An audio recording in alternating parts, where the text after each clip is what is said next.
The Power of Your Supermind. Vernon Howard. How this book can work for you. Imagine an artist in a colorful meadow, happily painting. He is in a sunny spot. But later, the sun changes its position, leaving him in shadows. While preferring sunshine, he takes no action to change himself, and so remains in shadows. Finally, he gets tired of the dark place. So, by personal effort, he moves himself in relation to the sun. Once more he feels the sunshine's warm cheer. Also, he paints expertly with ease and enjoyment. You can be the psychic artist who moves over to eternal sunshine. This book, The Supermind, provides that guidance. It is for those who honestly feel they have not as yet stepped over to the true brightness of understanding and action, but would like to do so. The Supermind provides esoteric wisdom. This means that you will meet many answers which, at first, seem strange. But wondrously, as you earnestly persist, strangeness is replaced by new insight. This new psychic sight changes and uplifts everything for you not previously thought possible. This great change is much more than the addition of intellectual knowledge. It is something you can feel personally, definitely, and clearly. You sense a difference, just as you might feel the difference in weight between a pencil and a book. What can Supermind do for you? You will discover 1. Answers to baffling questions you have asked for years, such as the meaning and purpose of life on Earth, and what to do for true success. 2. Inspiring techniques for sensible and carefree living in a world which knows little of them. 3. How great cosmic wisdoms can be explained in a clear and practical way. 4. How to be free of the need to make painful or nerve-wracking decisions, which usually turn out to be wrong. 5. How psychic health provides new and refreshing solutions to physical problems like sleeplessness and nervousness, etc. 6. Why things happen as they do, and the secret for benefiting from whatever happens. 7. How to awaken fresh energies that carry you effortlessly forward to true riches. Give the principles of Supermind your special and faithful attention for the first 3 weeks. Review and ponder. Give its esoteric ideas time to work for you. Read this book in an easy manner, with relaxed enjoyment, just as if we were talking things over in your home. In one sense, that is what we are doing. Our aim is to make grand discoveries and how to use them for a glorious, new, satisfying life. It can be done by you as it has been done by others through Supermind. The exalted state of the amazing Supermind. Since it is necessary to select a single word to indicate the higher force covered in this book, I choose to call it the Supermind. The definition of Supermind is not complex, it is quite simple. I mean the mental faculty which is above and beyond conditioned human thought. It is the same thing as awareness, consciousness, esoteric thinking. It is what an Eastern mystic would call the silent mind, or what the New Testament calls the kingdom of heaven within. It is your true self. Quite simply, it is the force within every man that is as high above the ordinary mind as the sky is above earth. The state of the Supermind cannot be described with words, it must be experienced by the individual seeker. It is best explained by what it is not. It is definitely not the conditioned mind. The Supermind is free of all negative conditioning. It has no fear, no painful cravings, no doubts. It knows everything needed to be known for a successful life and it is happy. The conditioned mind is that part of us which has been influenced and molded since birth. It is an acquired mass of opinions, beliefs, contradictions, and mechanical reactions, all of which get us into trouble. The conditioned mind does not represent a man's basic self, therefore, man can and must break away from it. Our everyday mind can start the search for the new life, but sooner or later we must rise above it to Supermind. We now come to what is perhaps the trickiest trap set in the path of the spiritual pilgrim, his blithe assumption that he can use conditioned thinking to find truth and reality. Impossible. The everyday mind, although conditioned, is strictly limited in its activities, like a collie dog tied to a post. The ordinary mind consists of stored up memories of facts. It knows only the old, habitual ways. Now, this is good and necessary whenever we want to conduct our business or cook a dinner, for we call upon our memory of facts. But any attempt to use the mechanical mind to penetrate the spiritual world will always fail, even if it appears to itself to succeed. Genuine spirituality means to break into the unknown, the unconditioned. And this is why so many seekers fail. They inwardly or fearfully resist the unknown mysteries of reality, or they prefer the falsely assumed security of familiar words and exterior authorities. To repeat, the supermind has nothing to do with the storing up of memorized ideas, including those of spiritual matters. If we are wrong about spiritual matters, and have a dozen college degrees, we are still wrong. This brings us to a vital principle: we must not make imaginative assumptions as to the nature of the supermind. Such assumptions will spring from the old mind and will produce another old picture, although perhaps in a different kind of frame. We must guard against seeing what we merely wish to see. Assume nothing whatsoever about the supermind, any more than you would assume the nature of a countryside you intend to visit. You would not tell the countryside what it should be like, you would let it surprise you with its newness. Do likewise with supermind. Supermind exists within everyone, but man is asleep to it. Our entire task on earth is to awaken to the unfoldments of supermind. The practical power of supermind. Is this esoteric knowledge of the supermind practical for modern man? If the world could only see it, it is the only force capable of clearing the human jungle of endless frustrations. Man has tried everything: science, psychology, social schemes, peace conferences, moral systems, religions, philosophies, and chaos continues. Man has failed because he has not sincerely tried the way of esoteric knowledge. But the individual man or woman who wants peace for himself in a warring world can try it with success. To determine if it is practical, let us examine the following. One of the first results of psychic upliftment is that unwanted events cease to happen. Why? Because exterior conditions spring from our inner states. So, as we raise our level, exterior problems fall away. We are no longer their victims. To be in charge of an exterior situation means one thing and one thing only: to be in charge of your inner self. Fear cannot exist for the man who has risen from his ordinary mind to supermind. It is as if a child ran toward home at night after mistaking a swaying tree for a hovering ghost. If he were able to dismiss his fearful imagination, he would see the tree as a tree and stop running. When we see false appearances as false, we are at home wherever we are, because we are not afraid. He who has found the bliss of the eternal has no fear from any quarter. Taittiriya Upanishad. It is both startling and delightful to discover that another world exists far above our petty desires and demands. Then comes the great relief long sought, for everyone somehow suspects that his basic problem is the kind of mental world he inhabits. We used to think that the problem was the harsh world other people handed us. But we awakened. We saw that our own attitudes created the harsh world. With that insight came new strength to destroy the old world. Upon its destruction we built the new. Don't be afraid to play through life. Retire from heavy thoughts. Take everything with light-hearted wisdom. We are heavy because we think we must make an impression, gain something, be somebody. In spite of what society tells you, you need not be anybody at all in the eyes of men. The only genuine need you have is to be a real human being. Try to see this, try to feel it with all your heart. Then you will know what it means to make the world your plaything. Is esoteric knowledge practical? We see that it is so when we first detect the utterly impractical ideas of the habitual mind.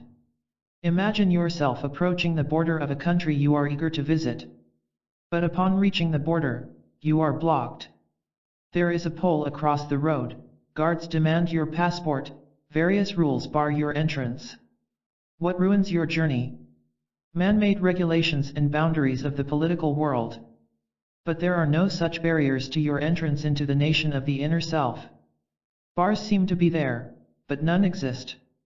Man-made ideas and restrictions which we adopted while unaware can be dropped. By realizing this, anyone can enter the wondrously new nation within himself. You live in two worlds at the same time. You really live in two different worlds at the same time. We will refer to them in this book as the inner world and the outer world. The understanding of this does much to clear away confusion and to add psychic and cosmic strength to you. You live in the outer world of the physical body, other people, homes, finances, government, travel, automobiles, and so on. You also dwell in the inner world of your thoughts, feelings, desires, insight, curiosity, and other psychological items. You must place your inner world first in your order of thinking. This is a primary teaching of every true religion and philosophy, including those discussed in this book. Why must the inner, spiritual kingdom come first? Because the inner controls and determines the outer. It is just as simple as that. However, the mass of mankind, while giving lip service to this truth, does not actually realize it, which accounts for the neuroses of the masses. Let's see how this connects with your future. It is right and necessary to plan ahead in exterior affairs, such as a future home. It is not right to insistently plan how and where you will be happy tomorrow. For one thing, the future will not bend to our demands. But, most important is that thinking of something in tomorrow which will make us happy is to postpone the enjoyment possible in today. The more you live from your psychic world, the easier becomes your real living of life. Instead of fumbling with financial problems, demands of society upon you, and with your own confusions, you know exactly what to do. And one thing you do is to cease to be anxious toward them. Take the painful problem of making daily decisions. Let's see how an understanding of your two worlds abolishes this torment for you. On the physical plane, it is necessary to make decisions, but these need not bother us. We can follow the desire of the moment in selecting the blue suit, rather than the black one, or take tea instead of coffee. No decisions are necessary when living from the high level of the supermind.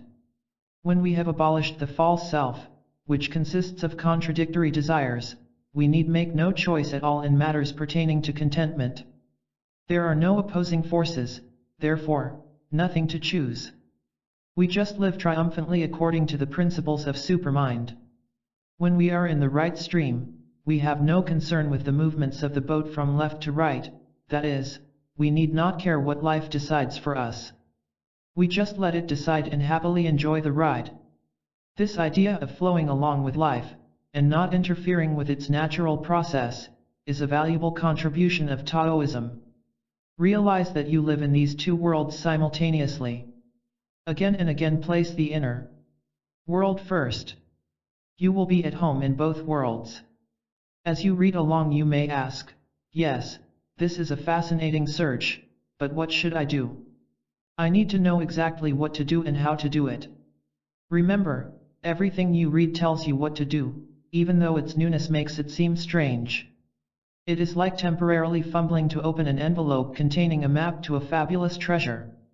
Just be patient. You need not visit India or Egypt to win esoteric enlightenment. You can find it right in your own mind. And it is really marvelous the way it happens. You can go just as far as you really want to go. The true purpose of life. Enlightened men are often accused of being impractical dreamers. I hear this so many times at my lectures that I can often tell the exact words to be used. Research proves otherwise. Henry David Thoreau, considered an idler by some, could be a highly practical merchant in his pencil and graphite firm. Plato was a successful salesman to his Egyptian customers. Jacob Boehme, in addition to being hailed as a mystical genius, was known in his native Gorlitz as a master businessman and shoemaker. John Burroughs, the American nature philosopher, was an efficient bank examiner. It is all a matter of values. What do you consider valuable? That question is answered by every man by the way he spends his mental money, his inner thoughts. Let's examine false values. Suppose a man was somehow under the delusion that his very life depended upon his eating potatoes every day. Regardless of an abundance of other foods, he clings to his unrealistic passion for potatoes. Now, you can be sure that this man will be whirled about by worries. He will be critical, harsh, and competitive with anyone whom he suspects is out to limit his potatoes. He will most likely join SOP, the Society of Potato Protectors. Amusing? Men have identified themselves with far more foolish causes. Foolish? Of course. But never forget, he falsely assumes he is fighting for his very life. How can he awaken to his folly, and so erase the pain? First, he must become disgusted with pain. Then, he can experiment. He can gradually do without potatoes until he sees the truth for himself.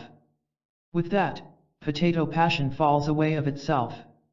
That is the basic system by which all artificial values are destroyed. The following queries from one of my students and my responses illustrate for you the cosmic goals to pursue. Question: how can I create the desire to be free? You do not need to create it, you already have it. As a matter of fact, you cannot escape it no matter what you do. Your part is to awaken to it, become increasingly aware of its call, and to answer that call with a mounting yes. Question: but why is it so hard to do? It is hard because we don't know it is easy, like a man paddling his boat because he doesn't see the motor. If he will abandon his frantic paddling, he can turn around and see the motor. You have nothing to do, only something to see. This is a basic teaching of Zen. Question: but there is so much to learn. Don't worry about the landslide of principles given you to work upon. Absorb them as best you can for now, easily and without concern. They are like marbles crowded into the mouth of a funnel. Eventually, they will drop through the opening, one by one, to be clearly seen and understood. Question: nothing confuses me more than my goal in life. I would breathe easier if I could just clarify my purpose. All right, breathe easily. In your outer world, have any goal you like. Be an industrial executive, an artist, world traveler, it makes no difference. In your inner world, never think you have any goal other than to return to your natural self. That is the only goal which makes any difference. What man is really like. At the very start, we must see the actual condition of men and women, and not see them as they appear to be or as ideals say they should be. Man suffers from a split self. He seeks security in people and possessions, at the same time sensing their emptiness. He has an urge to find himself but is afraid of what self-examination will reveal. The more changes he makes, the more he remains the same.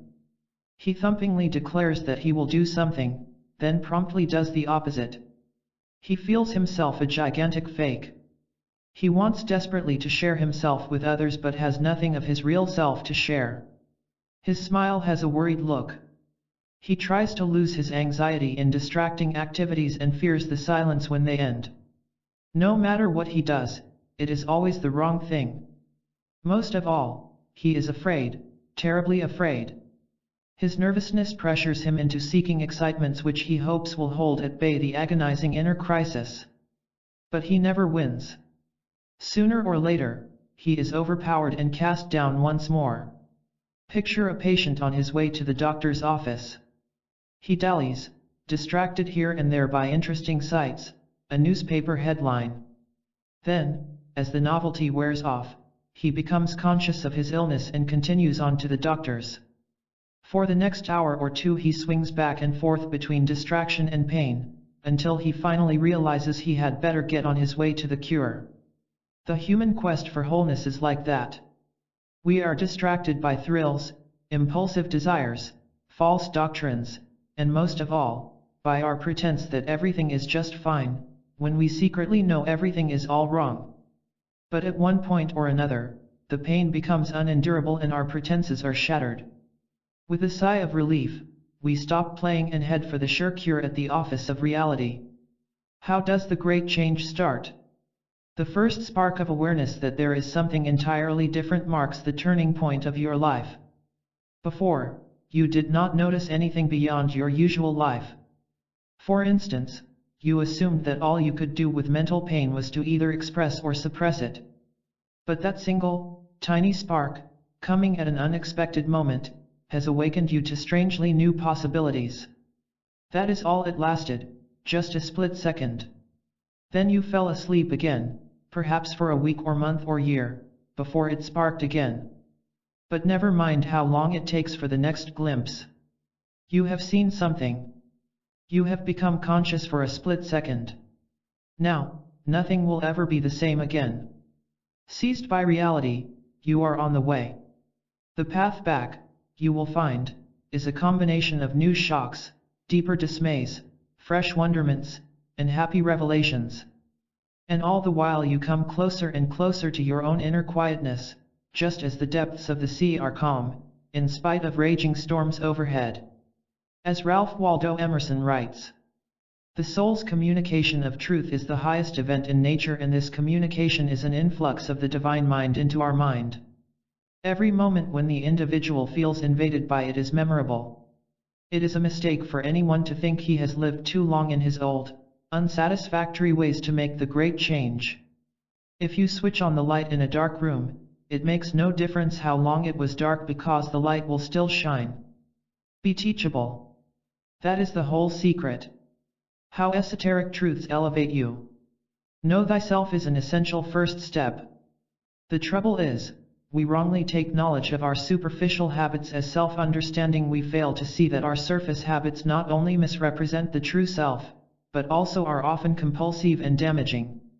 Clear understanding of a harmful habit erases it. We must understand falseness because it consists of everything about us that is strained, unnatural, and unnecessary.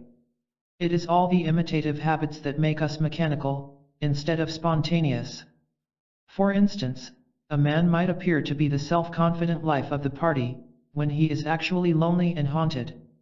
A woman might drive herself into social activities, not because she really enjoys them, but because she is afraid to stop running. To our rescue comes our real self, our essential nature, or the supermind. It consists of everything natural and relaxed. One type of falseness exhibited by people concerns willpower. What is commonly called willpower is nothing more than the temporary domination of one desire over another. A man desires to eat less in order to lose weight, but an hour later he is overwhelmed by a contrary desire for candy. But there is such a thing as real willpower. It comes as we live from the basic self, not from conflicting desires. We think and behave wrongly because we have not acquired knowledge of the supermind. For instance, stop thinking that you must sacrifice yourself to anyone in order to get friendship, marriage, success, money, excitement, sex, achievement, relief, romance, comfort, strength, security, energy, relaxation, popularity, power, pleasure, or anything else. You must not pay 99 cents in order to get a penny. Do just this much. Stop sacrificing yourself in order to get these things. When you have done so, you will understand why it was essential to your happiness. Do not confuse lack of knowledge with lack of intelligence. They are different items. Intelligence is the gathering and grasping of knowledge. A man is not stupid because he fails to understand the workings of a space rocket, he merely lacks information. If interested in space rockets, he could use his intelligence to collect knowledge. I mention this because many people feel themselves incapable of grasping cosmic facts. This is not so because by seeing that intelligence is the patient gathering of knowledge, anyone can confidently gain self-transforming information. However, esoteric facts by themselves cannot awaken a man. A mentally memorized fact is not the same as the psychic realization of that fact.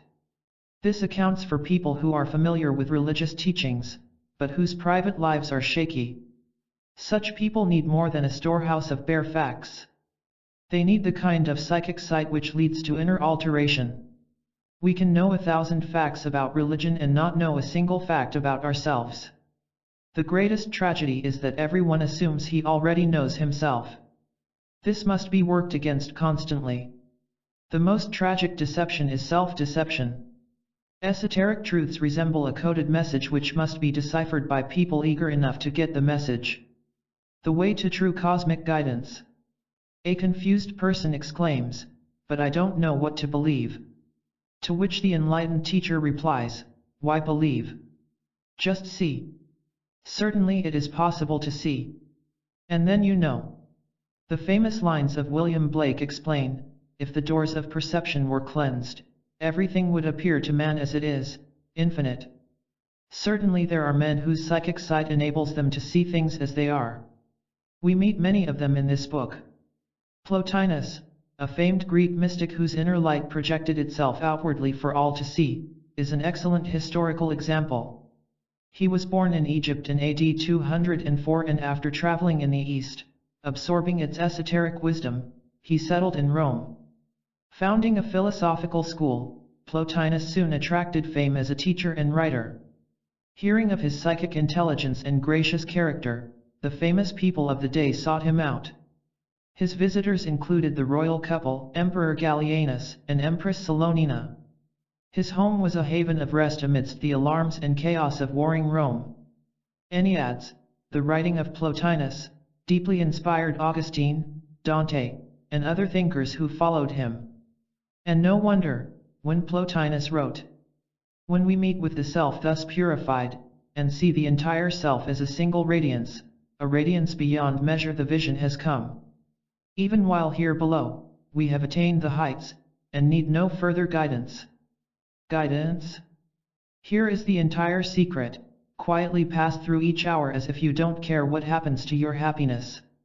Do this not with what is commonly called carelessness, but because you wisely see that you need not care. Understand and do this as far as your inner world is concerned, and you will have no behavior problems in the outer world. The reason we have exterior problems is because we seek guidance from the ego, self, which is nothing but a mass of confusions. Friedrich Nietzsche declared, to learn to look away from oneself is necessary in order to see many things. Can you get out of your own way? That is the only question, the only problem, the only solution. There is something in you that can stand perfectly still and calmly watch everything that happens around you. It is like a revolving beam from a lighthouse that casts light on surrounding storms, but is perfectly unaffected and stands undaunted. When you see things as they really are, the outer world cannot affect your peace in any way whatsoever. If it occurs to one man in a million that he can be poor, alone, unsuccessful, in poor health, and still be happy, that one man is a true genius. How to know that all is well? Question: I work along the lines you suggest, but still run into one confusion after another. Why? You do not as yet see your own wrong thinking as the cause. To experience the painful consequences of false ideas is not the same as seeing yourself as the originator. See yourself as the cause of your conditions. That is the beginning of the end of trouble. Question: in your lectures you urge us to enjoy ourselves, yet all around we see so much sadness and badness. How can life be fun? Life is fun, but your conditioned thoughts about it are not. Do not assume that your ideas toward life constitute life itself. When you truly see life as it is enjoyment, a new kind. Learning to listen to the inner call can be illustrated like this: a seaman, lost in an island jungle, hopes to hear the roar of the waves as a guide back to the sea. He listens as best he can, but jungle noises of animals and winds block his hearing. But he persists in alertness as he wanders about. Suddenly, as the jungle falls silent for a moment, he hears the faint but definite sound of the sea. At this point he knows that all is well. Even when the jungle noises distract him temporarily, he still knows that he is headed in the right direction. Likewise, when the unnatural mind ceases its frantic struggle and falls silent, we hear the guiding voice that was trying to reach us all the time.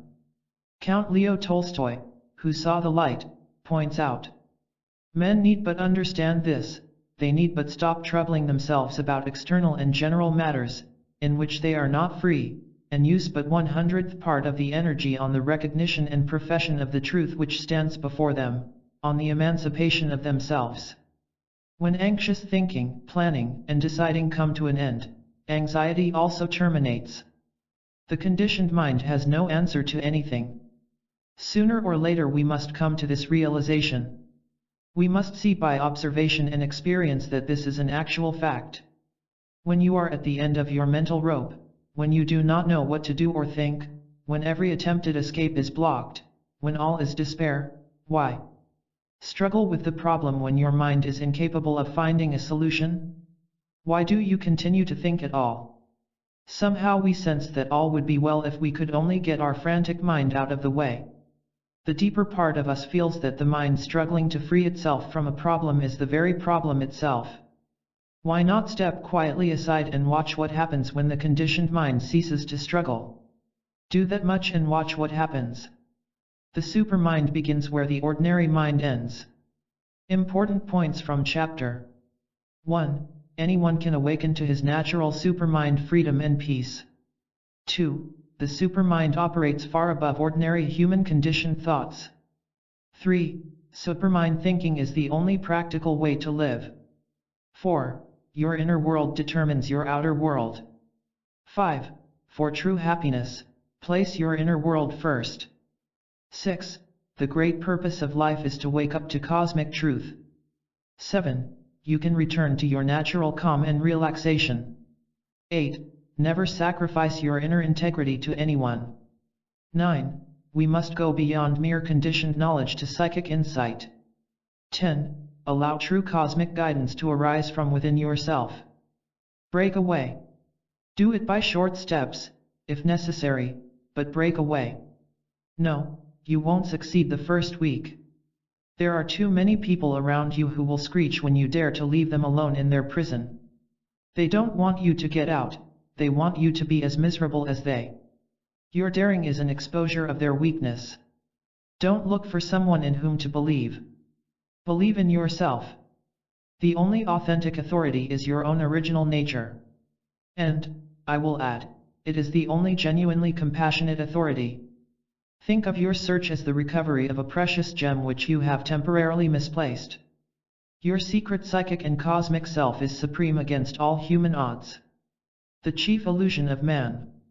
A fable from the ancient East tells of a wealthy but evil magician who owned large flocks of sheep. Not wanting to build expensive fences or hire shepherds, he devised a clever scheme. He hypnotized the sheep and told them all sorts of lies about their identities. He convinced one sheep that he was a lion, another that he was an eagle, and so on. He also hypnotized them into believing that everything he did to them was for their own good and that no harm could come their way as long as they trusted him. So the gullible sheep served the selfish purposes of the wicked magician. Thus are men hypnotized also. The evil magician is their own set of false illusions. They not only think illusions are good for them, but haven't the slightest notion of their hypnotic state. While they dream, they do not know that they are dreaming. Chuang Tse. The chief illusion of man, that which breeds all others, is a false sense of self.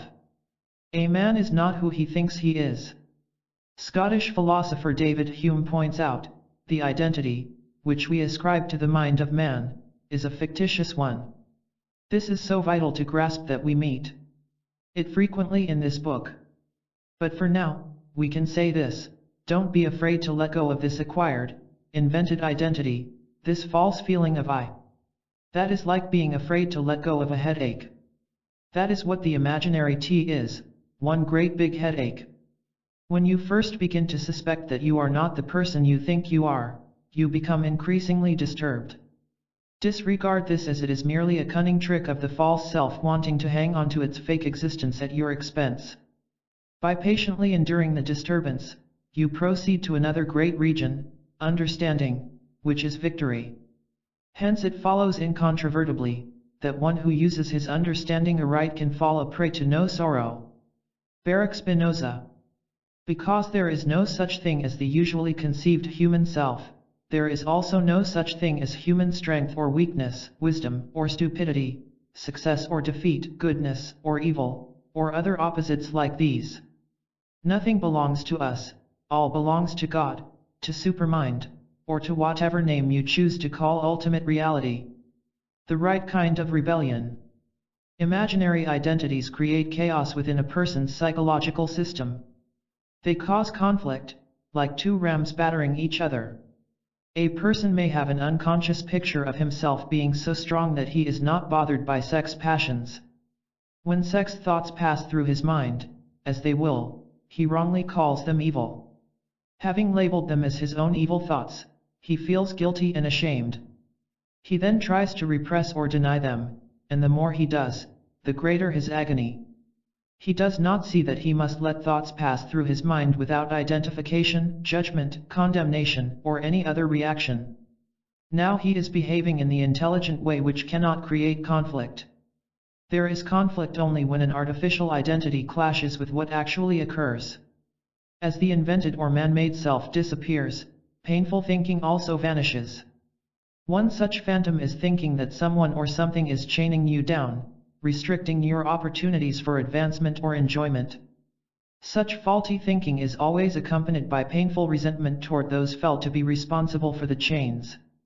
And that leads to useless rebellion, much like smashing a violin because our own playing of it produces disharmony. No one person can restrict any other person. Not when you really understand. The chains exist only in faulty thinking. But there is a place in your quest for rebellion, the right kind of rebellion. Rebel against everything within yourself that you feel is artificial. Become what you are. You see, there is a vast difference between what the false self thinks and what the true self knows. So welcome self-exposure as you would welcome a purifying breeze in a stuffy room. Learn what you are really like, for then you learn what you can really be with the cosmic, or supermind. It is not as disastrous as we might suppose to see our own nothingness, it is actually fulfillment. It only seems like disaster because of our fearful hesitancy to give up the false ego self we pass through this dark tunnel by first entering it. No idea you could grasp will do more to free you from unnecessary burdens, including false guilt and duties. Human egotism is hell on earth. How much of the synthetic human self have you allowed to fall away from you today? That is the test of today's success. Why we must go beyond human thought. Life clears itself to the degree that we understand how the mind works. Human thinking is the process of comparing things. On the everyday level, comparison is useful. In buying a home you compare several, selecting the one best for you. But there is no place for comparison in your inner life. If you call one thing good, you must also call its opposite bad. Then, if the bad comes your way, you suffer. If you call it good when you receive a cheery letter, you will feel bad when no letter comes. If you feel elated over your youthfulness, you will feel depressed at the thought of growing older. Where there is good, there must be evil, Lu Wang. Our thinking must not be influenced by these painful opposites, but rather it must generate from the awareness of the supermind. We must go beyond both the good and bad conceived by human thinking. Beyond it we find a new good. To think from the opposites of good and bad is to be spiritually asleep. In this state of sleep a man tears himself apart by trying to be what he thinks is good and avoiding what he thinks is bad. But it is impossible to be humanly good or bad, for of our human selves, we have neither. There is only cosmic goodness. Every true religion teaches this, but few see it. What a revelation! This means you should never feel bad about your own supposed badness. That is the very thing that perpetuates it. Fear of badness means that you identify yourself with it, that is, you assume you are your own badness, which you are not. Of your human self, you are neither good nor bad. But all this must be searched out until you see its esoteric meaning. Listen to the following dialogue. Question: please show how this applies in the practical situation of friendships and social relations. When you are free from thinking in opposites, you neither accept nor reject anyone in the usual meaning of those terms. You are free of the loneliness involved in rejection and the conflicts that often come in accepting involvement with people. This provides a totally new kind of acceptance toward everyone, which is genuine love. Question: I'm sensitive to what others think of me. How on earth can another's thought about you harm you? It is your thought about his thought that harms. Change your thought. A chief cause of unhappiness is what I call mental movies. Mental movies are a misuse of the imagination. You know how it goes. You have a painful experience with someone, then run it over and over in your mind. You visualize what you said, what he did, how you both felt. As awful as it is, you feel compelled to repeat the film day and night. It is as if you were locked inside a theater playing a horror movie. To break out, be aware that you are running a mental movie. Be conscious of its mechanical hold on your mind. Then, by deliberate choice, break it off. Shake your head and break it off. Now, at this instant, take a quick look. Where is your pain? It is not there. It has disappeared. You have now accomplished something great. You have proved that you can snap the film and its tyrannical pain. You are free, and you are free right now. Try the above method for yourself. Even though you succeed at first for just a split second, you have succeeded completely. Now, realizing that small success is possible, you can advance to great success. Secrets for a successful search of self. We must learn to ask correct questions, like, why do I behave as I do? And, how can I stop wasting my natural forces? These are right questions, for their aim is self-development. As an example of a wrong question, someone asks, I'm nervous over a forthcoming event. How should I act when there? We can never know how to act correctly as long as we still live with a mind filled with false ideas and contradictory desires. Such a mind is always nervous and uncertain, but when living from the supermind, we know exactly how to act in every situation. As Sri Ramakrishna remarked, gold is gold, no matter where you place it.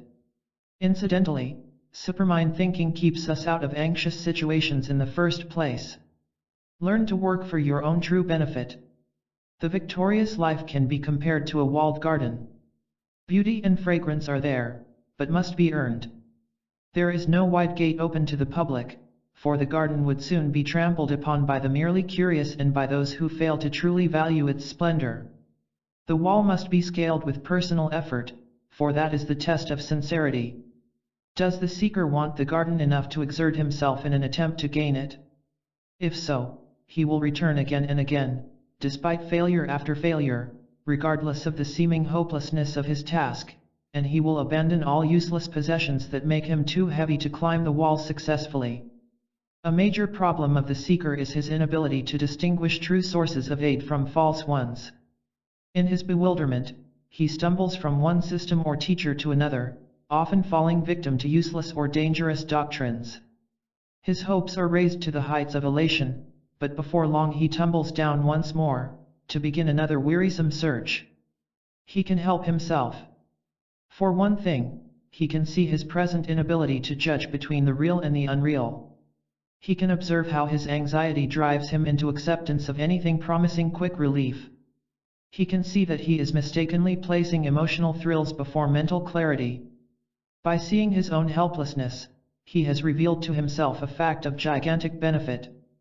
By first detecting weakness in himself, he can then go on to discover true strength. Do not be impatient with your seemingly slow progress. Do not try to run faster than you presently can. If you are studying, reflecting, and trying, you are making progress whether you are aware of it or not. A traveler walking the road in the darkness of night is still going forward. Someday, some way, everything will break open, like the natural unfolding of a rosebud. As we gradually come closer to home, we recognize it. There is a feeling of something vaguely familiar about everything, like visiting our hometown after a long absence. We sense a new closeness to where we used to be. John Greenleaf Whittier expresses it very well in his poem, A Mystery. No clue of memory led me on, but well the ways I knew, a feeling of familiar things with every footstep grew. How to win the truly valuable gain through loss. We now take up a psychic law which the human mind resists with all its might. Yet, when received and understood, it provides the inspired life. It is the law of gain through voluntary loss. In order to gain the new and superior, we must first lose the old and inferior. In the physical world, an old chair and a new chair cannot occupy the same space at the same time. Likewise in the psychic world. The mind has no room for both a true and false idea, one or the other must be there. For us to win the truly valuable, we must willingly give up the shallow and invaluable. A story will illustrate the point. It is retold from the Gulistan, or Rose Garden, the Persian classic, by Saadi. Two friends, both the sons of emirs, were in Egypt to pursue their goals. One of them devoted his efforts to the attainment of wealth and political power. He succeeded, eventually becoming an Egyptian prince. The other son sought the fruits of science and mysticism, also succeeding. When the prince scorned his friend's lowly position, the philosopher replied, "I am grateful for having ignored worldly fortune in favor of true wisdom. For one thing, I do not possess the power to harm mankind." Will you voluntarily let go of the old, the shallow, the useless, without demanding to know the nature of the new? That is the challenge at every step toward the supermind. Let the following questions and answers show you how to proceed. Question: you say that esoteric ideas are simple to grasp, yet they seem difficult. Why? An idea can be simple and yet not clear. Simplicity is in the idea itself, misunderstanding is in the mind. When the mind becomes clear, so does the idea. Question: I still don't know how to become a self-aware person. Is there a practical technique I can practice? Jot down every strong impression you see in yourself during your day. Collect only the stronger, more emotional ones. Note them briefly, like annoyed by weather and elated by good news. Before bedtime, review the passing parade you observed. This makes you aware of the contents of consciousness, which changes you. Question: I want to help others. Please don't go around trying to save the world. You have all you can do to save yourself. 20 Basic and Supreme Principles of Supermind. 1. To recognize and dissolve the false sense of self is a brave and rewarding task. 2. The help you need is always available, but you must want it, receive it, work sincerely and persistently. 3. Your central self is totally untouched by grief, confusion, desperation. 4. It is possible for any man or woman to achieve constructive self-change in a fantastic way, a way presently unseen. 5. You transform your life by understanding your desires, rather than by attempting to gratify them. 6. Real courage is to tell yourself what you don't want to hear. 7. Do not accept the inferior in the belief that it is the best you can do. 8. Just as a fruitful branch extends from the tree trunk, so does personal stability come out of esoteric knowledge. 9. Invented values bring despair, natural values bring freedom. 10. If you don't like the effect, don't produce the cause. 11. Punishment comes only from false thoughts, therefore, to stop punishment, stop illusory thoughts. 12. The way you react to daily events is exactly what makes your day what it is. 13. The truth is a very serious threat to misery. 14. A nagging dissatisfaction with slavery proves the existence of liberty. 15. Within you at this very moment is everything you seek, but you must awaken to it. 16. Do not let yourself be attracted by anything but cosmic, supermind truth. 17. Never struggle to change your conditions. Instead, seek a change in your level of consciousness, or awareness of cosmic truth. 18. Anything you get from another human being that requires a sacrifice of your integrity is not worth getting. 19. You can do 1,000 times better than you think you can. 20. The grand purpose of life is to wake up to the cosmic truths of Supermind. Let your familiarity with the teachings of Supermind turn into acceptance and understanding. Do not unconsciously or subconsciously oppose the unfamiliar as it may appear to you. A Western reader might find Eastern mystic ideas, like those of Zen and Vedanta, somewhat strange at first. But eventually, he will see that many Western teachings include Eastern mystic thought, including those of Swiss psychiatrist Carl Jung, and those of Ralph Waldo Emerson, the great humanist. An architect was commissioned by his friend and employer to build a new home. Wanting only the best for his lifelong friend, the architect poured his best effort into the project. Whenever there was a choice between good and mediocre materials, the finest was used. If best results could be obtained only by spending an extra day in a particular task, he spent that extra day. When the fine home was finished, the employer held a celebration. After dinner, he presented the home to the architect, in honor of his many years of faithful service, who had unknowingly, but actually, built it for himself. Select only the best for yourself. You already sense what it is by following the guidance in this book. How to get the power of understanding. Suppose a child in Los Angeles writes his first letter, intended for a young friend in London. Knowing nothing about the postal system, the child wonders how his letter can reach its destination across thousands of miles of land and sea. Lacking knowledge, he worries and asks anxious questions. But when the process is explained, he sees how everything works for him, and so relaxes. Because he understands, he need no longer think. Remember this great truth. Do you see why this book stresses esoteric understanding? It cancels the need for worried thinking. The vast majority of men and women in the world do not understand, but assume that they do.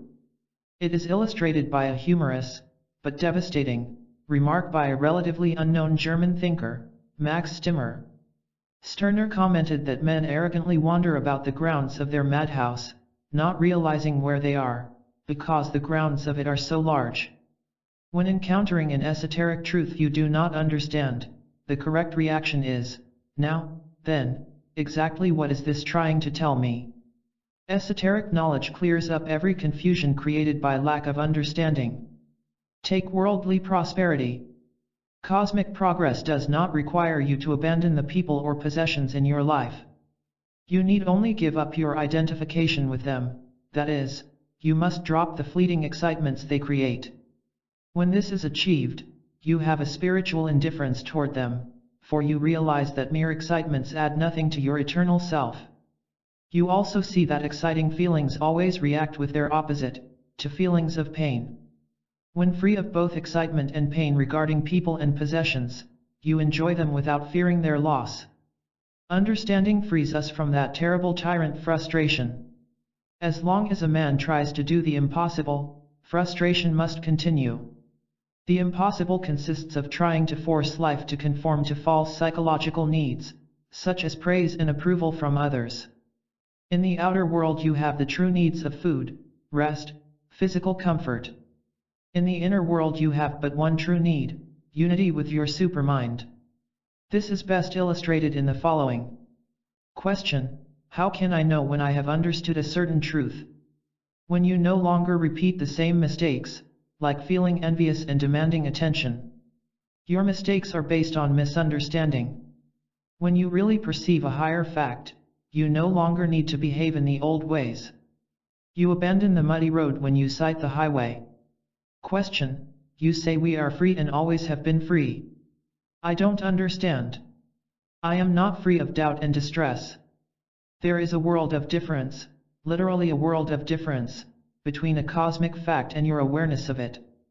It is a fact that tomatoes are good food, but people once rejected them, and so could not experience their goodness. Awareness is everything. It makes a fact personally operative. Question: thanks to your books I have made considerable progress, but it is a long, long road. What should I do when I get tired? Be indifferent to your tiredness and remember that the truth is the only thing that never gets tired of putting up with you. Let yourself flow forward. For those who have learned wrongly, the path is clear. Unlearn the negative. Take the seeming injustices of life as an example. Many people feel that their efforts to live honorably are unrewarded and unappreciated, while unpleasant people prosper. Some feel they have been kindly to others, only to be mistreated in return. There is injustice on the human level, but our aim is to live above it. On the higher level, you will be astonished to find that feelings of injustice or mistreatment simply do not exist. Such words lose their meaning, you lose all sense of grievance.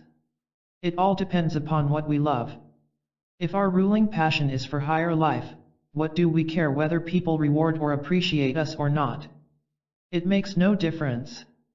A soaring eagle has no need to be appreciated by ground creatures. A certain sign of deepened understanding is when you no longer criticize unkind or troublesome people, but feel sorry for them. You realize that no one can get away with badness, that unkind people are their own punishment. Since you have escaped self-punishment through your own new insights, you now see that others must do likewise. And so you are kindly to the unkind. Incidentally, you should be very grateful to people who hurt you by doing you wrong. They provide the stimulus needed for probing just why you feel wronged, which frees you of the pain of feeling wronged. Develop the habit of turning inward whenever something goes wrong outwardly. We are so anxious to protest or make a telephone call or change something. Reverse it. Think, now, there is something within me quite capable of handling this without useless motions. Constant practice reveals that there is. When a man catches his first glimpse of what it means to live above his usual mechanical and negative reactions to life, he feels a new pleasure. And he senses an entirely new kind of opportunity. Have you ever felt a lack of opportunity for crashing through the maze of your mind? Give yourself the opportunity by asking, what would it be like if I ceased struggling to live my life and just let it be lived for me? What if I simply dropped the whole painful business of trying to be happy or popular or wise? What would happen? Do not try to imagine what would happen. And do not react timidly toward the idea. Instead, experiment. Experiment right now, right where you are holding this book. Decide that from this moment on you will make no further efforts to find happiness. You will not seek excitement or call on friends or do anything else you usually do to make yourself feel good. Instead, let yourself be led to do whatever happens by itself. Do not try to think, let your thoughts think for you.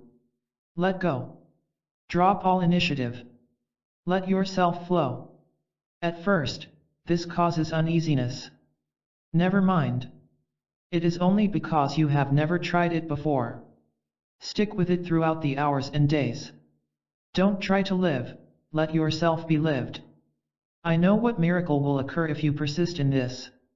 I cannot communicate it to you, but I urge you to experiment for yourself.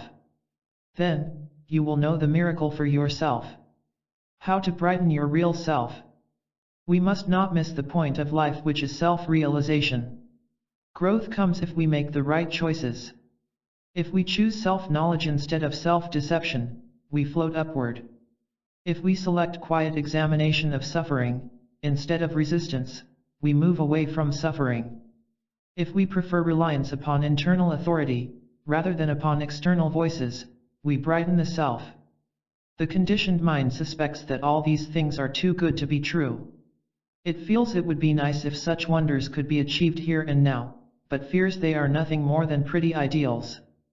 The conditioned mind is wrong. I assure you that all these wonders are true and possible. You may ask, but how do I learn to think from the lofty level of the supermind? Every sincere effort toward cosmic consciousness works for self-realization, but try this specific technique. Observe what you think is necessary for you to say and do. Practiced faithfully, it is as revealing as reading your own biography written by a friend who knows you intimately. Let's take an example of self-awareness in action. In previous pages we saw that you need not have the slightest concern with what happens to you. Now, this is a fact, but will give you mixed reactions. Part of you will feel thrilled at its truth, but another part will confusedly wonder how it could be true of you personally. By being aware of your resistance, awareness does its good work. You are then left with the truth and nothing but the truth. So awareness of every reaction is your final freedom. Rapid progress is assured when you try to discover your real motive for doing something, as opposed to the supposed motive. At first you will discover them far apart, but with self-unity, they become one and the same. Honesty is the only policy. It reveals, as Krishnamurti points out, the true is true and the false is false. If we seek out spiritual ideals merely for a comforting confirmation of what we wish to believe, we are not seeking, but wandering. The motto of the sincere seeker is clear enough: the truth at all costs. What are the costs? We must let the truth cost us everything belonging to the theatrical stage, especially the tiresome act of pretending that we already know the truth. It is more honest to weep than to laugh. But if you will weep consciously, you will finally laugh honestly. There is true magic and there is false magic. False magic is when a man wants something, employs some superstitious mental gimmick to get it, then proudly believes he brought it about through his gimmick. People excitedly tell you of the appearance of something for which they prayed, but don't tell you of dozens of non-appearances. What is true magic? Living in harmony with Supermind. A man's internal state resembles a battlefield where two armies engage in constant combat. One army seeks spiritual victory, while the other opposes it fiercely. Man suffers from this psychic civil war, just as external warfare produces victims. Back and forth the battle rages, with man shouting jubilantly when winning a skirmish, only to fall back in mournful defeat an hour later. Is this his necessary fate? Is this all there is? No. There is something else. There is a third force capable of turning the tide of battle in his favor. We meet this powerful ally in the following chapter and learn what it can do for us. Summary of vital ideas. 1. Your own original cosmic nature is your true authority. 2. No one on earth can bar you from genuine values of cosmic truth. 3. Let your false sense of self fade away with Supermind. 4. Refuse to be a victim of painful mental movies. 5. True strength follows the admission of weakness. 6. Your central self is untouched by pain and grief. 7. Esoteric understanding cancels worried thinking. 8. The cosmic truth never gets tired of putting up with you. 9. Supermind living provides new kinds of satisfying pleasures. 10. You need have no anxious concern for yourself in any way when you trust your supermind. Receptivity is a miracle worker. It changes the way you see everything. Take what is commonly called failure. It is necessary for you to voluntarily fail, so many times without resistance that you finally see that failure is only a word, an attitude, a feeling, and nothing more. In the realm of social contacts, you should be so receptive that every contact with another person reveals something new about yourself. The best teachers are those who are the worst off, the unkind people who are negative, complaining, talkative, boring, boastful. How to be calm in a crisis. Here is a new view that is the rich result of receptivity. A man gains insight into his false ideas and these melt under such discernment. Nothing else will change him. Exterior moralities, preachings, authorities, all are in vain. Just as Columbus dared to disprove the theory of a flat earth, a man must dare to prove himself wrong. Then, he is right. A clever salesman might persuade a customer that a certain pair of boots are just right for rugged mountain climbing, but in a practical test the customer finds them powerless to protect him from pain from rugged rocks. He sees for himself the difference between what he believed was true and what is the actual fact. That is what suffering attempts to show us. We suffer because we refuse to see the difference between truth and falsehood, between human fancy and spiritual fact. We close our eyes to the inadequacy of our present boots which do not hide the pain. Suffering tries to teach the lesson, look, you are not living according to reality because you prefer your illusions. To be happy, rid yourself of the inadequate boots. Admit they hurt, toss them out. Now you are ready for the right ones and you won't hurt anymore. The German mystical genius, Meister Eckhart, compares the readiness of seekers to loaves of bread in the following. Suppose 4 loaves are placed in an oven, 1 each of oats, barley, rye, and wheat. Although the same heat is given to all 4, some loaves turn out superior to others. The heat is not to blame for the inferior loaves, the fault lies in the very nature of the loaves which resisted the beneficial heat. Use this special secret for developing receptivity, learn to love situations which make you uncomfortable. That is the only way you can learn to be comfortable everywhere. Never seek to protect your inner self in a crisis. Let it shake you up any way it likes, while you calmly stand aside and watch. When you totally permit this to occur, you can never be shaken again by life. Willingly listen to a true teacher. We cannot gain what a teacher has to give, unless we submit our mistaken ideas to him for destruction. If we withhold, conceal, argue, or defend, we make it impossible for him to give us what we need. Esoteric gems are for the asking. We are wise when we listen to true teachers, for, as the Persian poet Sa'di points out, you should know that foolish people are 100 times more unwilling to meet the wise, than the wise are reluctant for the company of the foolish. Imagine yourself and a temperamental friend driving along the highway toward a particular destination, perhaps a restaurant. You know the way, but your friend who is behind the wheel does not. When you offer him guidance, he irritably refuses to listen, insisting that he already knows. Even after a dozen wrong turns, he still rejects your guidance. What would you do? You would wisely remain silent, realizing that only he can solve his problem. You hope his repeated mistakes will compel him to acknowledge that he really does not know, after which he will listen to you. As for your own state of mind, it is entirely at ease. After all, you are not lost. So it is in the spiritual life. Truth cannot and will not force itself upon anyone, because the unnatural part of man always attacks and distorts an unwanted truth. We can only have what we actually want, not what we say or think we want.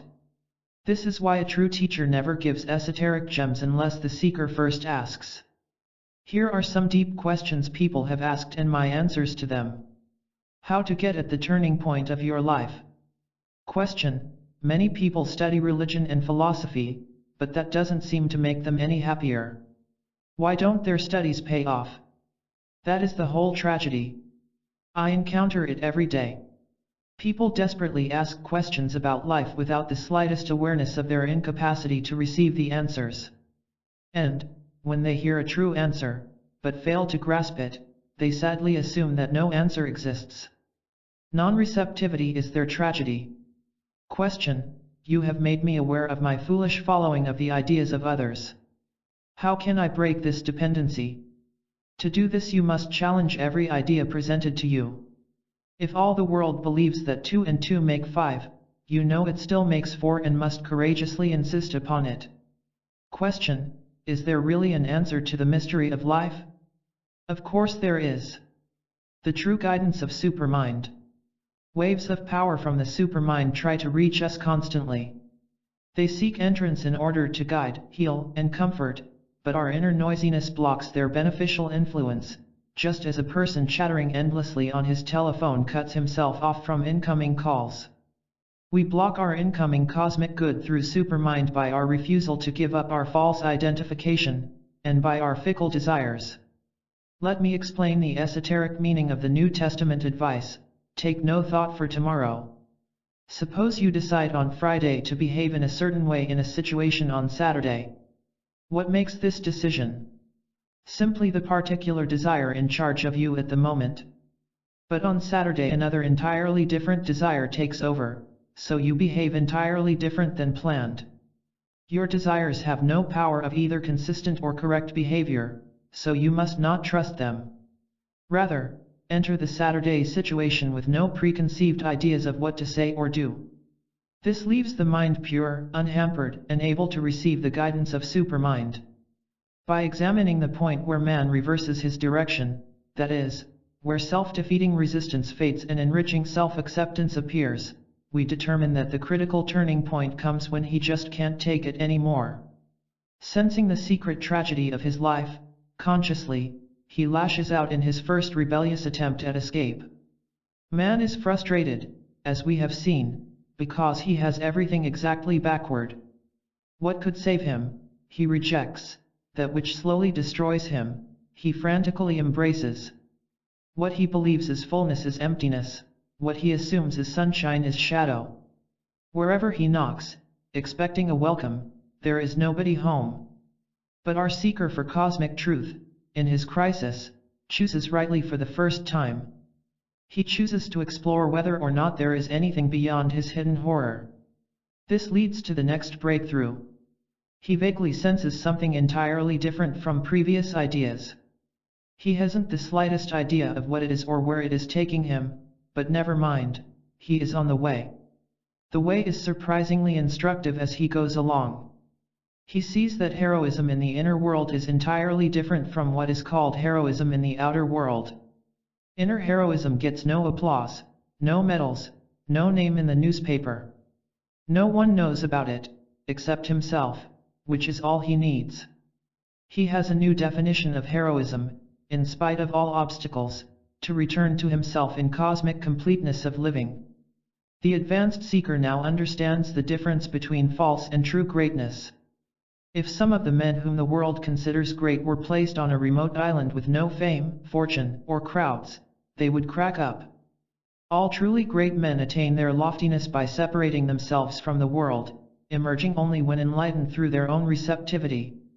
The separation consisted not necessarily in shunning public society, but by living among men physically but not inwardly. Such cases are familiar: Christ, Buddha, Socrates, Thoreau. A certain sign of their greatness was their disinterest in collecting followers, yet their very nobility was magnetic. More and more our sincere seeker realizes his need to do nothing except to be an aware person from moment to moment. In one flash of insight he banishes the awful compulsion to scheme, protect, avoid, revise, attack, grab, cling, retreat, resist, regret, worry, expect, struggle, insist, demand, crave, battle, blame, apologize, persuade, believe. The whole terrible burden is cleared away. In its place he has quiet awareness. How to make your perfect start? It is psychic and cosmic law that no man can be given anything unless he first asks for it, and asks as if he really means it. Resistance to life-liberating facts consists of a refusal to try to understand or rejecting them as items which one already understands. When meeting spiritually cosmic ideas for the first time, you are not required to understand them. How can you? Your part is to observe with healthy curiosity and to want to know more. Such a sane and sensible approach always returns a profit. The mind can best receive truthful ideas when presented indirectly, as evidenced by the poems of Browning, Tennyson, Wordsworth, Whitman.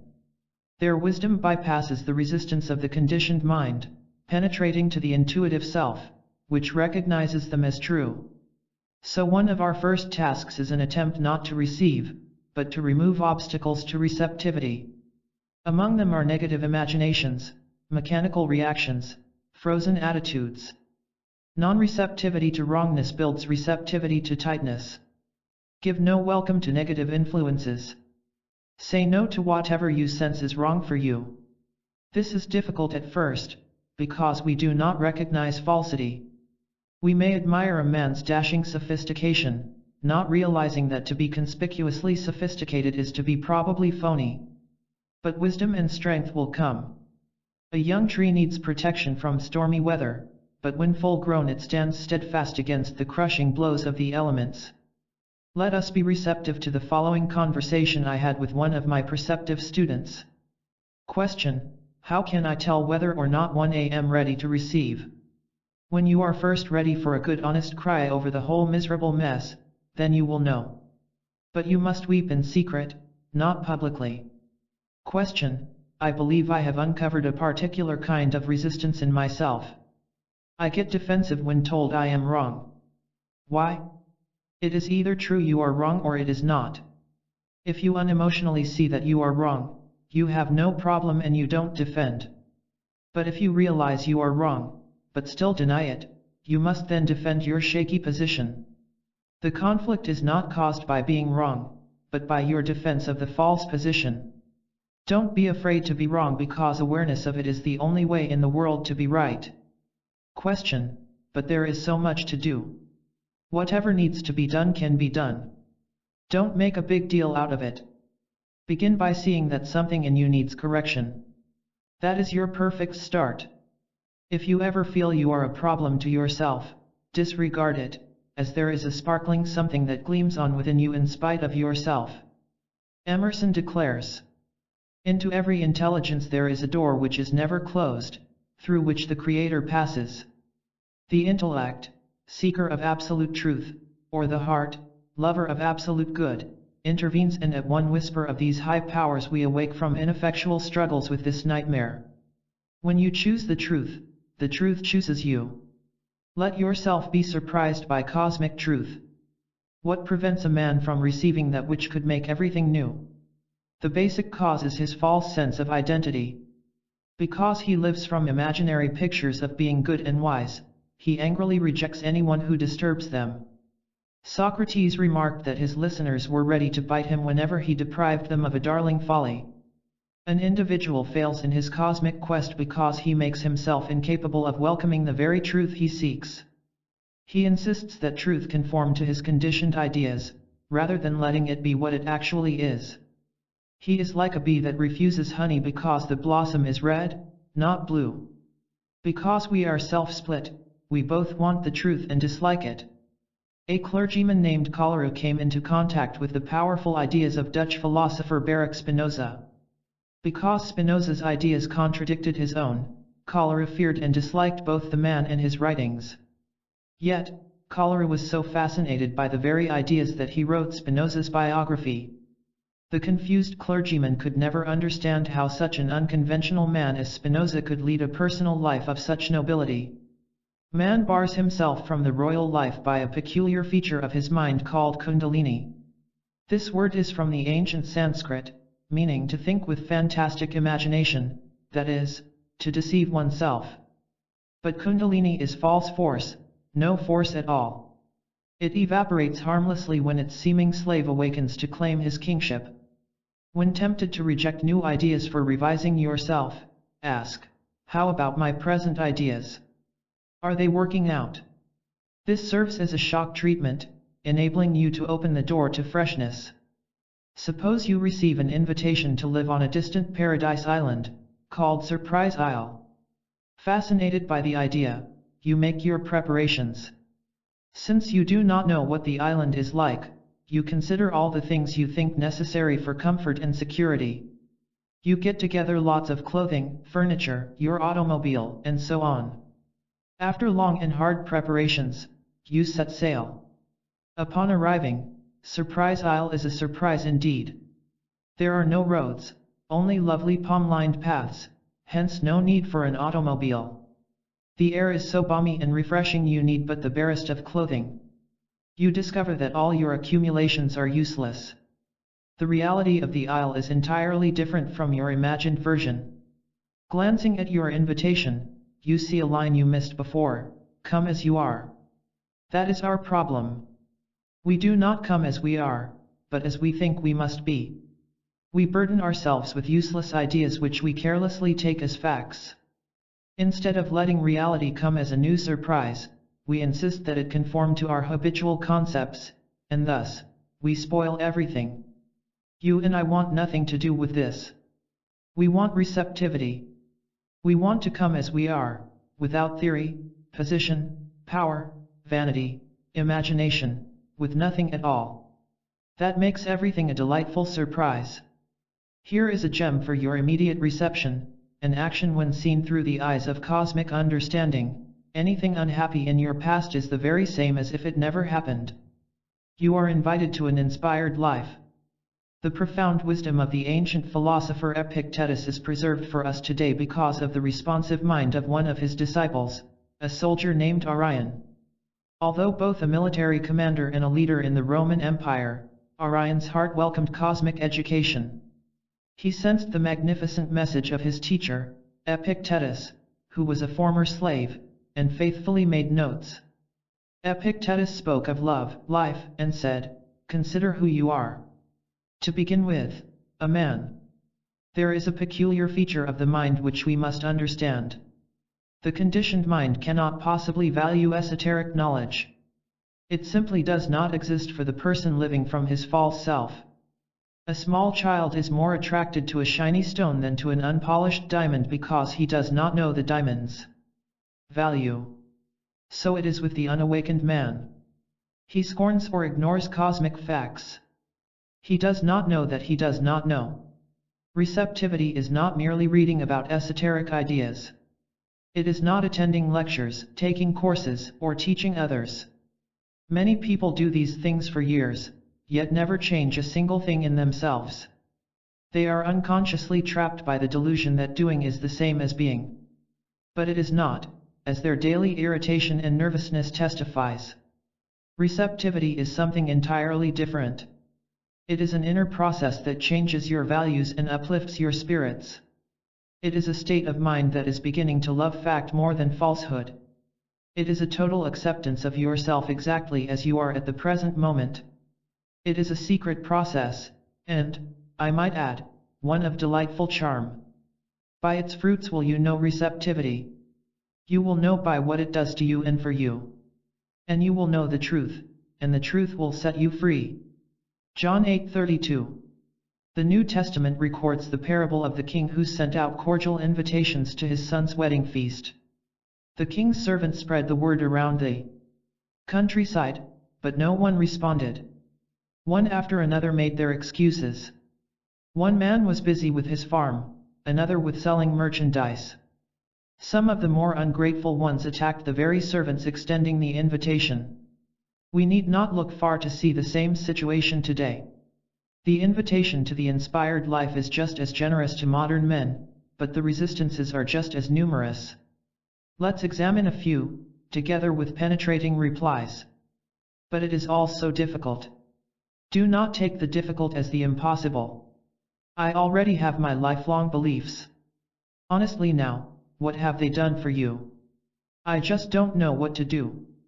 Courageously abandon your fixed viewpoints. But esoteric ideas just don't work. How do you know unless you have really tried them? But these ideas are against having a good time.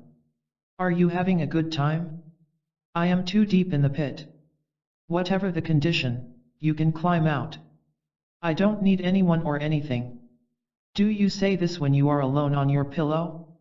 But I don't know where to start. With ruthless self-honesty. But is there something entirely new? You wouldn't ask unless you already sensed it. How to begin to awake to the cosmic way of life. An anecdote from ancient days tells of two water carriers who met on the road. Please, asked one, give me water to drink. But, replied the other, you have water in your bottle / Yes, but it makes me ill.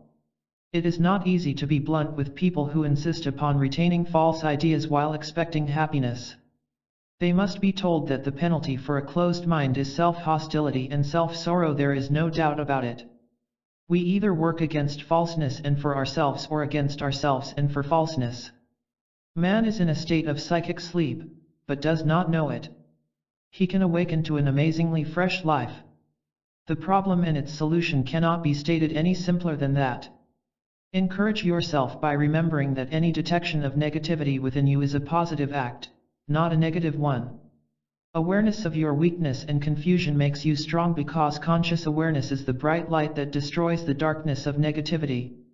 Honest self-observation dissolves pains and pressures that formerly did their dreadful work in the darkness of unawareness. This is so important that I urge you to memorize and reflect upon the following summary. Detection of inner negativity is not a negative act, but a courageously positive act that makes you a new person. One kind of negativity needs special attention. Do not feel guilty about yourself. Refuse it absolutely.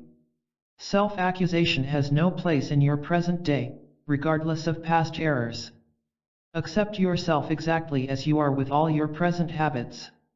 Refuse quietly, unemotionally, as if you understand that the self you accuse is a fictitious identity put together by false ideas, like a scarecrow with old and useless clothing. A scarecrow has no guilt because it is not real. There is something real in you which has no guilt. The process of early growth into psychological maturity can be likened to a man walking through a grove of trees on a sunny day. While passing through the grove, he feels the coolness and shade of the trees. But upon stepping into a clearing, he becomes aware of the sun's warmth and brightness. And thus, as he continues to walk forward, he alternates from brightness to shade.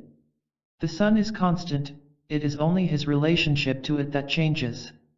So does the spiritual traveler pass from gloom to cheerfulness, from doubt to understanding. But the longer he walks, the sparser the trees and the more frequent the clearings. Consider the following exchange of ideas. Question: can't we make progress merely by steady association with spiritual things? Why do you stress receptivity instead of association? Association without receptivity is useless. A bottle of unclean water can float for years on a lake without becoming clean. For purification, the bottle must be broken. This means we must empty ourselves of wrong ideas. Question: how can we go about all this? Don't think in your usual ways.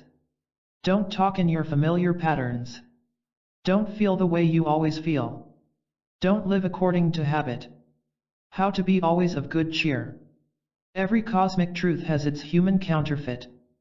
There is true happiness and false happiness, authentic progress and pseudo-progress, right thinking and wrong thinking. Because cheerfulness is both good and necessary, we want to distinguish between genuine and false cheer. Counterfeit cheer is based on a delusion. Maybe you meet someone whose exterior manner makes you feel good. You assume he has power to help you, but a closer relationship reveals him as weak and hostile.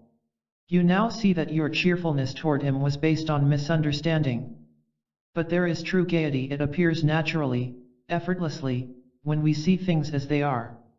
Founded on the rock of reality, it remains in place, regardless of the shifting sands of the outer world. The true teachers have cheerful natures. Who wouldn't be cheerful on the mountaintop? Such a teacher was Sri Aurobindo, who was born in India in 1872. After attending Cambridge University in England, he returned to India to engage actively in politics. He finally realized that neither a college education nor political power can develop psychic wholeness. Turning to the mystic path, he caught sight of cosmic treasure. Today, the writings of Sri Aurobindo are universally appreciated for their deep insight into both the human and cosmic worlds. He combines practical instruction with bright encouragement. Here are a few cheery ideas for your daily use. A constant turning and returning to true life in the inner world must result in total triumph. You are created anew every moment. Life becomes easy when you choose in favor of your own psychic enlightenment. You perform true magic when you see what it is. You need never scold yourself for mistakes in thought and speech. Cheerfully follow your dim suspicion of something better. Persistence along the mystic path reveals the necessary wisdom and power and opportunity. If you create a vase out of soft clay and do not like its shape, it need not remain as it is. The jar has no power to prevent you from changing it, as you are in charge. Its present shape has nothing to do with what you can do with it. Likewise, your present is not fixed. The future is in your hands. You are capable of remolding everything into what you want. The initiative is yours. Choose in favor of yourself. Do not remain a prisoner of traditions which you have been told are true. Accept nothing as true which is not your truth. Remember, the entire universe is on your side. If, at first, you awaken for only a split second out of 24 hours, you have done something marvelous. With consistent initiative, that split second will grow into a full second, then a minute, an hour, a day, and finally into endless independence. Special points to remember. 1. Receptivity to cosmic truth is a great miracle worker. 2. Your cosmic growth comes by not resisting uncomfortable situations. 3. Receptivity to Supermind provides guidance, healing, comfort. 4. Be a self-aware person at all times. 5. Give no welcome to negative influences opposed to cosmic truths. 6. Awareness of your being wrong leads to true strength. 7. When you choose the truth chooses you. 8. Come as you are, without power, without wisdom, in constructive humility. 9. The Supermind way is the way of endless delights. 10. Be of good cheer, for all is well with your cosmic level of awareness. How this miracle happens. When troubled, we have our choice of either surface comfort or psychic understanding. If the choice is for comfort, such as associating with those who sympathize, we cannot have understanding. The demand for comfort blocks psychic insight. But if the choice is for understanding, which forces you to stand all alone without comfort, understanding breaks through. Every time we choose understanding over comfort, we walk a greater distance away from troubles, for such are caused by misunderstanding. If you have a reason for knowing that all is well, for example, because you are financially sound or because you have family and friends, you have no genuine security. Dependency upon such things breeds fear, for you sense their impermanency. You can only know that all is well when you have absolutely no reason for it, when you have no psychological support. This is one of the seeming contradictions of the inner life which you must understand. Only when you have no support are you supported. Also, only in this free state can you fully enjoy your finances and your family, for you have no fear of loss. The miracle happens when a person has the courage and honesty to see that he does not know what to do with himself.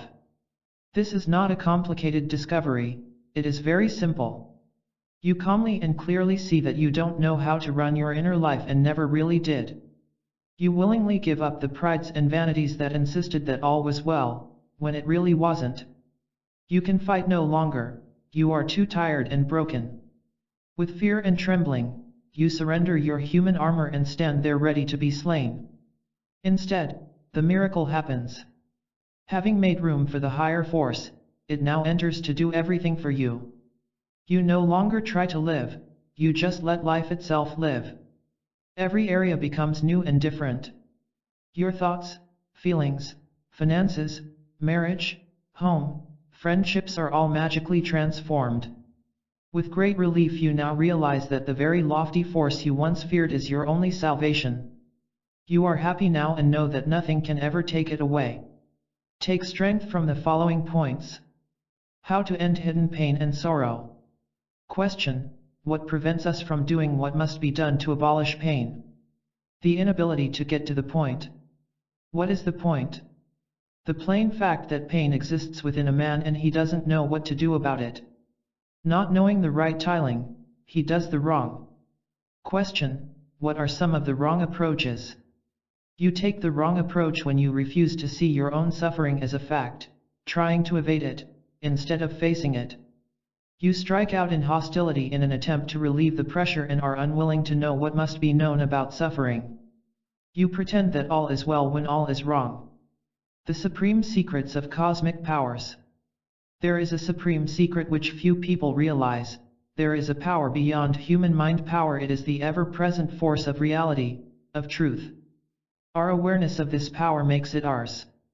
Awareness sparks the powder trail to an explosion of consciousness. Don't complicate your life by thinking so much about it. It is conditioned thinking, not the realities of life, that pain the heart. Habitual thinking, reasoning, and rearranging do nothing for you and have never done anything for your inner contentment. Habitual thinking does you good only on the everyday level of things, like planning a vacation or reasoning out a balanced dinner. But conditioned thinking about psychological matters, like happiness and a purposeful life, cannot succeed. Mental power is limited to earthly activities, like a flightless bird.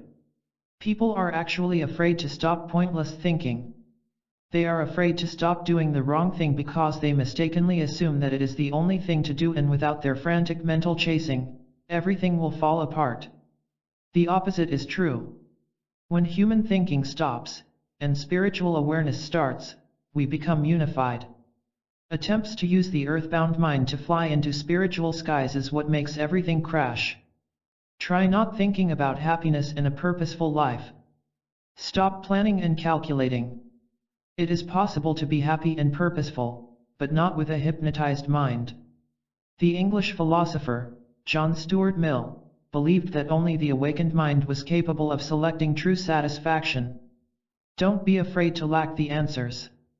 Don't fear being empty and uncertain. These are challenging at first, but are perfectly natural stages to pass through, like emerging from a dark tunnel into the sunlight. Stick with it. Don't demand comfort or security from anyone or anything. Abandon yourself to this tunnel which seems so dreadful, just to see what happens.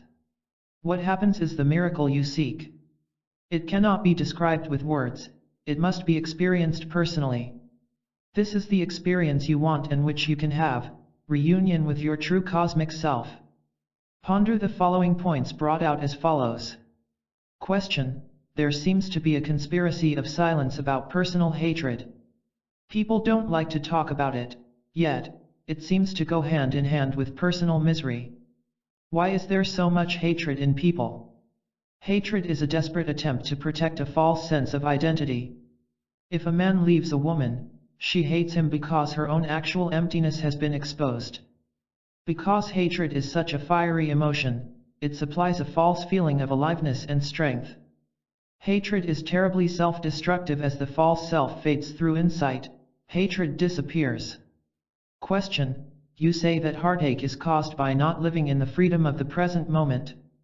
I don't understand. It is as if you wearily dragged a heavy rock behind you on a long chain. That rock was not part of the journey to where you now are, it only appears that way because of the chain of memory to which you needlessly cling. Drop the chain and you experience freedom in the place where you now are, that is, in the present moment. You sometimes glimpse this freedom when half awake in the morning, before the chain of memory attaches itself to you. Solving the mystery of suffering. Suffering of any kind means one thing: we are out of tune with cosmic harmony. As we learn to harmonize, suffering ceases. A small child who insists upon running into the street will be spanked. He is incapable of understanding any other language. His parents spank not to deliberately hurt him, but because they love him. As the maturing child understands, the need for painful punishment ceases. That parallels the human situation. Suffering tries to tell us of the danger of running into the streets of unreality.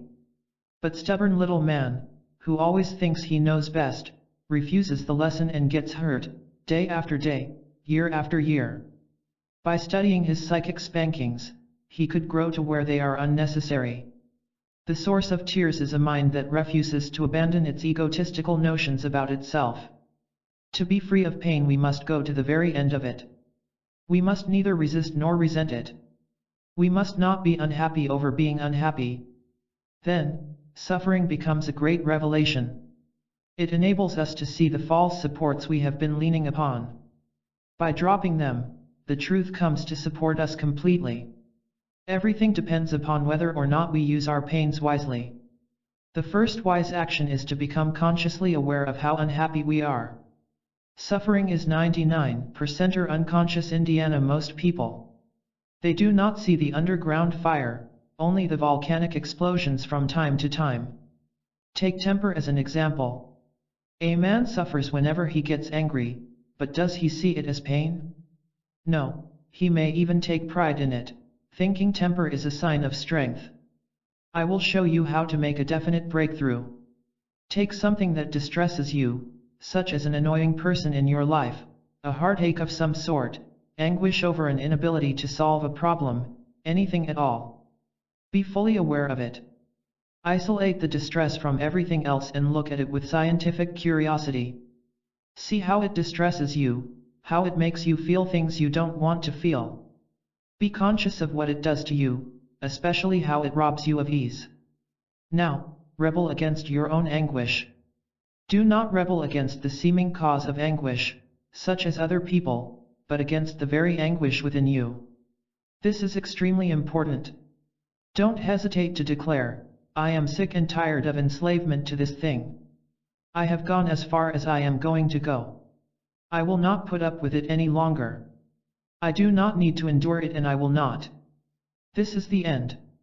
Become emotional about it if you like, but do it, mean it, and it will be the beginning of the end. Suffering must not be escaped, but it can be dissolved.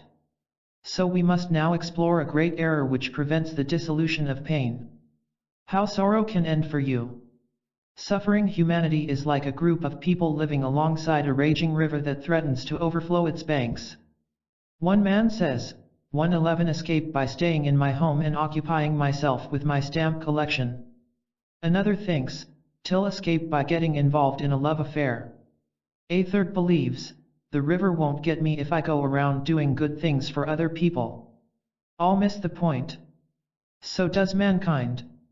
The flood is within. That is the only place for our attention and effort. Anything else is dangerous distraction, like looking in one direction but walking in another. What should you do when suffering a loss of any kind, whether of spouse, friend, popularity, comfort, happiness, or anything at all? The first impulse is to escape the heartache by chasing after a replacement for whatever you lost. You miss the pleasure and the sense of security it gave you. Having lost the familiar, you now seek something else you hope will become equally familiar and comforting. This is all wrong. Sooner or later, it will leave you in even deeper despair. Even the pursuit itself is frightening. With some quiet self-observation you can detect the increased anxiety brought about by an attempt to escape anxiety. What you then must do is really very simple, though at first it will seem difficult because it goes against all your habitual reactions to loss. You must face your new and unfamiliar situation with a sense of wonderment. Think, how strange. Here I am, perplexed and worried. That is my state, perplexed, worried, and empty. No hope, no expectations, no comfort. Well, what a new and interesting experience. I will remain with this state and not run away, in order to listen to its story. In this state of pure wonderment, you make possible a miracle of transformation. Exterior conditions may change or they may not, but that is unimportant. The miracle does not occur in the outer world, but in the inner world. You are the miracle. And then, there is never again any such thing as loss. There is only change, which is reality, which is happiness. There is a special kind of suffering encountered by the man or woman who deeply wishes to snap the spell of psychic sleep. It is the dark night of the soul frequently mentioned in esoteric literature. It is experienced by every enlightened person, including mystics like William Blake and Meister Eckhart. It begins when we first sense our pretensions and our emptiness. Having come consciously face to face with our own fakery, we shudder. We feel naked, alone, on the brink of disaster. This is a critical point which we must and can pass beyond. We do so simply by remaining with the emptiness and not fleeing back to our shaky shelters of external authorities, smooth words, or crowded places. It is only from our emptiness that we can learn anything new. But first we must become conscious, yes, painfully conscious of that vacancy. Pretense of fullness bars progress. But by living with the inner void, wondering at it in spite of our shudders, it fills itself by itself with new insight and peace. With that, sorrow ends. How to end any nightmares of life? Perhaps the following question and answer discussion will assist you in understanding and eliminating problems that confront you at the present time. Question: you say we must try to isolate and examine a particular pain in order to work intelligently for its disappearance. All right. I'm frustrated when I don't get what I crave. What do I do? Let's see how craving arises in the first place. You cite an exterior object, perhaps a new car, home, or maybe someone of the opposite sex. This creates a craving for possession. When you don't get it, pain attacks. Also, you picture in imagination what it would be like to have this object or person, but since it is not yours, you are torn between fancy and fact. Have you noticed this? Question: yes. You are saying that the problem resides in the craving itself, not in the attainment or non-attainment of the external object. Fair enough. So now I must ask how to get rid of burning desires. See that they arise from a false sense of self. The imaginary self is a mass of howling cravings. All craving is a vain attempt of the false self to affirm itself and make you think it really exists. It doesn't, it is only an illusion which you must see through. No object and no person on earth can affirm a false sense of self, because there is no false self to be affirmed. As long as we think there is, we chase an ever-receding illusion with all its weariness and despair. Question: I wondered why you emphasized the need for observing the false self. Now I see its connection with craving, which is a terrible thing. Craving is a cunning thief of life force. It fools you into thinking itself necessary for your existence, while all the time it steals genuine existence. Question: but what if a man attains what he craves? Doesn't that create happiness? Let's see. Suppose he gets the new home or different spouse.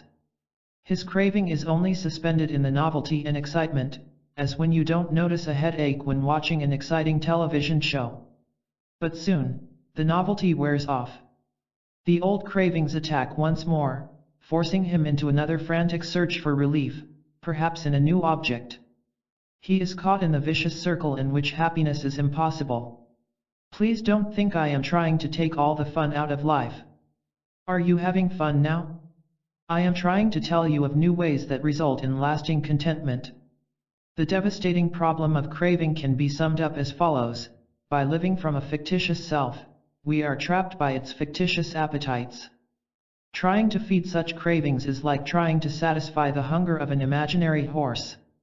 The entire attempt is ridiculous. But as we destroy the false self, its howling appetite vanishes, just as the terror of a nightmare disappears when we awaken. Henry David Thoreau confirms. When, in some dreadful and ghastly dream, we reach the moment of greatest horror, it awakes us, thereby banishing all the hideous shapes that were born of the night. And life is a dream. When the moment of greatest horror compels us to break it off, the same thing happens. The test of your cosmic progress. The test of progress is not how much intellectual knowledge you have added, but how many mental illusions you have discarded. There are those who know many things, yet are lacking in wisdom. Democritus. It is painful to live from illusory pictures of who we are, instead of from reality. A man picturing himself as a money-making genius will be upset by anything contradicting that picture, such as slow business. It is not really the slow business that bothers him, but the conflict between his pretentious self-image and the fact of slow business. He could be happily unaffected by all exterior conditions by being a simple, unassuming, self-unified businessman. If you really want things to be different, the ideas under discussion will point the way. Imaginary self-pictures are very cunning and the false self refuses to see them. The unnatural self never wants a man to awaken, it wants to retain him as its anxious slave. To escape from the slavery of imaginary pictures, we must first realize that they are within us. Honest self-observation weakens their hold. As we become conscious of them, they fall away. The clink of falling chains is beautiful music. Advancement is certain from the moment we cease to defend the false self with all its false values. The pain of defending the ego self can be illustrated by a warrior who is told by deceitful friends that a great treasure lies hidden in a cave. No such treasure exists, but for selfish purposes, his friends wish to decoy him away. Attracted by the promise of a rich reward, the warrior leaves home to stand guard. Day and night he attacks everyone who approaches, even those wishing him well. His belief in an illusion makes him suspicious and hostile. But as the weeks drag on, he grows weary of the strain and wonders why the promised reward never arrives. So he investigates the cave and uncovers the hoax. His awareness of his false position sets him free. He then goes wherever he wants and does what he really likes. That is what happens to the man with courage enough to abandon imaginary values of the ego self. He roams everywhere, tied to nothing, craving nothing, enjoying everything. You are not your thoughts. Thoughts are but a stream flowing through your mind. You need not fight to control them. What you must do is become a passive observer of whatever passes across the theater of your mind. If you were seated in a theater, you would witness one actor after another cross the stage. If one portrayed a vicious monster, you would not really be scared. If another announced in a gloomy voice that all is doomed, you would understand that it is all an act which cannot harm you. Do not identify yourself with troubled thoughts. Do not say, I am scared, or, I am gloomy. Instead say, a scene is passing through my mind, but it is not part of my true self. When you say this, you declare the cosmic truth. It is the truth even if you do not presently feel that it is so. See it clearly and the genuine feeling follows. How the Pilgrim Made Progress. John Bunyan's Pilgrim's Progress is both an entertaining story and a classic of spiritual and psychological insight. It tells of the adventures of Christian, who leaves everything behind to set out on the perilous journey to the celestial city. He encounters weird people with names matching their character, like superstition, the hypocritical talkative, the terrifying giant despair. He runs into the hill difficulty, valley of humiliation, country of conceit. But the brave pilgrim makes progress. Little by little, obstacles fall behind. In spite of fears and failures, he presses onward until he reaches the celestial city. In this allegory, the difficulties and dangers represent psychological conditions within Christian himself. Bunyan means to show how every cosmic pilgrim must boldly set forth, conquer inner negativities, and so advance to inner light. As an aid to our own quest of the supermind, we can examine two of Christian's adventures. While pausing at a riverbank, Christian and his companion, hopeful, are downcast. The way has been rough. They yearn for an easier path. Looking around, they sight a trail parallel to a meadow. Liking its looks, Christian tries to persuade Hopeful to join him in taking it. Hopeful worriedly wonders whether it might lead them astray, but Christian confidently predicts all will be well. Easy at first, the path becomes increasingly severe because it was the wrong one. Losing their way in a storm, they stumble about until finding shelter where they fall asleep. Next morning, more grief. They are captured by the giant despair and imprisoned in Doubting Castle. Here they stop to think things over. Christian admits his foolishness at leaving the true path for what appeared to be an easy way. But now he resolves to make things right by escaping from his own folly. Finding within his clothing a key named Promise, Christian unlocks the dungeon door. Once more, he and Hopeful set their faces toward the celestial city. That is the success story of every spiritual pilgrimage. Our blunders spill us into psychological dungeons, but with the key within, we escape to continue the pilgrim's progress. A second adventure occurs on Delectable Mountains. Christian and Hopeful met four wise shepherds whose names were Knowledge, Experience, Watchful, and Sincere. The pilgrims were asked how they were able to make it so far, when others had failed. Pleasing answers were given and the visitors were then made welcome to stay and rest. The following morning the pilgrims were guided to a hilltop called Clear. Supplied with a special kind of telescope, they caught a faint view of the wonders ahead. Cheered and strengthened, they exchanged farewells with the helpful shepherds and continued on their way. Likewise will any persevering pilgrim receive rest, glimpse wonders, and cheerfully walk on. The source of noble cosmic ideas. Lend an ear to one of my penetrating conversations with a person seeking cosmic guidance. Question: why do I get into one mess after another? Please speak bluntly. The reason that there is no end to your troubles is because you will not face their pain with calm insight. Instead, you evade and try to escape them. Question: in what way? Watch yourself the next time you fall into a difficulty. Consider your internal reactions. You blame others, get resentful, or fall into gloom. These are wrong reactions which only perpetuate the problem. Question: and what is the correct response? Simply be aware of these wrong reactions. Do not try to stop them, just be a watcher. Question: but how can a mere awareness of my responses change anything? You must discover this for yourself. I could tell you the answer, but personal experience will do far more for you. I own a stone which appears quite ordinary to the casual glance, but to me, it is unique. It has special value over the common stones in my yard because of where it came from. I picked it up while in the army on the Pacific Isle of Guam. You, too, will have unique regard for certain ideas when you see where they come from a special place within you, from your supermind. They are miles above ideas originating from the noisy, everyday mind, which can only substitute one confusion for another.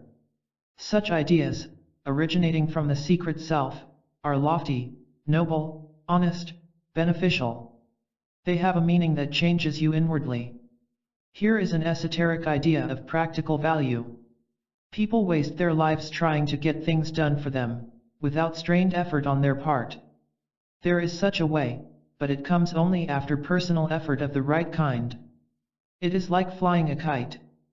If you act rightly by holding the kite up to passing winds, it will naturally fly by itself. Now, life itself is our support, which means the need for finding the true life of the supermind and not living from imitation. Tao Te Ching, the wise book of the East, comments on this.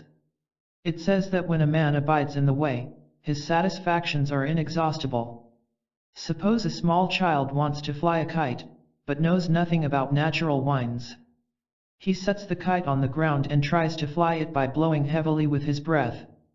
His frustration could make him receptive to an older child's information about the wind. Then, by replacing wrong effort with right, his kite flies effortlessly. Cosmic power is always with you. What about grief caused by the foolishness of someone close to us? Whenever a person behaves foolishly, it is useless to ask him why he did it. He doesn't know why he did it. If he did, he wouldn't have done it. He is asleep. He cannot see his enslavement to compulsive drives and destructive obsessions. While slumbering in unawareness, he will mechanically repeat his foolishness, though with new variations. Nothing can prevent this except his own effort to snap the spell. So once and for all, we must cease to expect good behavior from those whose psychic darkness makes it impossible. Do not expect anyone to behave better than he is able. Do not think that with a little effort he could be nicer. He cannot.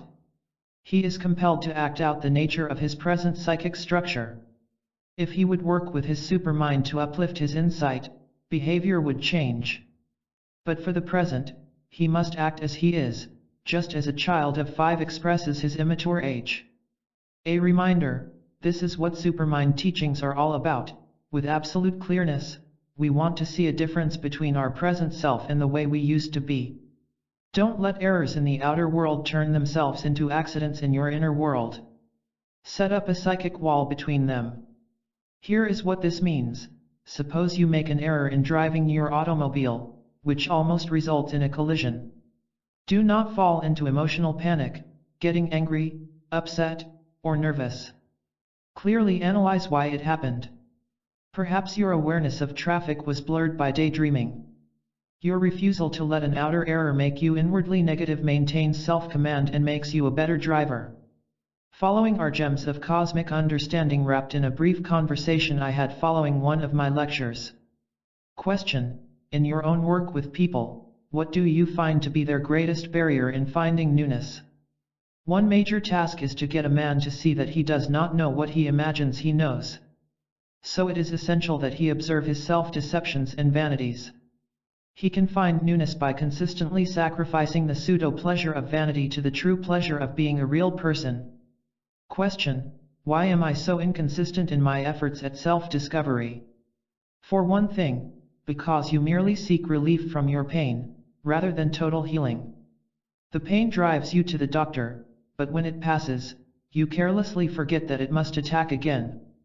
Consistency comes when you get tired of the pain. When you finally discover that you are both your own pain and doctor, you can stay home and heal yourself. Do you wish to understand all this and so make the crooked places straight? You can. Just as the power of the entire ocean is behind a single wave, so is the whole cosmic force of the universe in back of your intention to win. To end hidden pain and sorrow. 1. Liberation from all sorrow is possible in Supermind. 2. Reject surface comfort in favor of psychic insight for true serenity. 3. Do not be afraid to be without worldly answers when you rely on Supermind. 4. Never resist nor resent personal sorrow. 5. The wise use of suffering brings it to an end.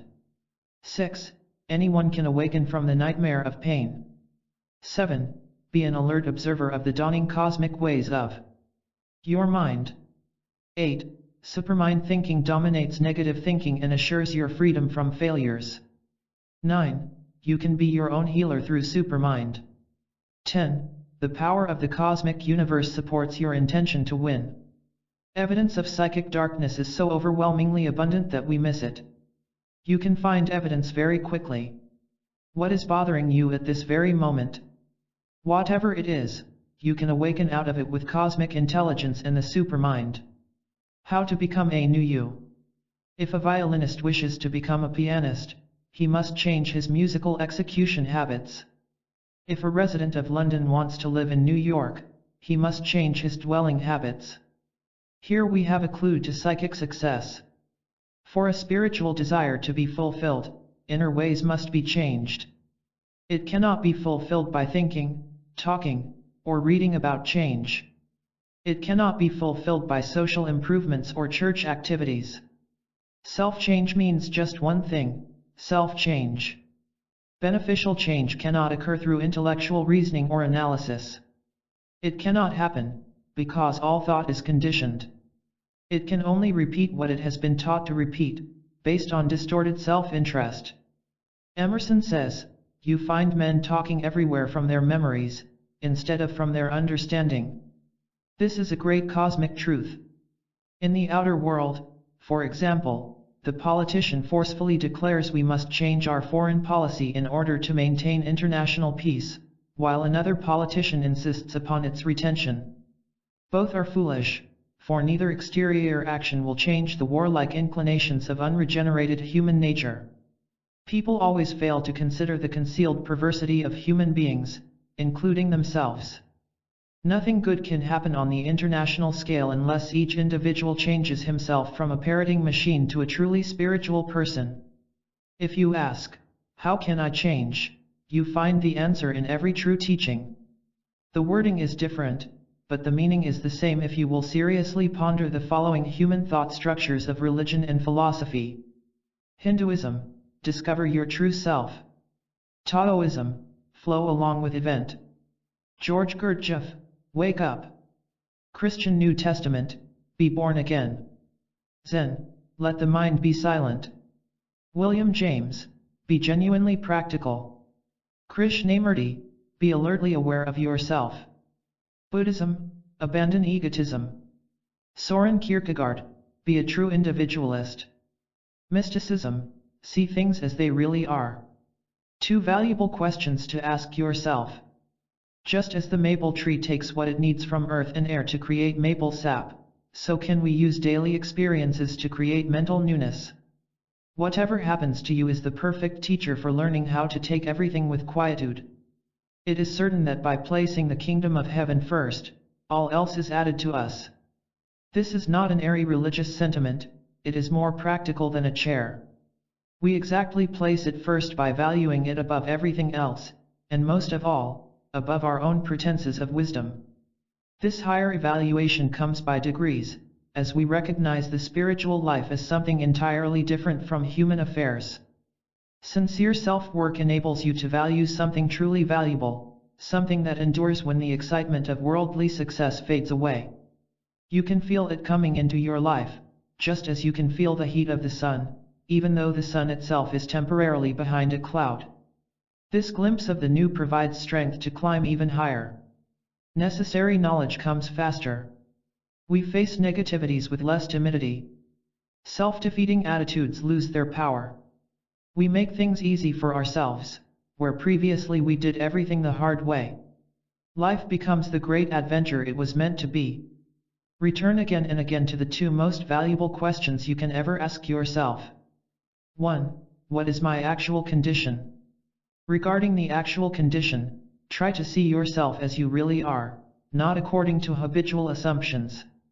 Perhaps through sincere self-observation you find yourself less sure of yourself than admitted. Such self-honesty radiates light. For changing the observed condition, work with the principles of the supermind. 2. How your fate can be changed.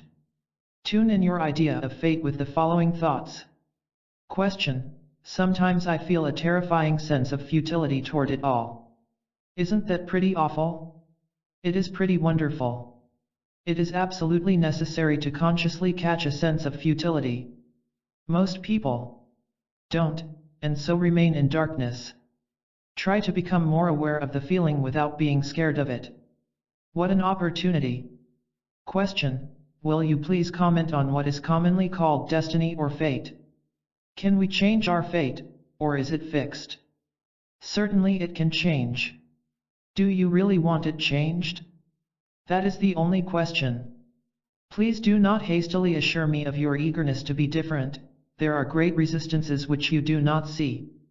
Do you want a new destiny more than you want your old ways? You can have whichever you choose. Choose in favor of yourself. We get exactly what we settle for, nothing more and nothing less. You attract people and events on your own psychological level. You cannot attract anything higher than your own level because you cannot recognize value above your own level. A woman constantly finds herself mixed up with the wrong man. As long as she remains a psychologically wrong woman, she has no choice but to end up with the wrong man. A businessman finds himself in one financial blunder after another. He must continue in his blunders until he sees their cause within himself. If we want more quality, we must first give up inferior quality, without demanding to know what the superior is like. This is the familiar supermind principle of the vacuum. You cannot load your cupboard with real fruit until it is first cleared of wax fruit. How to get abundant riches from cosmic change of self. The trouble is, a man demands security. He insists upon a way so clearly marked that he cannot make mistakes. But the fact is that no one has ever found the way back home without suffering the humiliation of mistakes. Swiss psychiatrist Carl Jung, a student of esoteric principles, remarked that the desire for security is the great enemy of self-discovery. Security exists, but it is not at all what the unchanged mind thinks it is. True security is a state of no security whatever, where a man's ego self has been so demolished that the craving for safety is non-existent. The Taoist teacher, Chuang Tse, explains, if a man can empty himself of himself, who can harm him? The daily value of cosmic ideas. While the teachers and systems mentioned in this book have different approaches, all agree upon one point, the ability of each individual to learn a new way of living. Yes, it is a learning process, much like you might learn to speak French. But because it is an extraordinary schooling, there are special lessons to absorb. Let's study one of the most deceitfully destructive enemies encountered along the path to the supermind. It is the false notion that esoteric ideas are out to rob us of happiness. How often I have seen a glance of suspicion cross the face of someone in my lecture audience when given an esoteric fact. It is almost as if he protested aloud, "You are trying to take something from me." Yes, that is right. I am trying to take the false ideas that ruin a life. At times you may suspect that a certain idea is true, yet be unable to make it work for you. It is like watching a swimmer without being able to swim yourself. But this is cause for encouragement, not dismay. Your continued observation and practice will turn theory into action. For instance, you may sense with Emerson, the difficulty is that we do not make a world of our own, but fall into institutions already made. This glimpse of something greater can lead to a remaking of your world to your own satisfaction. Your coverage of cosmic principles may seem to be unconnected with daily events of finances, people, shopping, home life, and so on. But I assure you they have every connection. They connect in a way which is presently vague, but which gradually clarifies and aids. Following is how I helped a person organize his cosmic approach. Question: I try to understand, but many ideas of the supermind elude me. I sense their deep significance, but don't know how to handle them. Imagine yourself standing before a large painting by a great artist. It is covered by a veil, except for a small corner. To understand the picture, you must push aside the veil. Now, every idea of the supermind helps you remove the veil over the cosmic picture. Just learn one new idea at a time. Gradually, you will see what the canvas of life is all about. Question: but isn't it enough to find a true teacher and listen to him? Unless you have at least a grain of insight in yourself, you will not know a true teacher when you meet him. How can you recognize a pearl unless you already know what a pearl is like? After developing yourself to a certain point, you can recognize a true teacher who can speed your progress. Question: what about discussing the ideas of the supermind with others? Here are my own rules, derived from many years of experience. Discuss the supermind only with those who show sincere interest. Discuss in the spirit of mutual exploration, not to prove your own ideas. Never argue, but depend upon your own supermind to enlighten you. Take a single principle and center your discussion around it. Don't wander from the point. For every minute spent in discussing with others, spend an hour in self-discussion. How to find true profit in everything you deal with. An old Chinese legend tells of an army headed by two generals, Zhou and Liang. They believed they could defeat the enemy army if only they had a fresh supply of arrows. Putting a clever plan into operation, they filled their boats with straw soldiers, including a few real drummers and buglers, and sent them toward the enemy. Hearing the sounds of drums and bugles, the enemy thought it was an attack, and showered the boats with arrows. These Zhou and Liang later gathered for their own use. And so can we use the arrows of our supposed enemies for personal profit? The stronger the attack against us, the more arrows of strength, knowledge, and stability we can gather. To do so is a sure sign of supermind thinking. The profit in attacks of anguish can only be seen in small ways at first. If the attack is too heavy, such as loss of someone important, we resist and see nothing. But we can take some little incident as a start, perhaps a minor disappointment or annoyance. We can see that our pain lies between what we think should happen and what actually happens. Then, if we remove the secret demand for this or that to happen, the pain gap vanishes. We actually did not want to win the election, get the promotion, or attract the praise, but really for them to tell us who we are.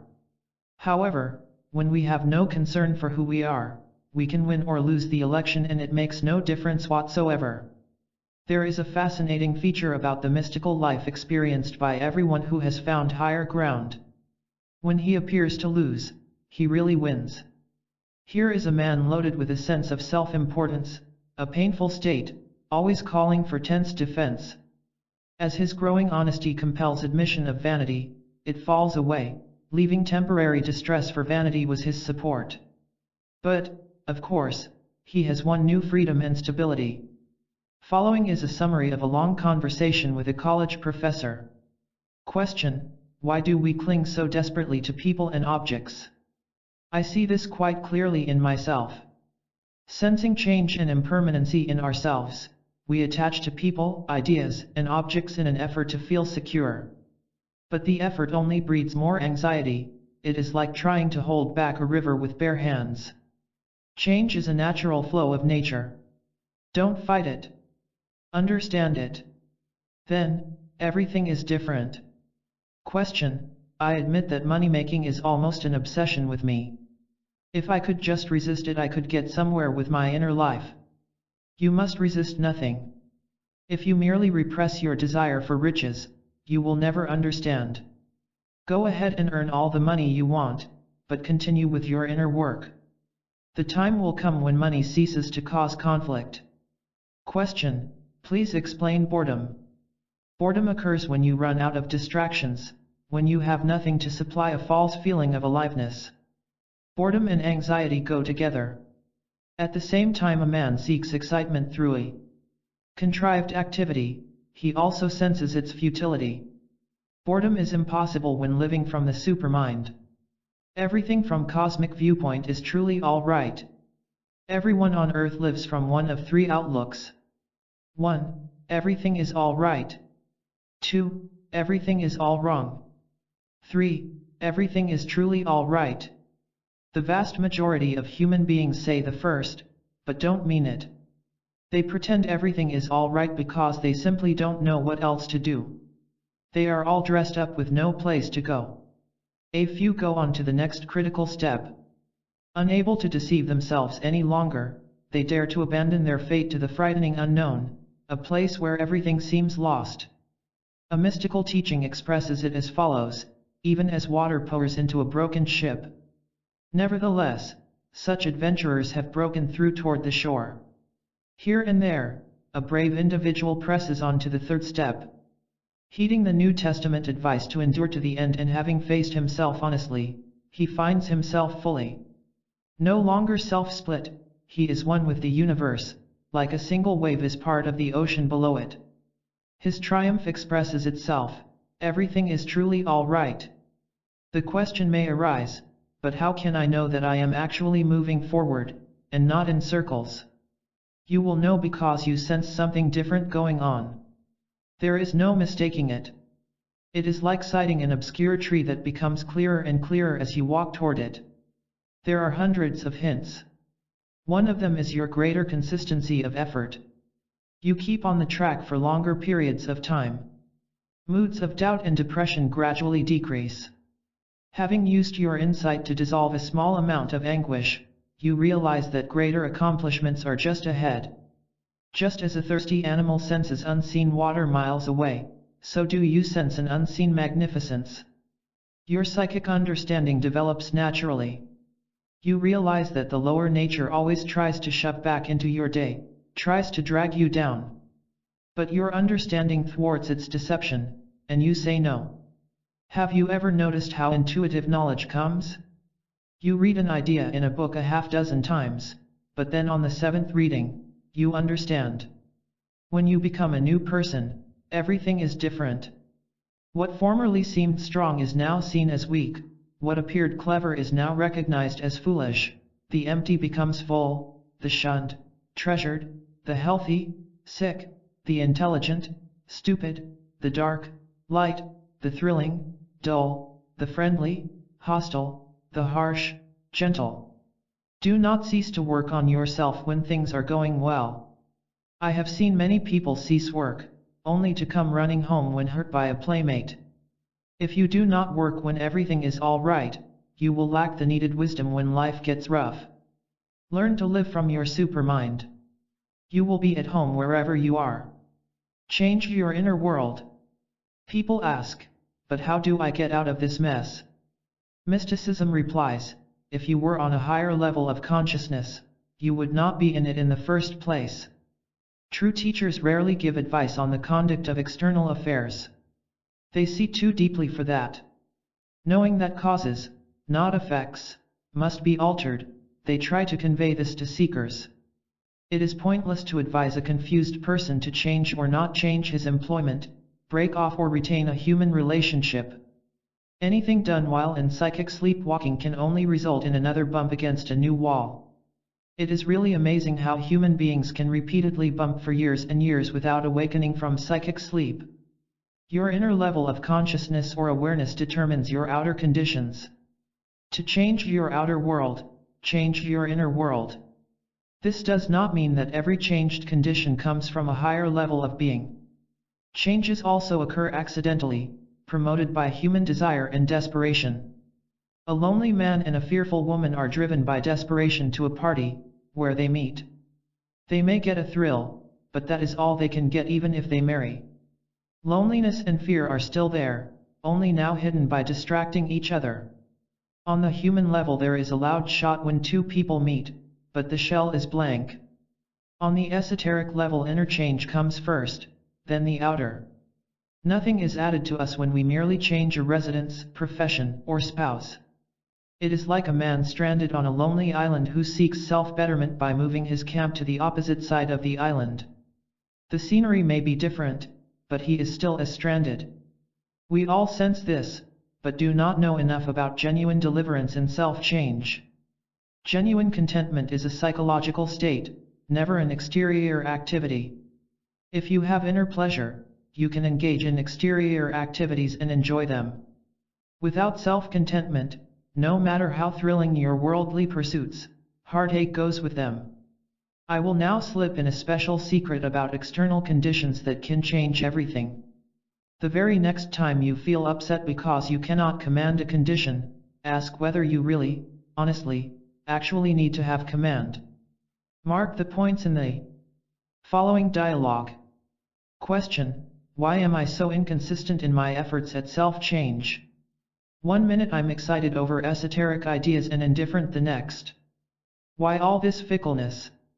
You have a single desire to work on yourself, and 99 desires wanting nothing to do with it.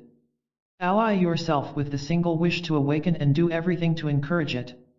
In time there will be 2 energetic desires and 98 lazy ones, then 3 sincere desires and 97 false ones, and so on. Question: we read a lot about building positive images of being strong and confident. What about this idea of holding mental pictures of being strong? It is the worst possible thing you can do for yourself. It is just an image, nothing more, and nothing is accomplished, except more weakness. An aim of Supermind is to destroy, not build, imaginary ideas about yourself. Out of that emptiness can grow what is real. That reality is authentic strength. A simple plan for your practice. Plato advised, let early education be a kind of an amusement. So, select an idea from Supermind and make an interesting game of it. See what you can do for yourself. Maybe you are mystified by the esoteric declaration that all human problems are caused by man's immersion in a peculiar kind of psychic sleep. Now, let this arouse the spirit of inquiry. It should. For if we are in trouble because of sleep, we can get out through awakening. Play the game all the way to the end. Read everything you can about this strange state of mental hypnosis. Think it through. Try to understand its full meaning. Connect it with your own daily experiences. See how far you can go. An illustration from the outer world shows how it goes in the inner world. In his early years, Luther Burbank wondered whether he might be able to produce a new kind of potato. He started by planting 23 seeds which he noticed on one of his potato plants. This was unusual in itself, for potatoes are usually grown from buds or eyes, rarely from seeds. As the 23 seeds grew into plants and potatoes, he ignored the inferior ones and patiently cultivated the finer results. Time after time, he discarded the small, rough potatoes in favor of the large, smooth ones. Eventually, Burbank produced the famous potato bearing his name. Do likewise. See what you can grow from the seeds of esoteric ideas. How glad you will be that you urged yourself forward in spite of everything.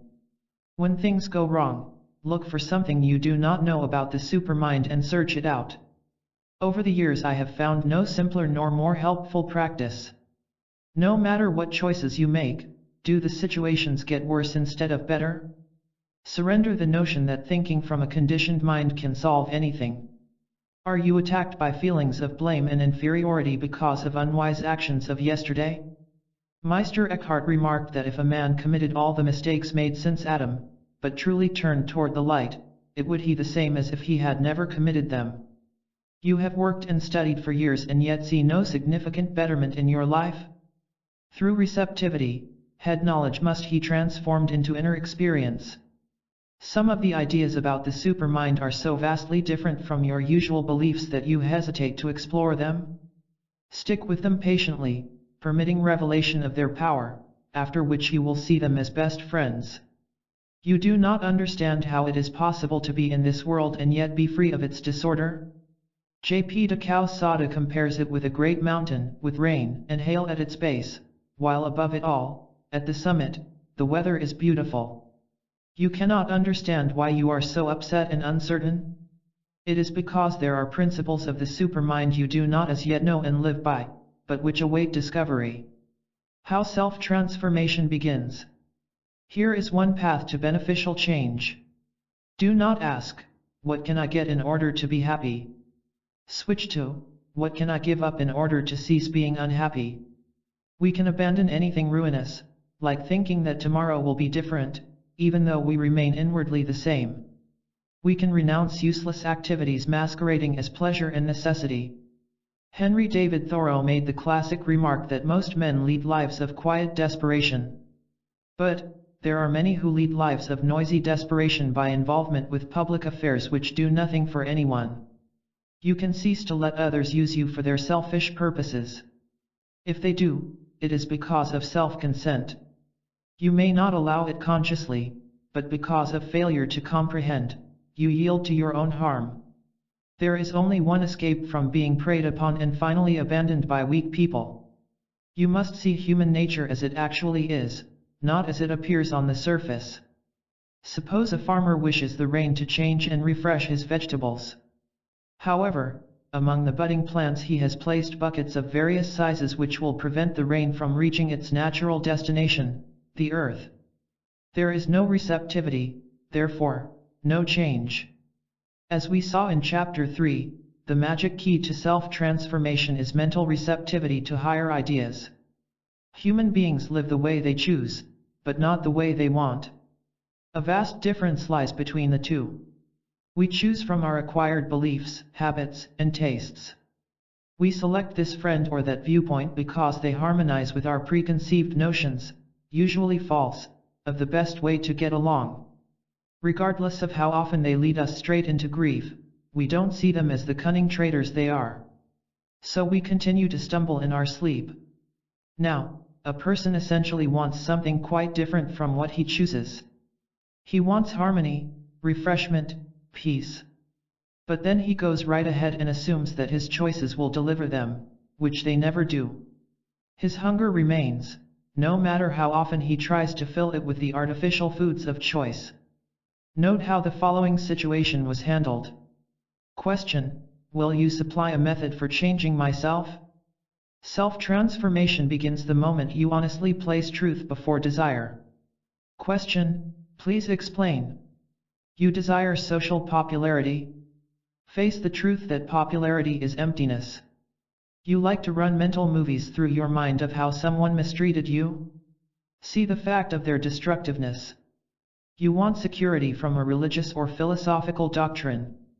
Realize that no man-made creed can save you. Question: this will make me different? Placing universal truth before personal desire sets in motion a great force in your behalf. You must place yourself aboard the airplane, after which it carries you aloft of itself. This chapter in review. 1. You must start with a deep desire for self-transformation. 2. Let every experience teach you self-knowledge and cosmic awareness. 3. Make self-change the great adventure of your life. 4. By raising our psychic level of awareness, we attract new riches. 5. True security comes with rejection of conditioned thinking. 6. When living from the supermind, boredom is impossible. 7. Everything is truly all right in cosmic consciousness. 8. When you are new with supermind, everything appears to be different. 9. We must abandon imaginary and conditioned ideas about ourselves. 10. Place cosmic truth before personal desires. Like the legendary monster, the feeling of failure is a hit-and-run creature. It pops up whenever we meet a crisis in business, marriage, or with an ambition. It strikes swiftly, withdraws and conceals itself, then strikes once more from an unexpected direction. Failure does not exist. A feeling of failure is useless and unnecessary. Its exposure comes when we see that, 1. It exists within us, not in the outer world, and 2. It has no power nor meaning in itself, only that which we carelessly give it. Suppose I am in a haunted house which is next door to my own home. It is dark, dreary, frightening. Not liking the darkness, I beat away at it with a stick. Will that give me light? No, I must stop my useless fighting and step into the light of my own home. So it is with failure. I will always feel lost as long as I remain in the haunted house of darkness and illusion. But when I come home, there is light and warmth. Now, here is the idea: when I was in that haunted house, should I feel myself a failure because I could not remove the darkness by beating at it? No. Would my neighbors call me a failure? No. The word has no meaning. It was not my business to either succeed or fail in the haunted house. My only task was to get out and get home. Do you see what we are getting at? If you do not call an event or condition a failure, it cannot represent failure to you. This means the event or condition cannot bother you in the slightest, regardless of its worry to others. So we must find out why we call anything a failure. It is because we have in some way connected it with a sense of identity. We desire the event to give us money or medals so that we can picture ourselves as wealthy or famous. But all is vain. Even if we get the money or medals, we have done nothing for our true selves. You see, man's greatest fear is the fear of being nothing. So he attaches himself to ideas of success in an effort to call himself successful. But because success, as well as failure, is a mere idea, he is forever doomed to disappointment. As difficult as it appears, we must abandon all imaginative ideas about ourselves. Beyond our imagination is what we truly want. When this is fully understood, life is no longer a mystery nor a misery. François Fenelon knew this when he wrote, "The more we give ourselves up, the more we find peace." Let's test all this. Think of a project in which you have no self-interest, perhaps that of becoming a scientist. Now, is either success or failure of concern to you? No. We concern ourselves with success or failure only when damaging self-interest is involved. So to be free we must abolish all harmful self-interest. This does not mean you will not be able to earn a good living or carry on with the usual affairs of life. In fact, you will perform much better in everyday matters, for you are not concerned with failure in any way. You just do what you do, with no inner conflicts. Strangely, when you have no harmful self-interest, you are interested in everything, but not tied to anything. You are like a ship that roams the sea, visiting whatever ports it likes, and leaving whenever it pleases the fancy. You can always find the cosmic awakening. Are your failures similar to those of a student who had to be handled vigorously as follows? Question: I have failed somewhere along the path. My behavior is pretty awful at times. Yes, because you are asleep but don't know it. The essential you does not consist of awful behavior, the behavior results from spiritual sleep. You must understand what it means to wake up, after which awful behavior ceases. Question: why do you emphasize the need for psychic awakening, rather than a life of action? It is because no matter where a sleepwalker goes, he gets nowhere. Question: why don't I know I am in this peculiar state of psychic slumber? You have not as yet worked long enough to see the difference between sleep and consciousness. If all you know is sleep, you have no way of recognizing the awakened state. Your present way of life is not all that there is. We can rise above our habit-heavy mind to find the new, the different, and the superior. The following story illustrates the point. There was once a citizen of a country which was famous for its great apple orchards. The country's industry was founded upon apples of every color and variety. Proud of its reputation, the nation restricted itself to apples only. No other fruits were grown or imported. One afternoon, while on a long journey to another country, this citizen became tired and hungry. Stopping off the road, he was hailed by a friendly orchardist who offered food and rest. When a tray of fresh fruit was placed before him, the citizen offered his thanks, but declined the food. Then he asked, "What strange fruits are these?" His host explained, "Peaches, pears, dates, pineapples, delicious and refreshing." The hungry citizen timidly hesitated until it became a choice of eat or collapse. Testing the strange fruits, he found them as delicious as described. From that day forward, he no longer thought that apples were the only fruit in the world. We must not think that the present way of life is all there is. Step by step, a man now arrives at self-realization when he 1. Dimly senses something wrong with himself. 2. Realizes it can no longer be ignored. 3. Searches for answers. 4. Encounters disappointments and frustrations. 5. Gallantly persists. 6. Dimly senses something new and unique within. 7. Begins to change inwardly. 8. Alters his external ways. 9. Becomes freer and happier. 10. Continues to let the truth renew him. How to end defeat and failure. The sure cure for feeling defeated. A sense of defeat and failure can exist only when we live from unnatural ideas about who we are and what we should accomplish. When false notions melt in the light of psychic intelligence, defeat and failure disappear forever. Man is always chasing around trying to get credit and approval.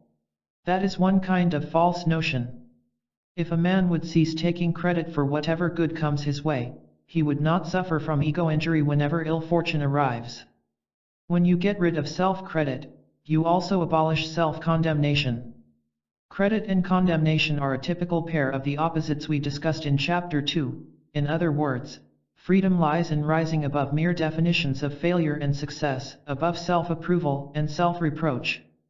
Note how the following questions were handled. Question: I want people to notice me, to be attracted to anything with which I am connected. What is wrong with this kind of success? Why do you want others to be attracted to you? Question: it makes me feel good. What's wrong with that? In other words, your source of pleasure is in the behavior of others toward you. Question: well, yes, since you put it that way. Why isn't that all right? Don't you see that you are at the mercy of the fickleness of others? Their behavior tells you how to feel. Do you realize the slavery in this? Question: but what else is there? How else can I feel good? If I give up all this, I wouldn't be able to stand the isolation and loneliness. There will be no isolation or loneliness when you return to your original self. Question: I would like that. But how do I return?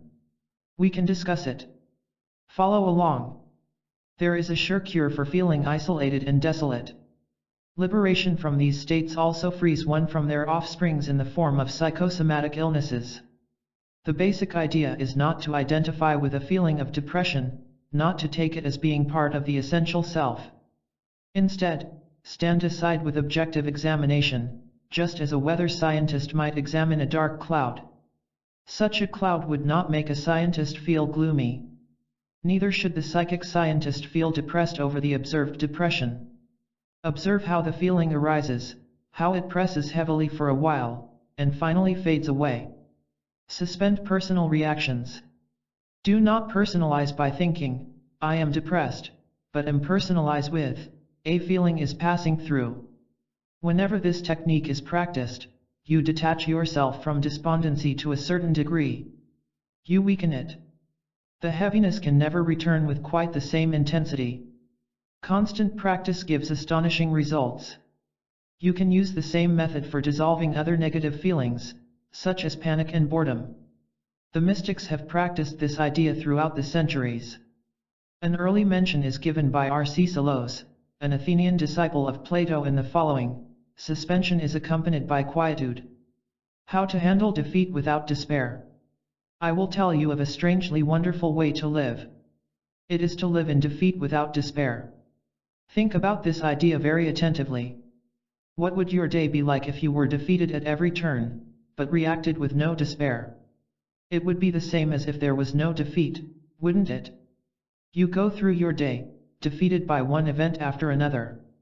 You spill coffee on your clothes, the car breaks down, you feel lost, you cannot come to a necessary decision, the thrill you thought would last has faded and left you empty. If you will let these things happen to you without reacting to them with a conditioned mind, there will be neither defeat nor despair. Both are merely reactions of the conditioned mind to an event. Arthur Schopenhauer, whom we will meet later, explains this curiously effective technique of winning by losing as follows. How is inner unity even possible under such circumstances? To be sure, the best thing he can do is to recognize which part of him smarts most under defeat, and let it always gain the victory. This he will always be able to do by the use of his reason. Let him resolve of his own free will to undergo the pain which the defeat of the other part involves. This is character. Maybe you are unjustly accused by someone, with no way to explain. All right. You are unjustly accused. So what's the problem? There is none. You relax because you see that the only thing in the whole wide world that can create defeat is your own belief in it. Schopenhauer calls it character. It is also life-saving wisdom. Learn what it means to live in defeat without despair. Then, no matter what happens to you, it is all right. You may not see it at the time, but it is perfectly all right. In time you will see it. Here are deep truths in question and answer form. Question: I catch a glimpse of all this, but don't know what to do next. It is quite possible for you to be in a negative state while sensing that it need not be this way. This is genuine progress. You are like a man lost at sea on a raft who sights a distant shore. Question: good. Please supply a solid idea for self-work. Rid yourself of the false notion that things should turn out the way you desire. Question: this will change things? It will reveal things. 10 Secrets of Psychic Success. 1. Your inner essence, words, thoughts, actions, ambitions, convictions, all mean nothing unless they spring from that certain inner essence called the supermind. Honey contains sugar, flavor, color, liquid, but if you mix these ingredients you will not get honey. The essence of honey is required. 2. Self-unity. The self-united man easily accomplishes that which the self-divided man finds difficult or impossible. Inner unity expands our achievements in all areas of living. We are no longer harvesters who pick one grape at a time, we take them by the bunch. 3. Leave yourself alone. If you do not identify with a physical defect, that is, if you do not see it as part of the essential you, it is the same as if it did not exist. Psychologically, it does not exist and, therefore, cannot bother you. So stop nagging at yourself, leave yourself alone. The reverse of the golden rule is equally valuable: do unto yourself as you would have others do unto you. 4. The wonderful truths. Beyond the terrible facts about human beings, reside the wonderful truths. But no man ever has or ever will find the wonderful truths without first facing the terrible facts. We find our heaven by experiencing fully and without resistance what we assume is our hell. 5. Correcting blunders. You can take the sting out of your mistakes by realizing that you made them because you wrongly assumed that your action was right or necessary. Operating from a false notion, you received a false effect. But now, by operating from the supermind, everything can be different. 6. The mystery of hope. Never hold your hopes in reserve. Dare to exhaust them completely, the sooner the better, for they keep you tense. Have you noticed the anxiety in hope? Human hope is not comforting, it is subtle slavery. Beyond shattered hopes is what you really want. In that true life there is no need to hope. You don't hope for the sun on a bright day. 7. How insight works. When you do something because you first see something, your action is right. In fact, the seeing is the doing. When you solve this mystery, life will never again have a sorry sense of sameness. 8. Avoid distractions. Don't take side trips, that is, pay no attention to useless items like traditions and popular opinions. It is also useless to wonder whether you can make it or not. Keep trying. It is pointless to chase from one teaching to another. Seek within yourself. Never mind what other people do with their lives, do what is right for you. 9. The richer life. The greater distance a man is from the truth, the more he will be indifferent or hostile to it, though he may give public lip service to it. The closer one is to the truth, the more he welcomes it. Spiritually speaking, the rich get richer and the poor get poorer. 10. Sailing forward. Just as a ship sails through opposing winds by setting its sail at a certain angle, so can we, by right insight, sail through all seeming opposition. Forget opposition. Remember insight. Practical wisdom from the Sufis. You show your skill as a psychic artist by doing the little things you can do, while not trying to reach too far. Perhaps you cannot break that habit, as yet, but you can investigate its mental causes. Maybe you cannot understand why you slam into one frustration after another, but you can see how labeling an event as frustrating arouses a similar feeling. You may be unable to stop self-condemnation as yet, but you can absorb supermind teachings. There is always something you can do, so concentrate your efforts on it. A small task, well done, qualifies you for a slightly larger success. By adding a single cup of water to a bowl of water, the entire level rises. Likewise, by making a single gain in insight, like seeing that the effortless way is surprisingly effective, you also understand other things. As your confidence in the truth increases, your search becomes brightly exciting, like a man turned loose in a field of diamonds. You become eager to receive everything the supermind has to offer. At this point, many students compare the teachings of all the great mystics. Surprise!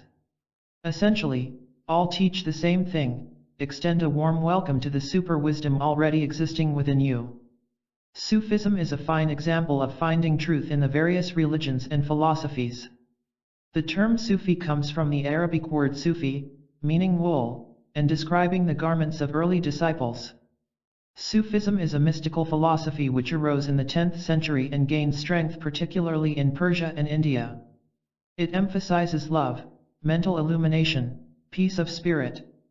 The first great Sufi was Hallaj. He was martyred when he denounced religious hypocrisy and urged men to discover the truth for themselves. Later, the mystical teachings of Al-Ghazali made him a chief philosopher. But the most famous Sufi of all was the poet Omar Khayyam, whose rubaiyat rises to lofty heights of beauty. Following are typical gems from Sufi literature. A bit of comparison with thoughts from other religions will prove the basic sameness among them. 1. Bitter things become sweet through love. 2. The ideal of human action is freedom from the taint of darkness. 3. Quit the world and be a world for yourself. 4.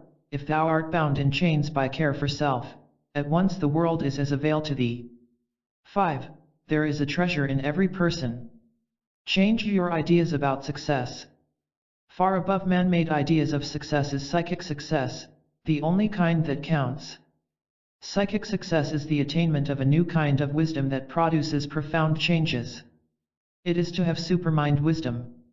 It is to see, the happiness we receive from ourselves is greater than that which we obtain from our surroundings. Metro de Ruse. Let's take a practical example of how true understanding changes things. I select that bothersome condition known as competition. Look around. See how everyone competes with one another for friendship, romance, customers, and so on. But it is ego competition that concerns us just now, for that is a primary cause of anger and frustration. In the outer world, you may be in competition with others for customers for your commercial products. However, if you also live from the inner world, you can engage freely in commercial competition without ego competition. Because the inner world is higher than the outer world, you have no worry over anything, even if your competitor gets most of the business.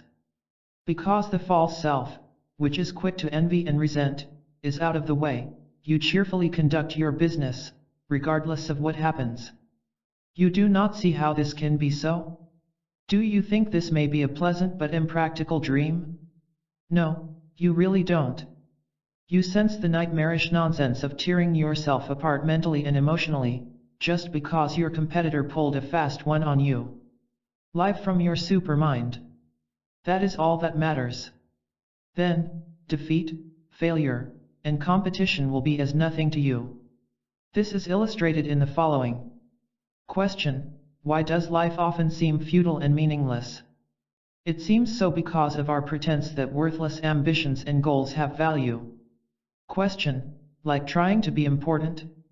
That and also an ambition to acquire possessions and attachments to man-made organizations. It is as if a man were to mail empty packages to himself, while pretending to himself and friends that they have inner worth. His secret knowledge of their emptiness builds unconscious despair. By daring to open the packages and facing their worthlessness, he could move forward to true values. Question: please summarize esoteric teachings about failure. Failure does not exist. You assume there is failure because you have ego-centered notions as to what constitutes success.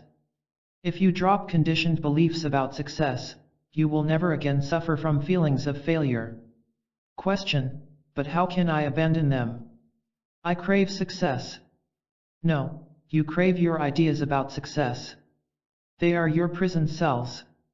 Society tells you that success is something at the top of the stairs. You, therefore, are sad when you find yourself at the bottom of the stairs. We must not be gullible. The steps don't exist. Man-made success or failure is nothing. You are everything. How to perform right action. In flashes of honesty, a man sees that he hasn't the slightest idea of what to do with himself. He is in the impossible situation of feeling eager to do something but lacking any idea of what that something is. His puzzlement leads to mechanical action. In dull despair he does what he always does. To solve the mystery, we must grasp the esoteric meaning of action, the only beneficial kind. It is totally different from harmful action, springing from distorted desires and ego-serving ambitions. You achieve supreme insight into the true nature of things when you see that all you need to do is to let everything be done for you. This happy insight comes to the man or woman who has reached the end of his ego self and is willing to let his true self live out its nature through him. If you do anything, mistakes are made. If you do nothing, letting your inner life happen without ego interference, no mistakes are made. This does not mean the surrender of anything valuable to you. It means the finding of true value. You see, the secret terror of a man is that although many things happen to him, nothing happens that is real. It may be new, exciting, or even gratifying, but it is just not authentic to the deeper self. The more you are your real self, the less you do unreal things, and the happier you are. How strange that people repeatedly suffer from wrong actions without questioning them. In the physical world we are very practical. If the dinner is less than tasty or if the business project goes wrong, we make examination and correction. Yet, in the inner life how few are practical. It is not enough to sense that something is wrong. We know something is wrong, don't we? We must get sufficiently tired of the same old panics and boredoms to start right action. Right action starts with observation of and dropping of the false self. You do not need to plan right action toward inner advancement. You need only cease wrong action which you assume is right. That makes room for action without conditioned thought, which is always right. Taoism says of the enlightened man, he does not plan, contrive, or calculate. Do you need to plan how the sun moves in its natural course across the sky?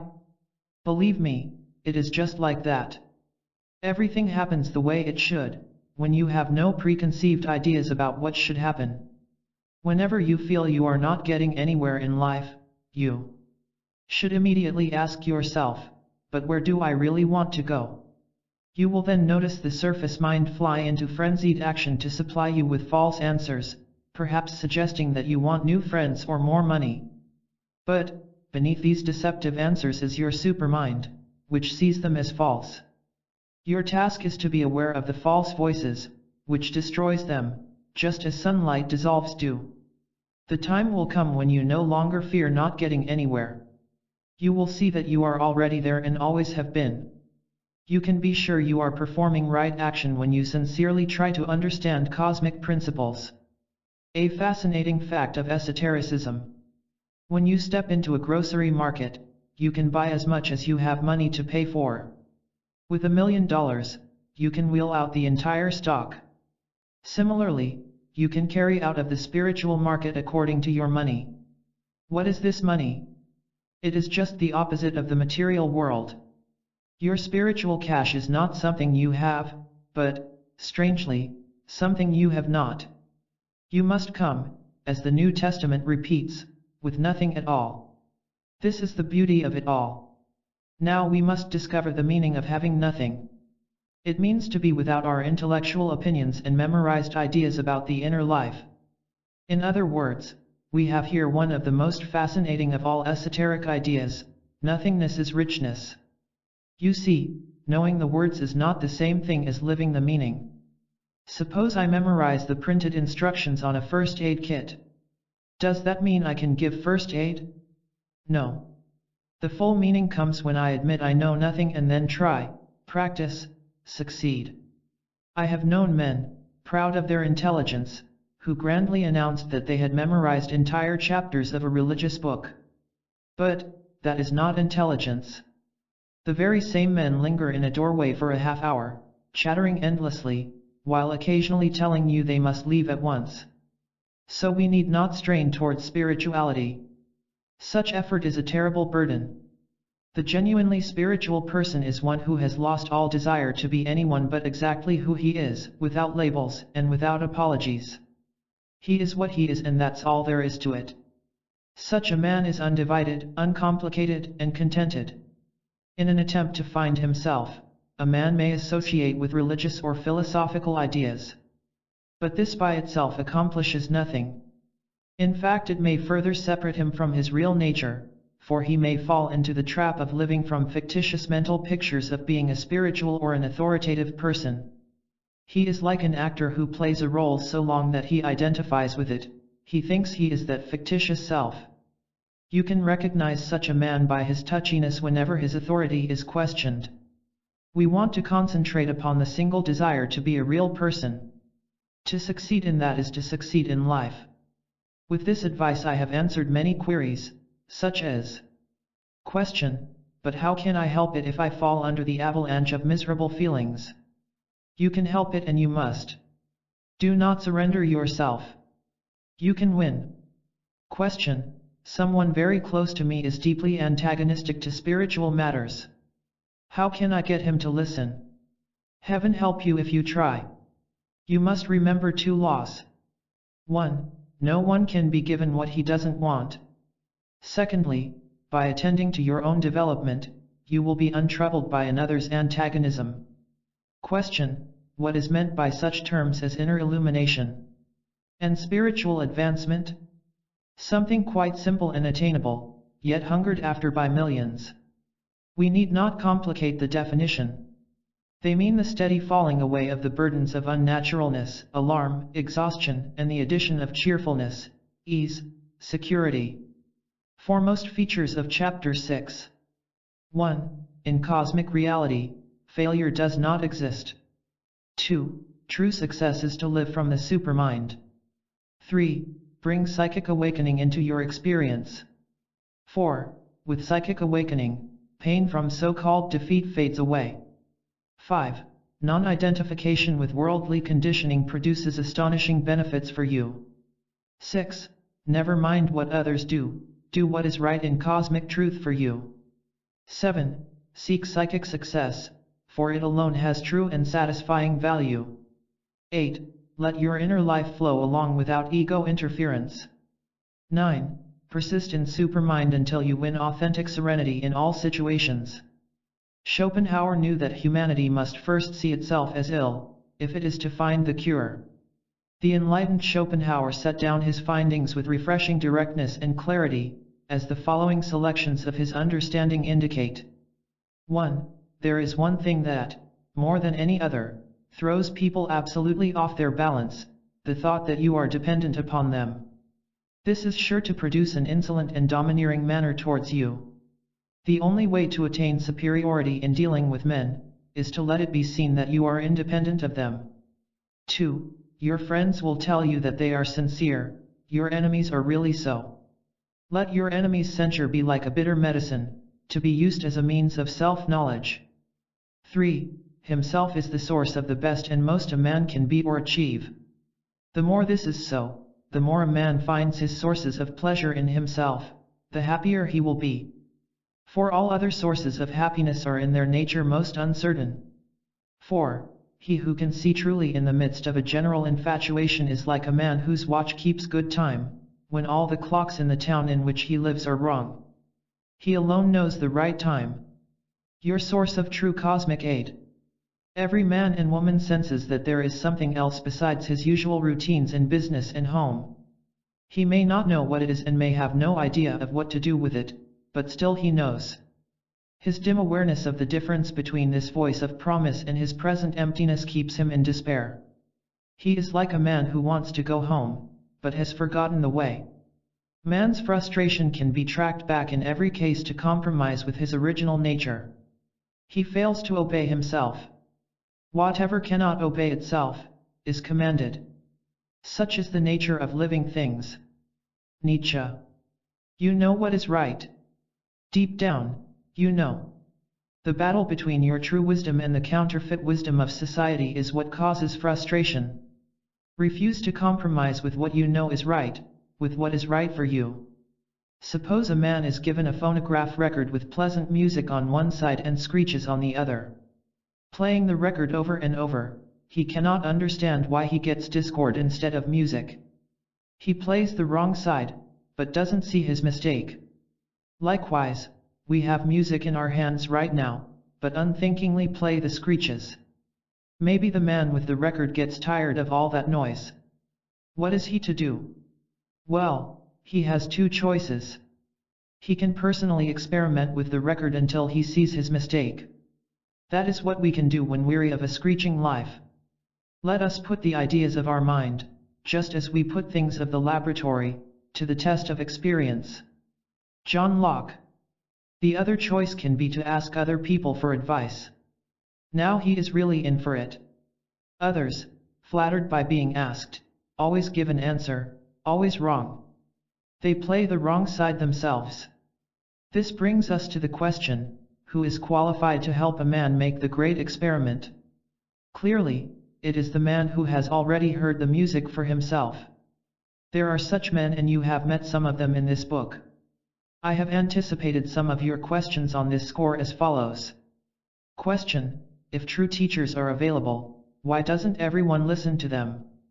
Did everyone listen to Christ, Plato, or Spinoza? Or, did they only give lip service to their teachings?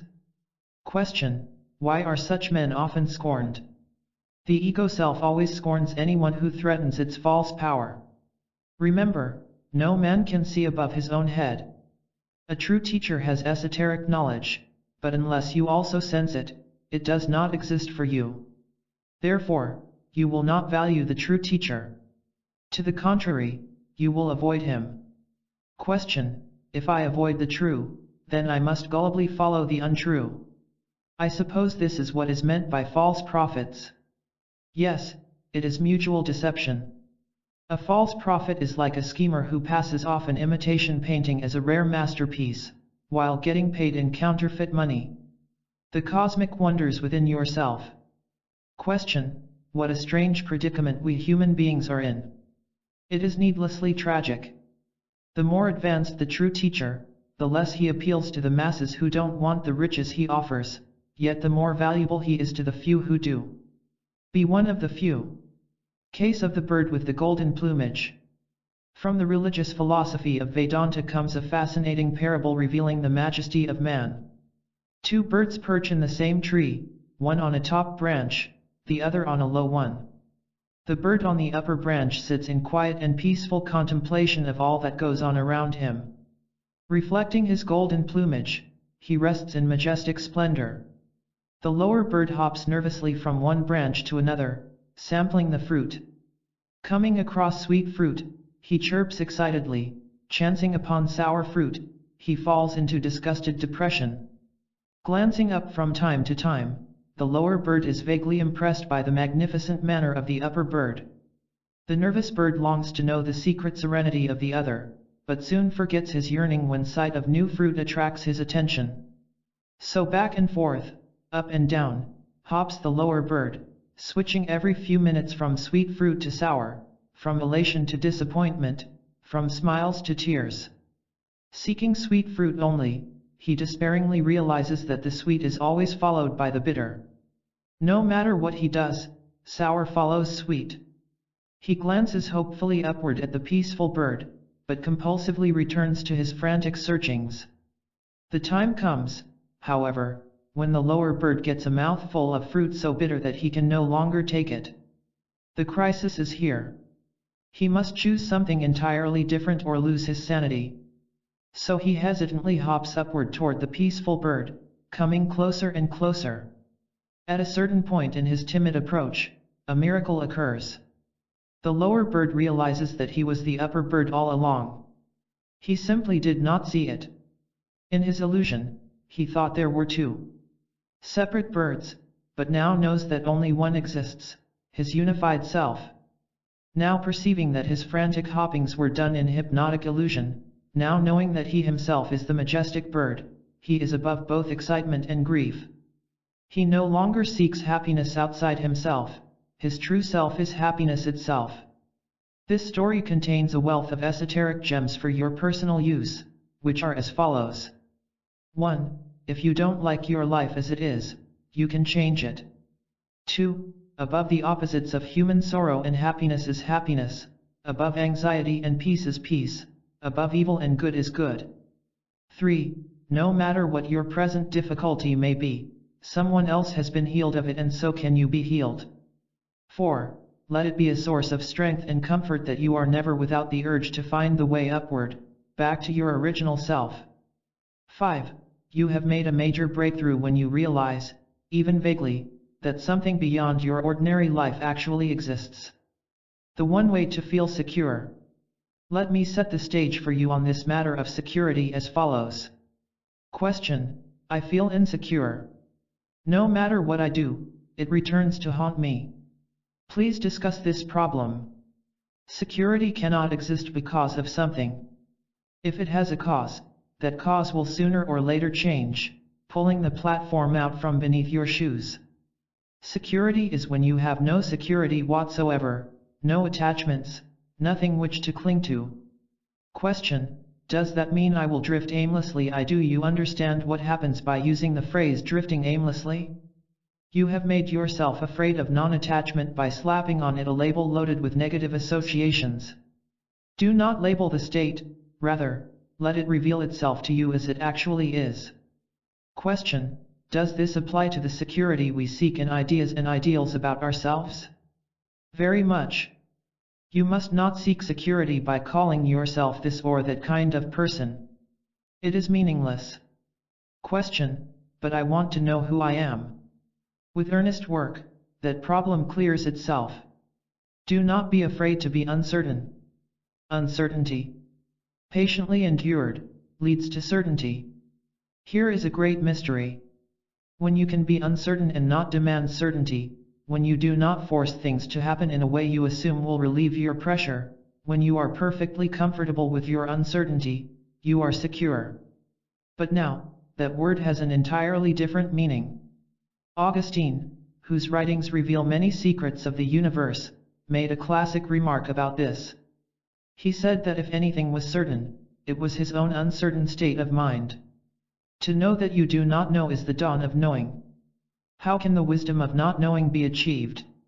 You must have the courage to ask, what would happen to me if I stopped running? Then, find out. Stop running. You will see something. What a relief to stop running. From the Gulistan, or Rose Garden, a book of ancient Persian wisdom by Sati, comes this story. A dervish who owned little of the world's material goods reflected to himself, how much easier it is to live in simplicity, than to be obligated to those who might enrich me. Someone told him, why remain as you are? There is a wealthy man in town who delights in helping worthy men such as you. If he becomes aware of your needs, he will surely supply you. The dervish replied, hush! I am happy as I am. It is folly to plead for anything from anyone. You can own the entire world, but your ownership comes when you don't care whether you own it or not. If you are compelled to own the world or any small part of it, your desire is an attempt to feel secure through possession. But there is no security in possession, but just the opposite, anxiety. When you have nothing, you have everything. Here is your magnificent view. From my previous book, The Mystic Path to Cosmic Power, comes this illustration.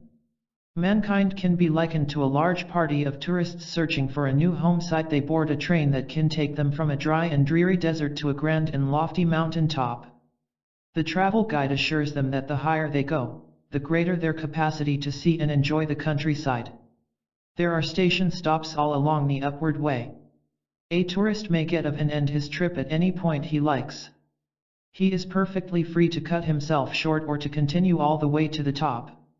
Some get off at the first stop. They find themselves in desolate country. They settle down in secret despair. Others go on for another station or two, then take their leave of the train. Their location is somewhat better, but, still, they settle down with a vague uneasiness. A few others, the enduring ones, keep going. Somewhere along the early part of the journey, they made a fascinating discovery. Though the trip certainly has its challenges, the further they go the easier it becomes. Patience and persistence present sure rewards. So they eagerly press on. As they do so, they reach the peaks of happy and unworried living. With enormous relief, they find that the mountaintop was not just something announced in the travel guide, it is real, it is there, it is theirs. Think of your studies of Supermind as an upward journey to new levels of pleasant understandings. Do not cut your trip short by abandoning the train at lower levels. Some seekers do this whenever they encounter esoteric facts which are contrary to their habitual notions. But, if you want the peaks already prepared for you, let the facts offer a new look at life. They may be startling at first, but change magically into a magnificent view. Here is a startling fact: unless we are right within, we cannot really enjoy the exterior world of nature and social activities. We can only use them as distractions from our secret sorrows. But, when we are one with ourselves, we are one with everything. There are no conflicting divisions between the inner world and the outer world. Then, daily activities are pleasant, easy, rewarding. Now, can you take this idea and see how it applies to you in a very personal way? Can you plunge beyond the words to see the fact? If so, you are becoming a psychic artist. And that is what leads upward to a new level. That, in turn, is what liberates you from whatever bothers you. The magic of self-awareness. Awareness can do the following for you. Dissolve dangerous illusions. Snap the spell of psychic hypnosis. Enable you to see things as they are. Destroy the painful false self. Deliver lasting happiness. We want to inquire into this idea of awareness, for it is a major pillar supporting a first-class life. The definition of awareness is very simple. It means that we stand aside and watch everything happening to us, both within and without. We are quiet observers of thoughts, feelings, conversations, our own facial expressions and those of others, of attitudes, beliefs, of noting the manner in which we walk and how we react when surprised. Now, it is essential that we do not assume that we already are self-aware persons. Everyone thinks he is. But awareness is much deeper than we think, so we must assume nothing about it.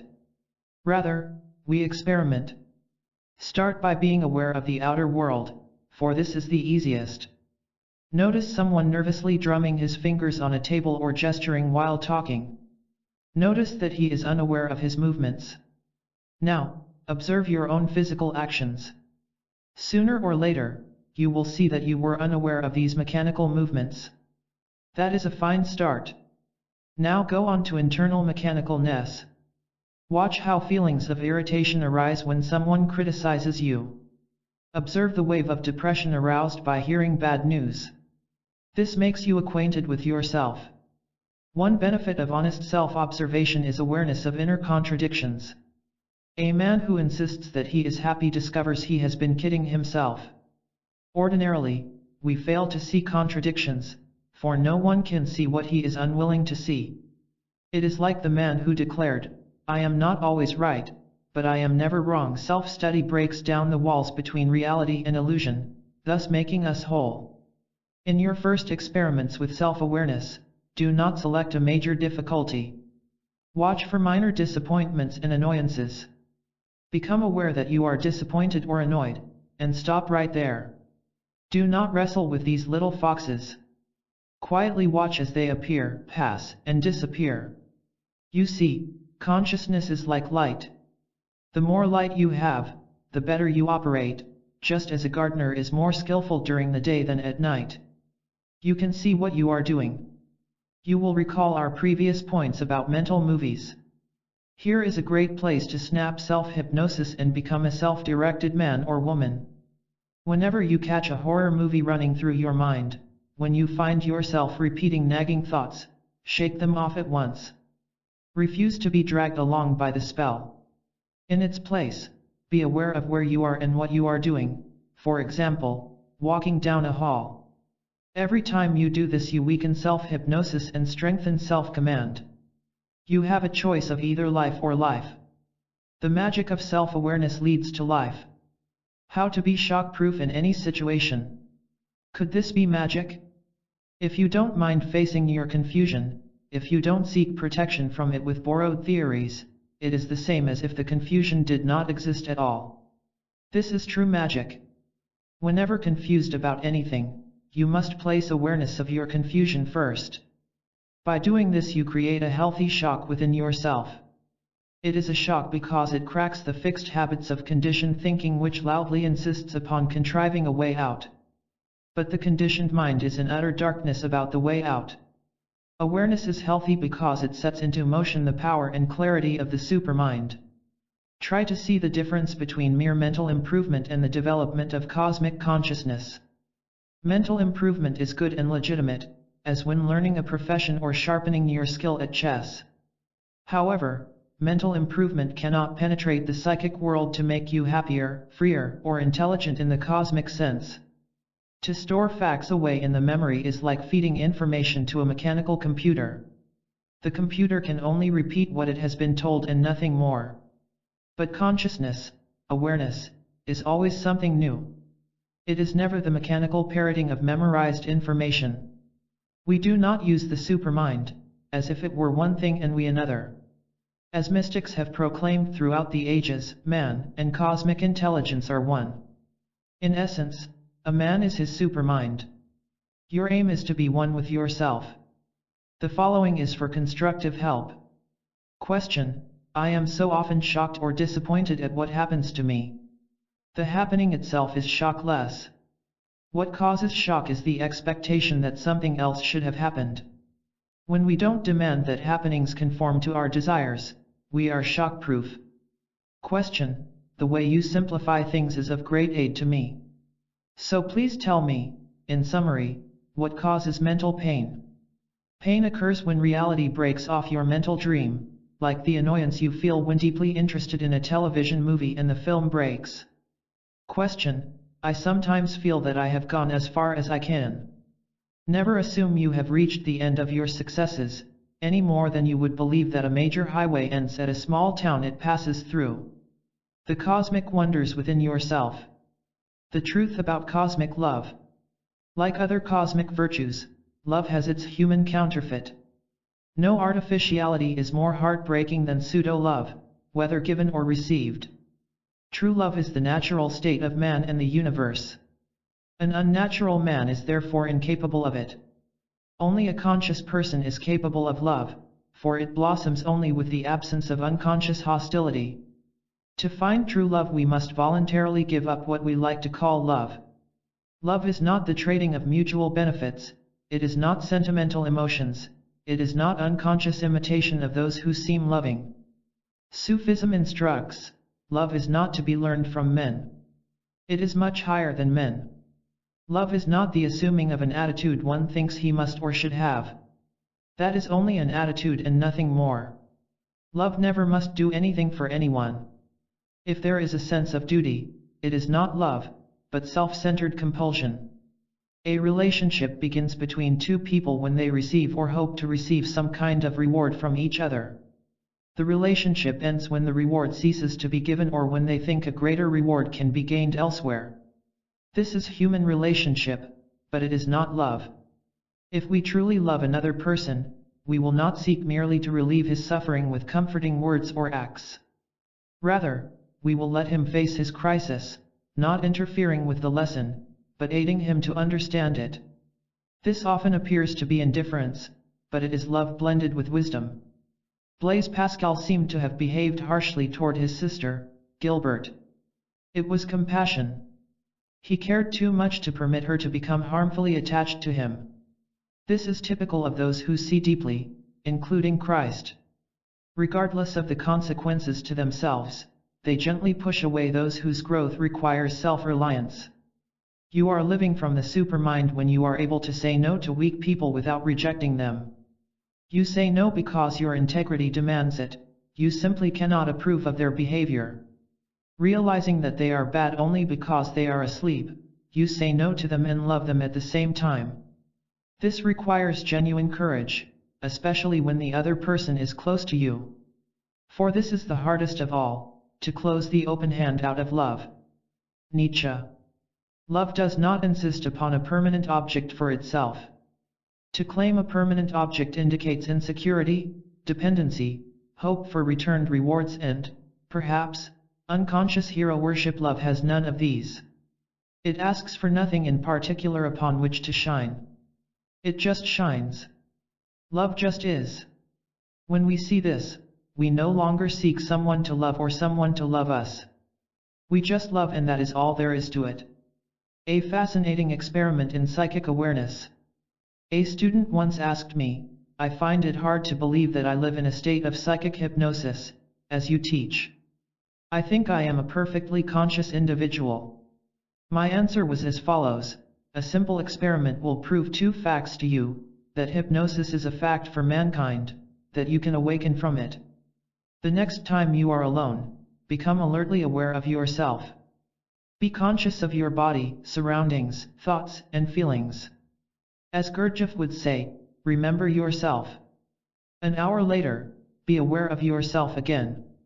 Once more, be conscious of everything outside and inside you.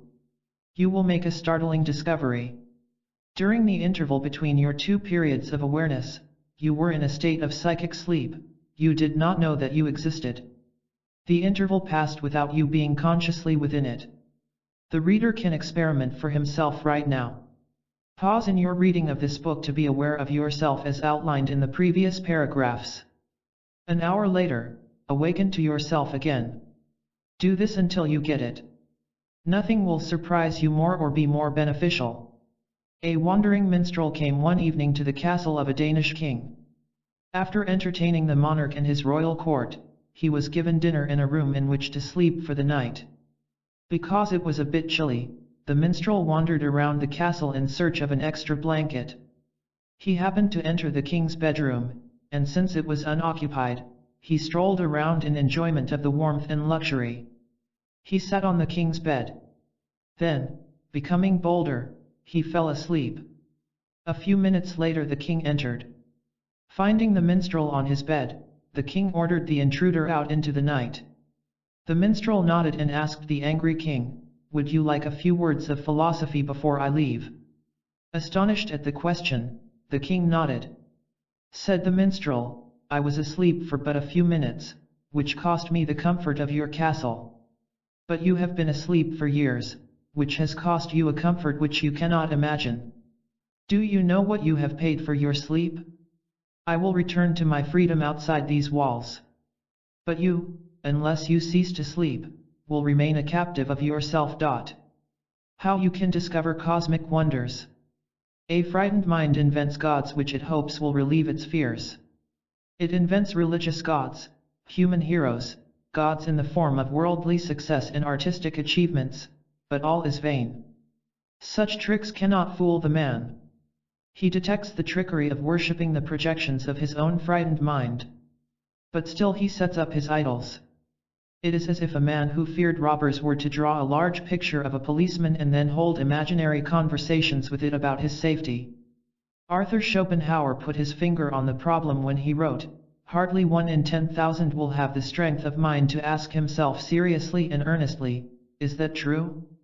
But there is a way out. We can become aware of all our nerve-wracking pursuits. We can see how they distract us from finding the true self. If we discover a mental noise to be of our own making, that very discovery is a step to quietness. If noise comes from the blaring outer world, we can gradually cease to listen. Fresh strength surges through you every time you become quietly aware of yourself. With silent receptivity, all things are possible.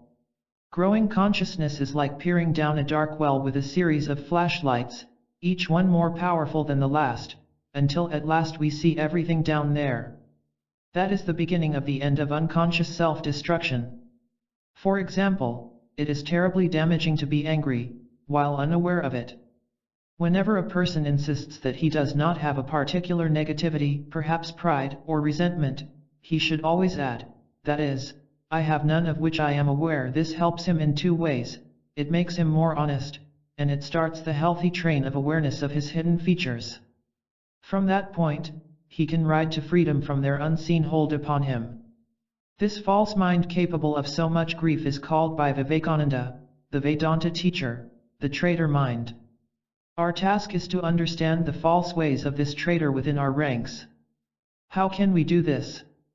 Through cosmic understanding, as follows. Self-study and self-knowledge are the great revealers of everything in the cosmic and physical worlds. When you truly know yourself, you know everything necessary to know. You know why you are dissatisfied and how to change things. You understand why war occurs, and the only way to peace. The secrets of human behavior in all situations are open to you. You know why counterfeit love often appears warm and comforting, while authentic love seems to be cold and distant. You perceive why you have faltered in life, and you are now in command of correction. Don't try to be happy. People do this all week long and nothing happens. Instead, work at understanding yourself. That is what works. Remember, you don't have to know everything in order to progress. You need only be on the right track of things. By your willingness to receive, even as you read these lines, you become more right, in an entirely new way. Helpful points to think about. 1. Make it your aim to go beyond your worldly self. 2. Follow the unfailing wisdom of your supermind. 3. If you don't like your life, you can change it for the better. 4. Let your supermind studies be a pleasant and satisfactory journey. 5. Self-awareness in cosmic truth delivers permanent happiness for you. 6. Practice sincere self-observation daily and faithfully. 7. As cosmic self-insight comes, painful confusion goes. 8.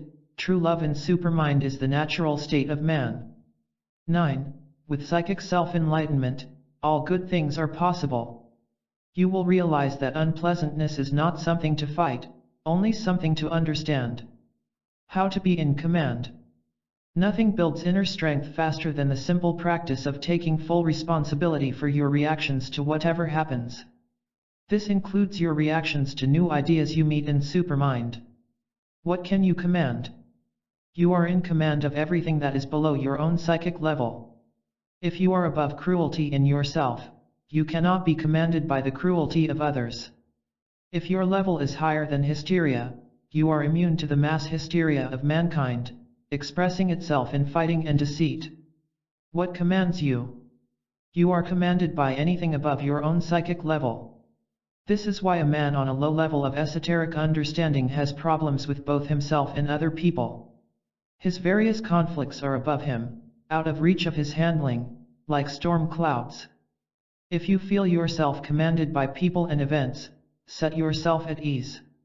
Remember the one item that is always subject to your possible control, your own clarified mind. Your mind can control everything because of its supreme power to react correctly to everything. In the outer world people may seem to exert command over you, as with unjust taxes, but no one can control your mental reactions to outer events. Nothing in the outer world can touch a man living fully from his inner world. A situation becomes what the mind calls it. But what happens if the conditioned mind refuses to call it either good or bad?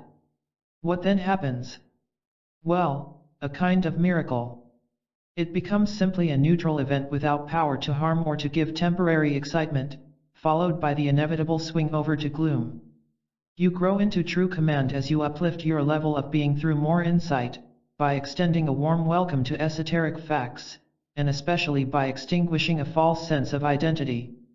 Add daily to your stock of information by going over the principles of supermind. Before performing any task, we must learn the nature of the task. Learn what you must do.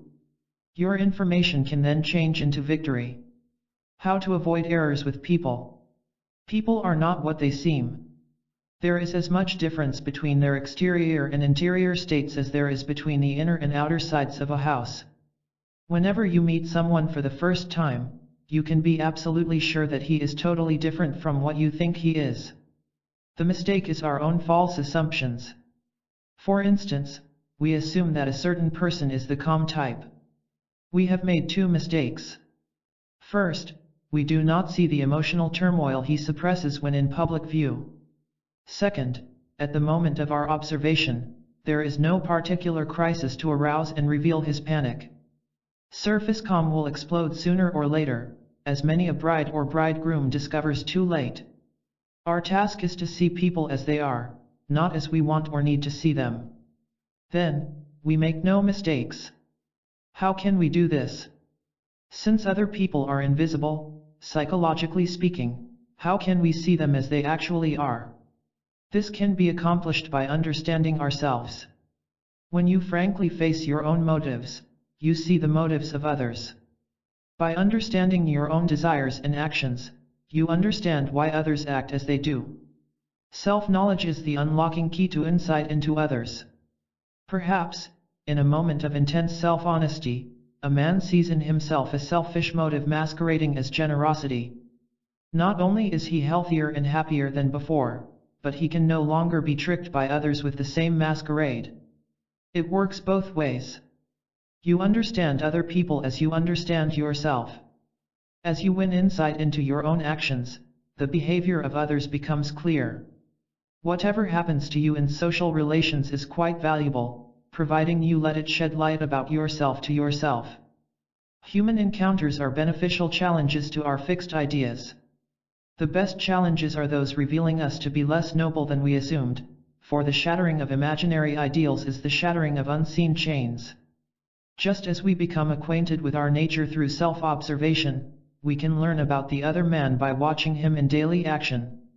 We should not do this out of mere curiosity, nor from a critical viewpoint, but because we want the facts about human nature. Watch, for instance, how a man behaves when accused of something. Whether the accusation is accurate or not, notice whether it arouses anger, indignation, or accusation in return. The egoless man, the man thinking from his supermind, has nothing to defend, therefore, cannot be upset. But a lesser man, with the gulf between himself and his supermind, will react offensively and defensively. Arthur Schopenhauer supplies another test. A man shows his character just in the way in which he deals with trifles, for then he is off his guard. This will often afford a good opportunity of observing the boundless egoism of man's nature, and his total lack of consideration for others, and if these defects show themselves in small things, or merely in his general demeanor, you will find that they also underlie his action in matters of importance, although he may disguise the fact. Do not trust him beyond your door. Be independent of others. By steady self-observation, we can see the difference between living from society's subtle demands and from our own center. Any discomfort we feel is trying to show us the difference. Plead for nothing. Chase no one. Refuse to trade yourself. Stay right where you are. Do not be like a man sitting in his own living room and thinking, I must hurry home. You are home right now, right where you are, whether in factory or field. You are with yourself. And that is all, if you see it, that you need. We must be able to take or leave people before we can take them beneficially. A compulsive need for society indicates lack of self-command, which means placing ourselves at the mercy of others in order to get what we assume we need. And, if we ever find a man who will not in some subtle way take advantage of this human weakness, we have found one man in a million. Never deal with a neurotic or an unpleasant person on his terms. Deal with him on your terms or not at all. This means you break the relationship as far as the inner world is concerned, even though it continues in the outer world. Never sacrifice your inner integrity to anyone, anytime, anywhere. Note the following truths I told my questioner as follows. Question: why am I so ill at ease with people? This is so because you behave to please them, rather than to please yourself. This pleasing of others is based in anxiety. You try to please them because you want certain benefits, but fear you won't get them. What are some of the things that people want from people? Question: oh, it's an endless list. Money, sex, friendship, approval, praise, acceptance, security. But is it wrong to want these things? It is wrong to surrender yourself in order to get them. Such self-sacrifice breeds self-dislike, producing pain and hostility. Try to see the agony of living under the psychic domination of another. Notice the anxiety of waiting for another's approval or letter or appearance. You don't want to live like that.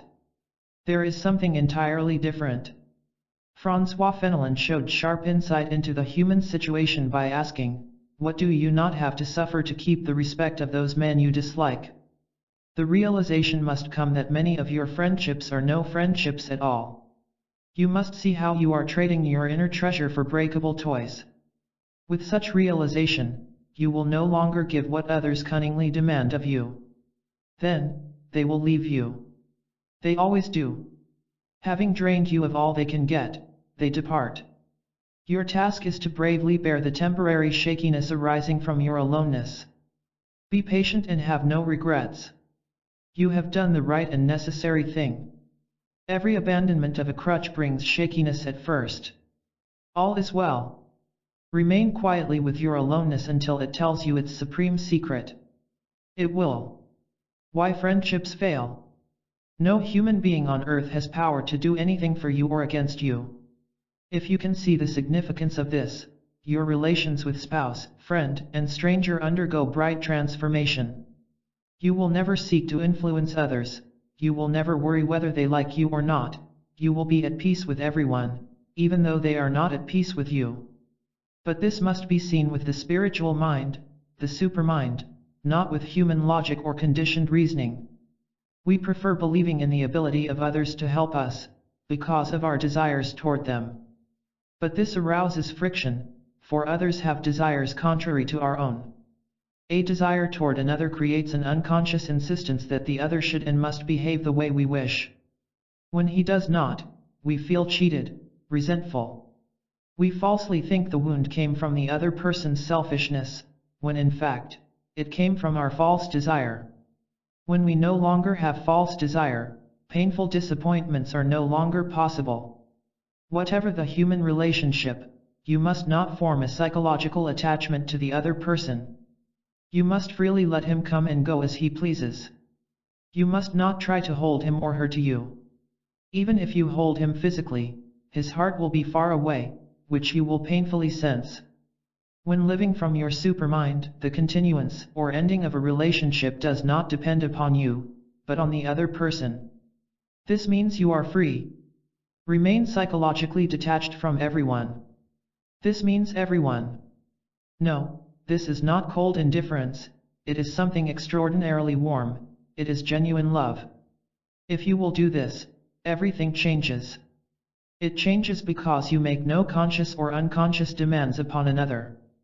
Strangely enough, you are in charge of the relationship because you have no charge at all. The reason why so many marriages and friendships fall apart is because each party tries to receive what the other cannot give. Two people meet. They thrill at the newness and novelty of the other. When the excitement passes, as it always does, emptiness is seen. Then comes the despair and the seeking in a new direction. And so the vicious circle whirls endlessly. The seeker fails to realize the futility of finding in another what must be discovered in himself. Even if a sad and lonely person were to meet someone with a lofty love, the seeker could neither recognize nor appreciate it. We can recognize true love in another only when we have at least a taste of it in ourselves. It is folly to call a relationship based in desire by the name of love. We like to do this because it all sounds so romantic, but love has nothing to do with it. Genuine love is quite another thing. Only an awakened man can love what a person really wants. It is absolutely impossible for you to be disturbed by something you don't want or that disinterests you. This is why we emphasize the need for freedom from false desire. The understanding of desire abolishes what Eastern mystics call tanha, that is, painful craving. Suppose you were given your choice of two peace potions. One of them kept you restful only when events turned out the way you desired. The other one kept you perfectly happy, no matter what happened. Which would you choose? The second one, of course. Yet, at this very moment, millions of unhappy people in billions of events choose the first. Why do they select the very potion that makes them unhappy? Please listen very carefully. It is because they have false ideas about what will make them happy. If we insist that happiness comes from having lots of friends, that is a false and pain-producing idea.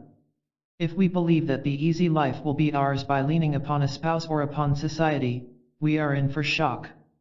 To state it another way, we wrongly think happiness occurs when we get what we want. What does occur is a thrill, ego satisfaction, or sense of power, none of which is happiness. Tolstoy points out that when false happiness reaches a certain peak, it turns into grief. This explains the sudden drop into despair of people who finally attain worldly success. What they hoped was a solid mountain turns into a dissolving cloud. I want to give you a single idea for your constant reflection. Make it your business to grasp its full meaning. No man is really interested in getting what he craves. He is really interested in being at peace with himself, but doesn't know how. This is why your desires and ambitions change as you learn to think from Supermind. What you used to consider valuable, now becomes worthless. What you formerly thought was foolish, now is prized. The most helpful thing you can do for yourself is to be real. To be real is to be everything. The destruction of falseness begins with its detection. Here is one way to start down the road toward being a real person. Observe your inner states when you are with others. Are you uneasy, timid, or do you feel compelled to talk? Next, observe yourself when all alone. Are you more at ease inwardly when by yourself? No doubt you will find this to be so. Here is what to do. Work at being just as relaxed when with others as when all alone. Refuse to permit the mere presence of others to make you nervous. Gradually, but surely, you can banish compulsive behavior when with others. You can remain relaxed. There is no barrier to your achievement of real selfhood. The supposed barrier is only a mirage of wrong thinking. Take the social situation discussed in the preceding paragraph. There is really no such thing as a tense or uncomfortable situation with others. What really bothers you is the behaviors and explanations you falsely think you owe to others. You owe nothing to others except to be real, and they owe nothing but the same to you. Do not expect anything else from anyone. They have nothing of true value for you. You alone can give true value to yourself. No one can possibly hurt you. Ponder the following dialogue to learn how you can resist all manner of attack upon you. Question: why do I suffer so much pressure from other people? You wrongly give them power over you. Question: if so, I am unaware of it. How do I give them power? You do it by falsely attributing power to them. Because you are not as yet reunited with your true self, where genuine power exists, you wrongly assume that power exists in people, money, excitements, and so on. If these things could give you lasting satisfaction in life, how come they haven't? Question: I see what you mean. I've been chasing all my life, but everything is just the same, maybe even worse. But back to the question. How can I be free of hurt from others?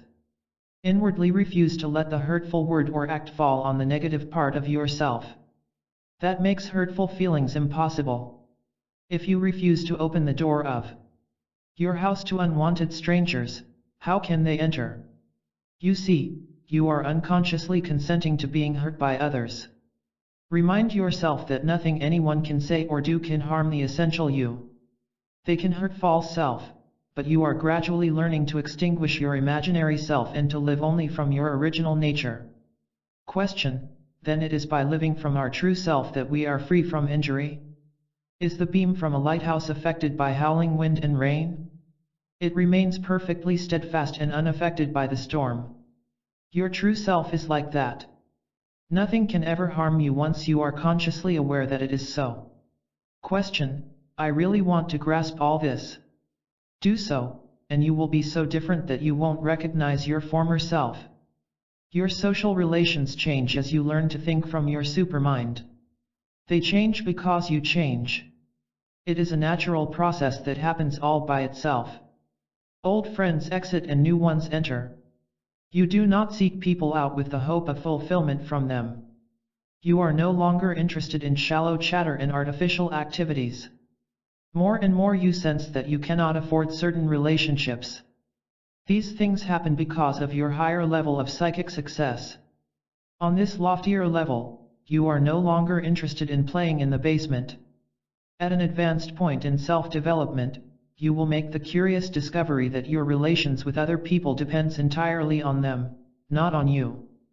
Various people are in or out of your life according to their desires, not yours. 7 Guides to Success with People. India's mystical teacher, Sri Ramakrishna, supplies the following illustration. A large log is immersed in the Ganges river, out of sight. A submerged chain connects one end of the log to the river bank. If you want to reach the log, how will you do it? Well, you cannot see the chain, but you can plunge into the water and follow it. Link by link, you can tug yourself to the log. One link to self-harmony is daily experience with men and women. The principles of this chapter are not merely aids to social and domestic harmony.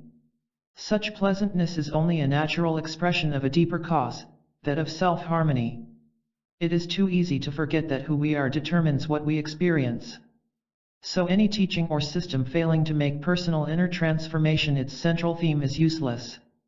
Only talk about peace can come out of it, but never actual peace. And, of course, any individual who fails to make inner change his principal purpose is missing the mark.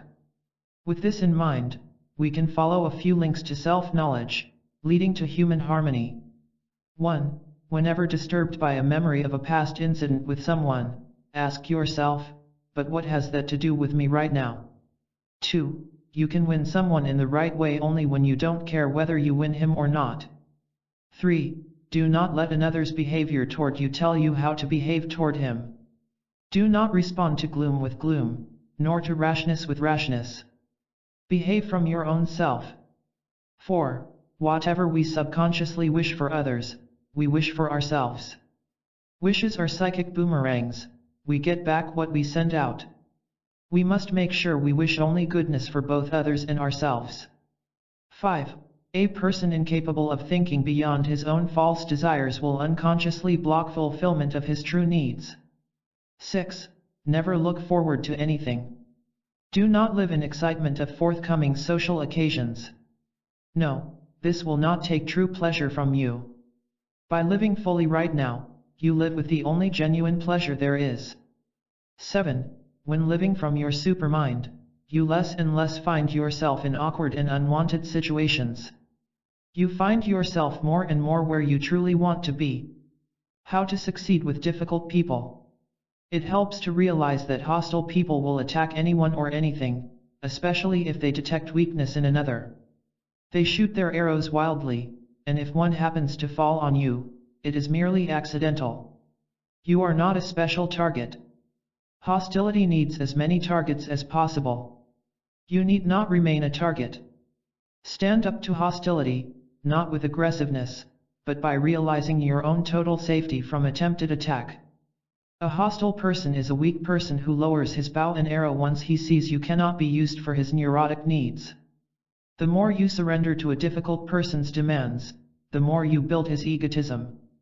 The more you contribute to his egotism, the more awful you make him. Not only that, but his demands increase. Do you really think a weak person is thankful for charity? We must not be gullible. The ego in man is incapable of gratitude, it angrily demands more. It is both useless and immoral to serve the demands of weak people, for by doing so, you help destroy them. Several fine points of distinction were brought up in the following conversation. Question: You are right. Why are people so ungrateful? You do something for them and they expect more. People are ungrateful for human gifts because they are not what they really want. Human gifts provide a temporary thrill which soon wears off, creating a demand for more shallow thrills. Only cosmic gifts, such as true knowledge, can arouse gratitude. Question: How can I handle unpleasant emotions from others? Understand them. If someone is furious, see it as an outburst of his false self. A furious man acts out a false role, having no relation to reality. He has unhealthy notions that life should conform to his demands. Understand the furious man, but never coddle, for that only worsens him. Question: I often feel that my life does not belong to me at all, but to unseen forces. Reclaim yourself. Your life does in fact belong to you, not to your acquired habits, society's demands, or to a nagging sense of haste. Question: I don't understand. I care for a certain man very much, yet he can be quite cruel at times. You may be very fond of your pet dog, but he will still bite you if he is sick. Behave the way you really are, even if it ends a relationship. Never suppress yourself in an effort to influence, hold, or win someone.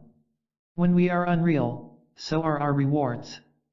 To say this in another way, never behave the way you think the other person wants you to behave, but in the manner you must. Nothing you really need to do or have ever requires a yielding to person or custom. The Adventure of True Voyager.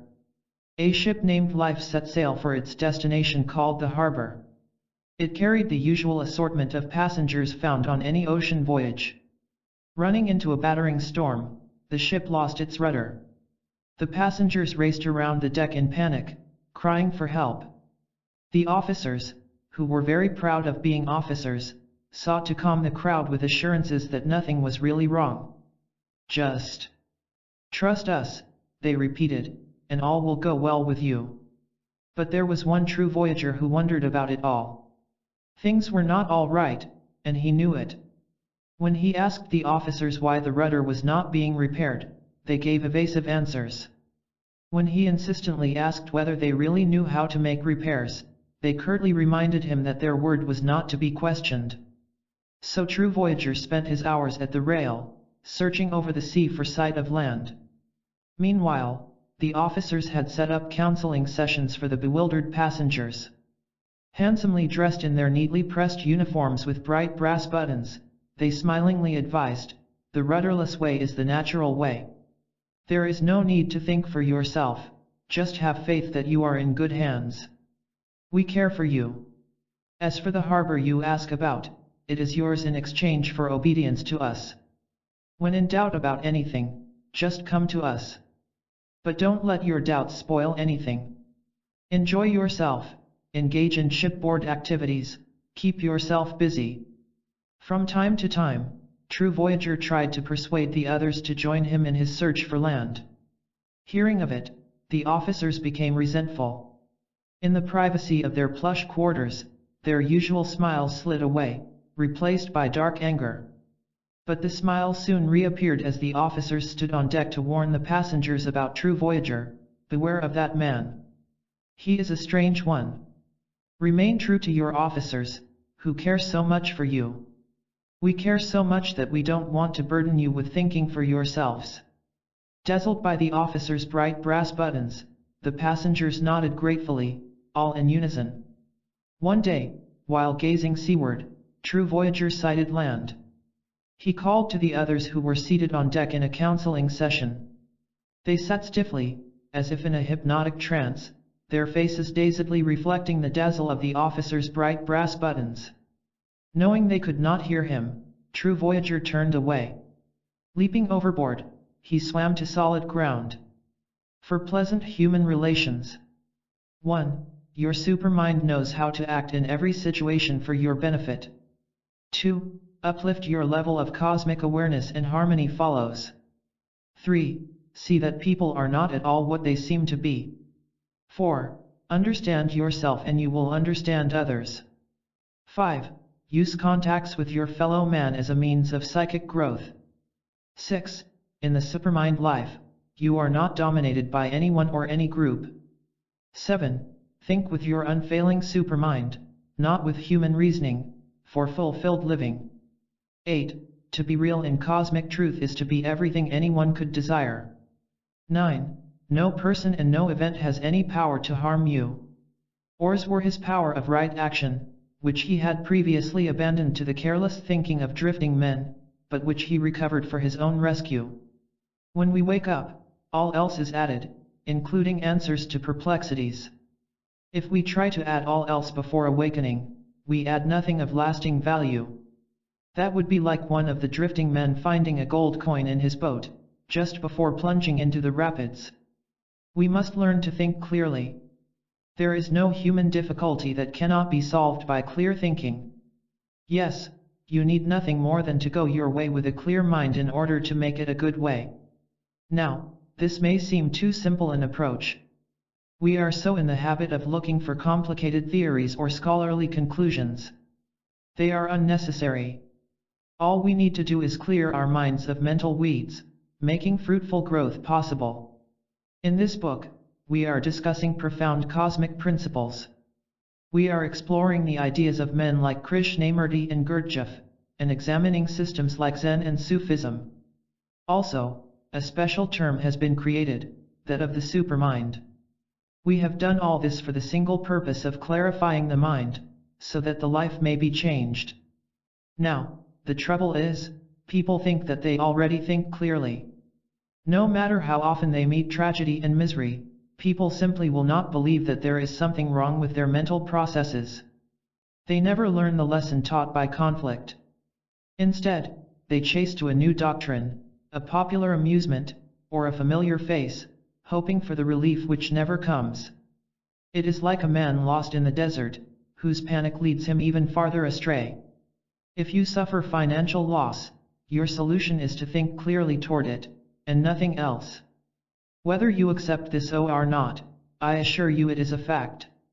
If you suffer from aching loneliness, there is a harbor of thinking which loneliness cannot enter.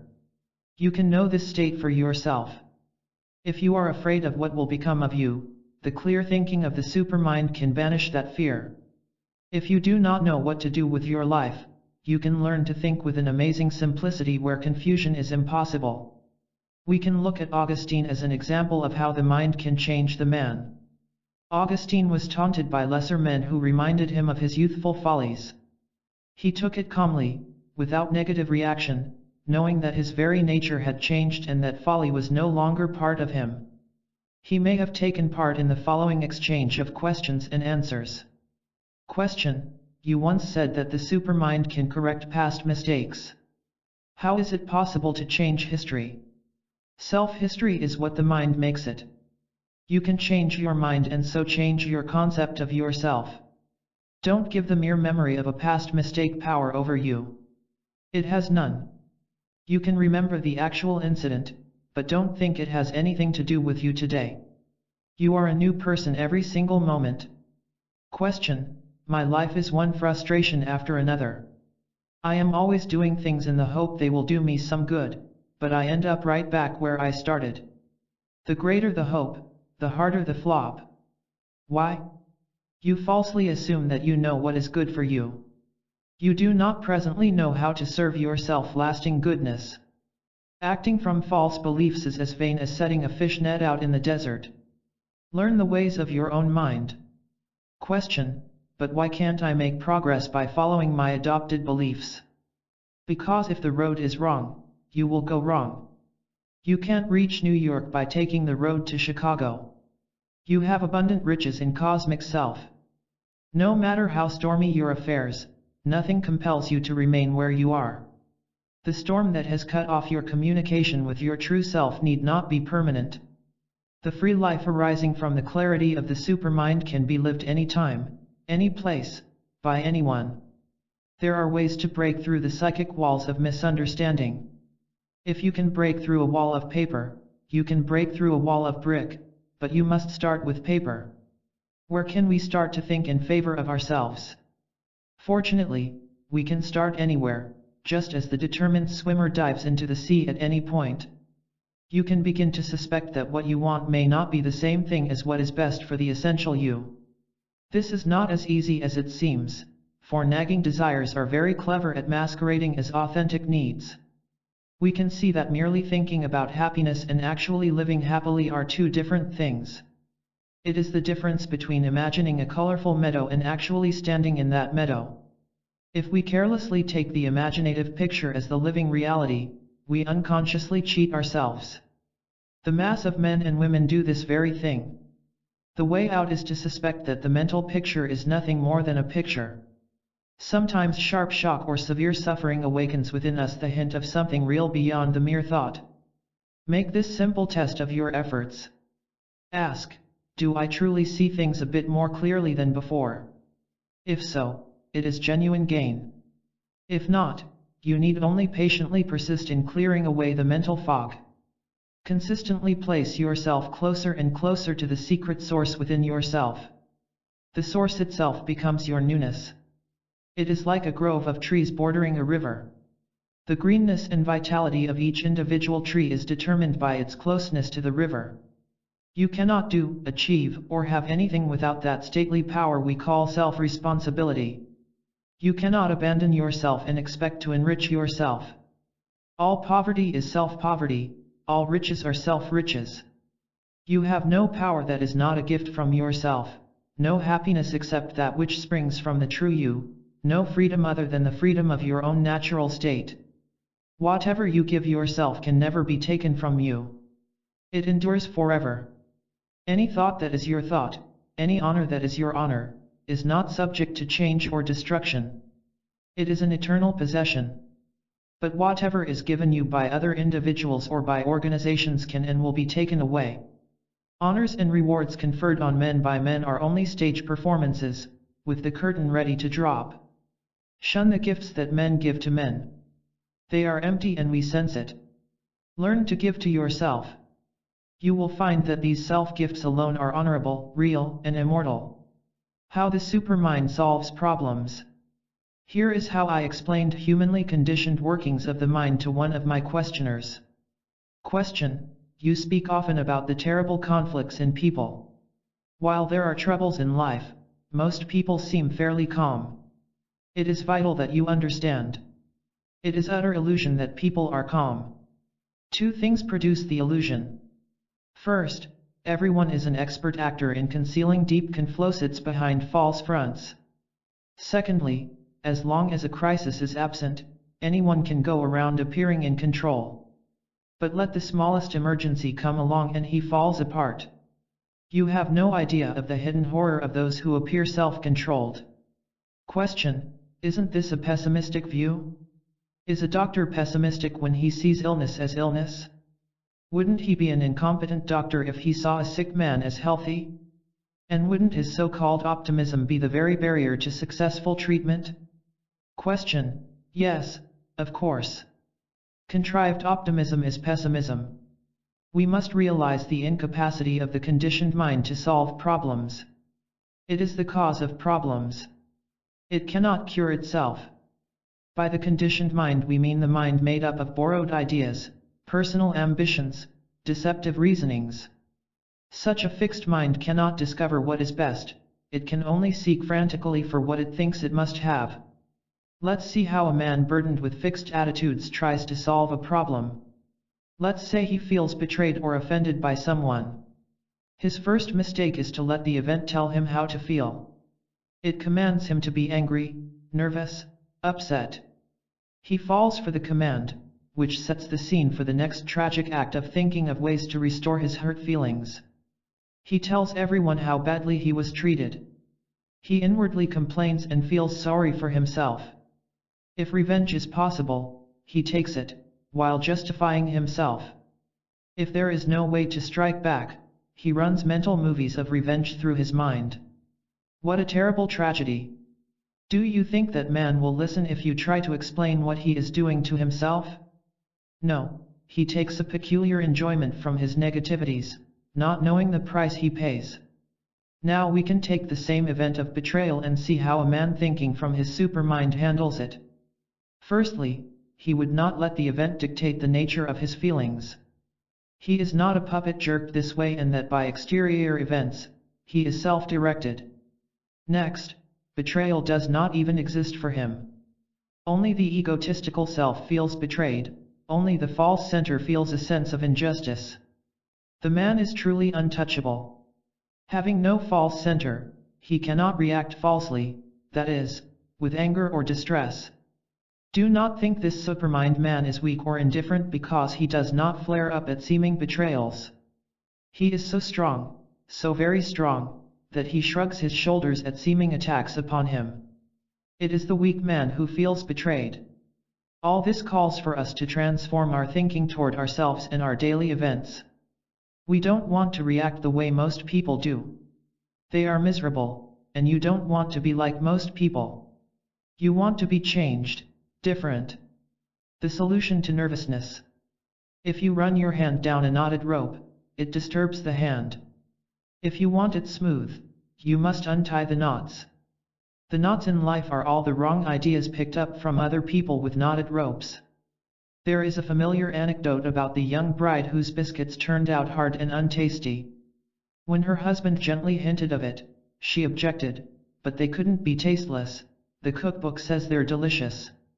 Beneath the humor is found an error common to unhappy people.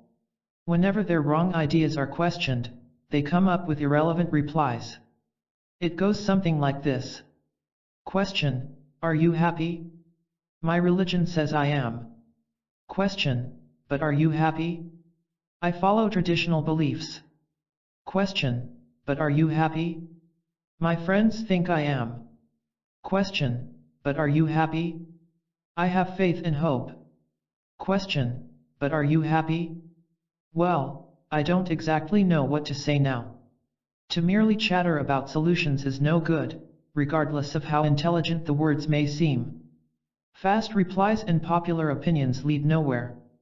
Erasmus calls this shallowness verbal shrewdness. There is one right path and 1,000 wrong ones. Let's examine one of the misleading ways. A troubled mind immediately goes to work to manufacture answers, useless ones. Answers manufactured by the imitative mind are no answers at all, they are useless chasings. Suppose a man feels bored and restless. His mind anxiously searches around for relief. It comes up with several possibilities. He can go to the sports arena. There is a lively cafe down the street. He can plunge into a new business project. He can try to meet a woman. Nothing can come of it. None will do more than suspend his nervousness for a short time, because he mistakes an escape for an answer. He falsely assumes that the solution is somewhere outside himself. He fails to see that the answer is within the very problem. It is the same as if he tried to run away from his own body. There was a man who was frightened at his shadow. He did not know that, if he stayed in a shady place, his shadow would have disappeared. Chuang Tse. The strange part of it is man's inability to see false answers as false answers. No matter how often he wakes up with the same headache, the familiar nerves, the habitual anger, he stumbles right back to the same blunders. Then there is the supermind solution. It is a shady place. It comes when the mind grows weary, gives up, dares to know nothing, and abandons itself to something unknown and indescribable. The power of self-awakening of supermind. Fire departments wisely spend much of their time in fire prevention, giving them fewer fires to fight.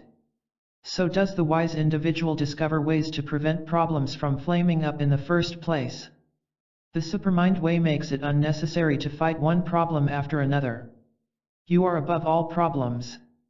This is not an ideal in which to believe.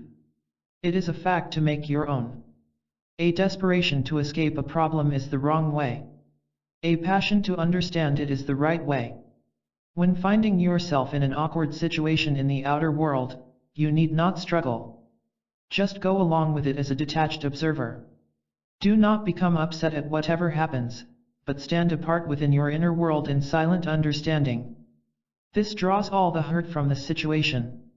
If your grand purpose in life is to wake up, then whatever happens to you is good, for it can prod you into self-awakening. But if you have wrong aims which serve false purposes, whatever happens will be self-defeating. Most people find it difficult to see that it is their attitude that makes an event seem either good or bad.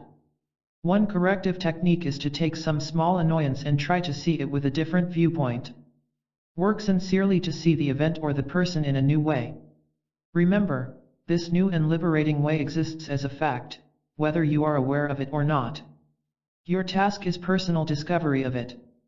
The questioning of presently held viewpoints is an absolute necessity for self-transformation. It means that you must go against your old and familiar ways of thinking. It means you must think, act, and feel the exact opposite of other people. As Christian remarked in Pilgrim's Progress, if you will go with us, you must go against wind and tide. The seeing and taking of life in a fresh manner is the very heart of the Supermind way. Incidentally, what has your present way given you? Possibly you see yourself asking the following questions. Question: I know how practical you are with your esoteric ideas, so I'd like to ask about my problem of insomnia. How can I get to sleep without pills? Stop fighting sleeplessness. Your very fear of not sleeping is what keeps you awake. If your mind and body do not want to sleep, why should you object? Give up caring whether you sleep or not. Question: you once said there is nothing I need do about my problems, and also that I can do everything about them. Please explain. The conditioned self made up of contradictory desires and false viewpoints can do nothing but fall even deeper into the pit. But the new you, the supermind self, your cosmic consciousness, knows the answer to everything. This new you can reach the point where it needs no answers because it has no questions. How problems can disappear into their native nothingness. Problems disappear when your thoughts, words, and acts agree with your inner essence, that is, with your true self. Disharmony consists of contradiction between what is true and what is falsely assumed to be true. Take the problem of overweight. It arises because the wrong center takes charge of a person.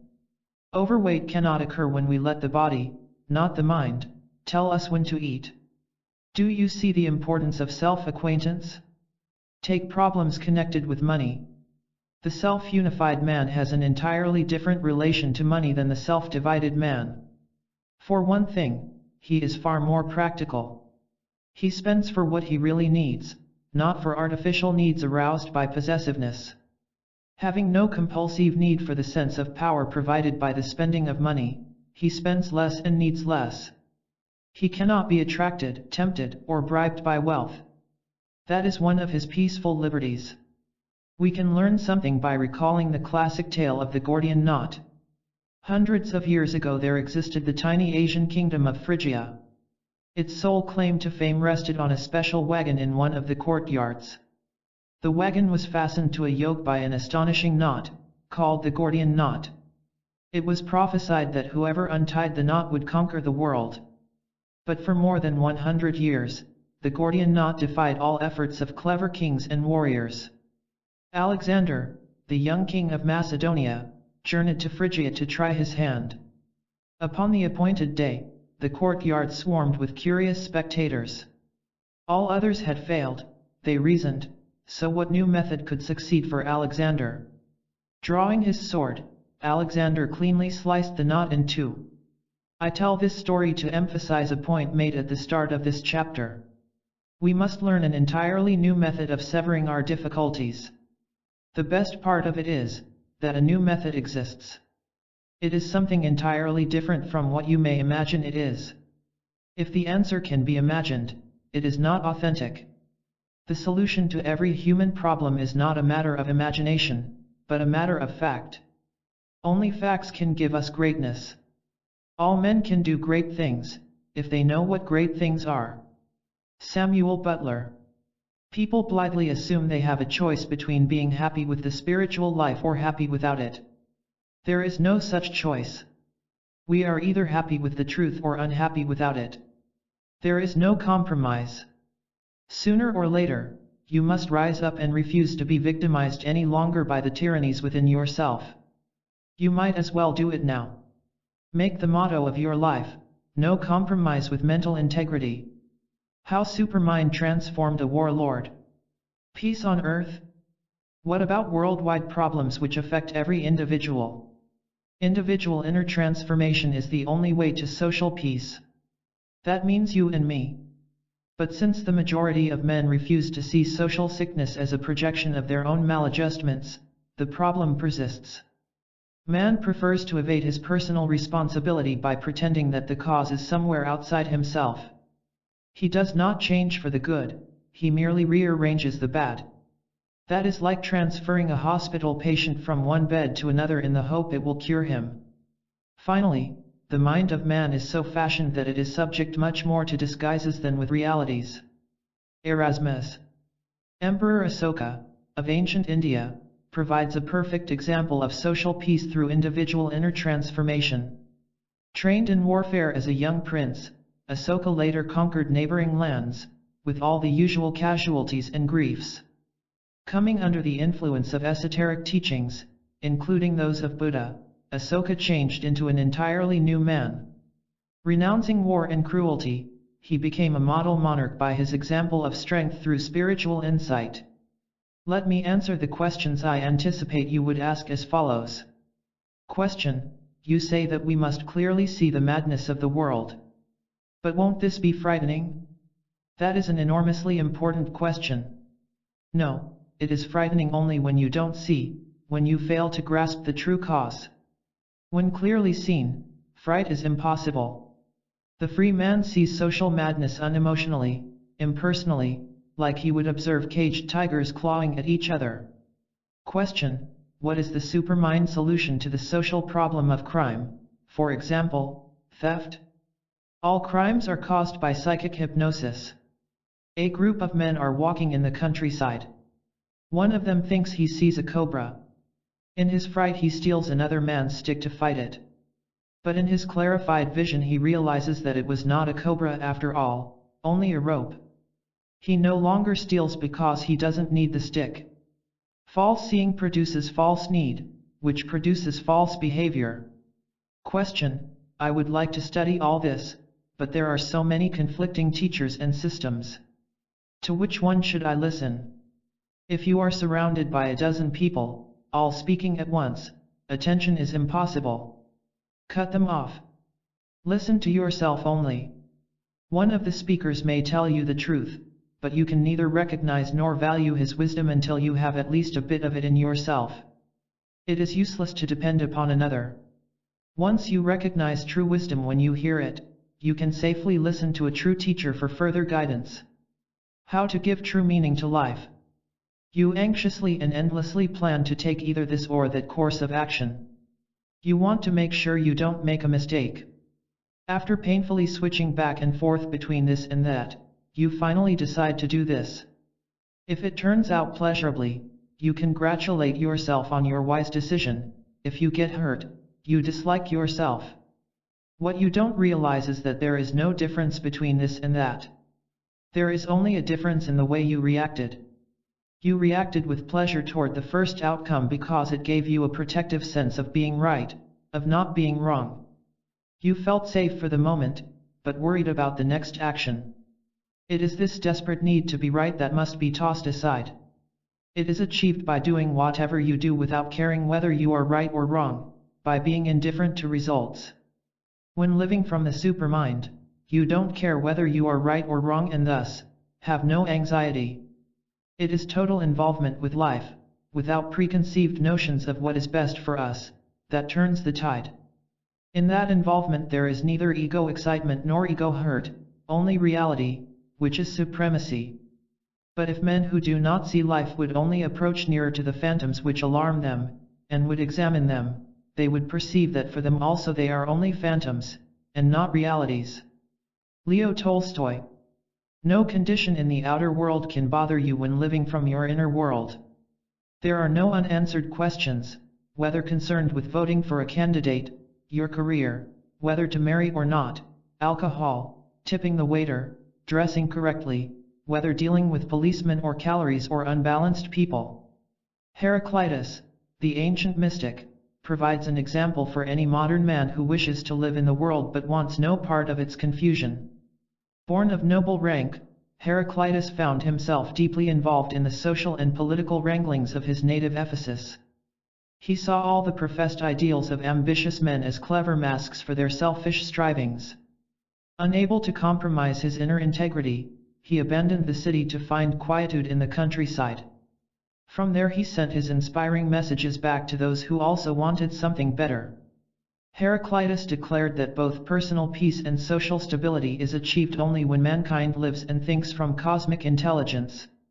An earnest seeker for cosmic intelligence once probed for my answers as follows. Question: but the noise of modern living is so distracting. There need be no conflict between today's living and inner awakening.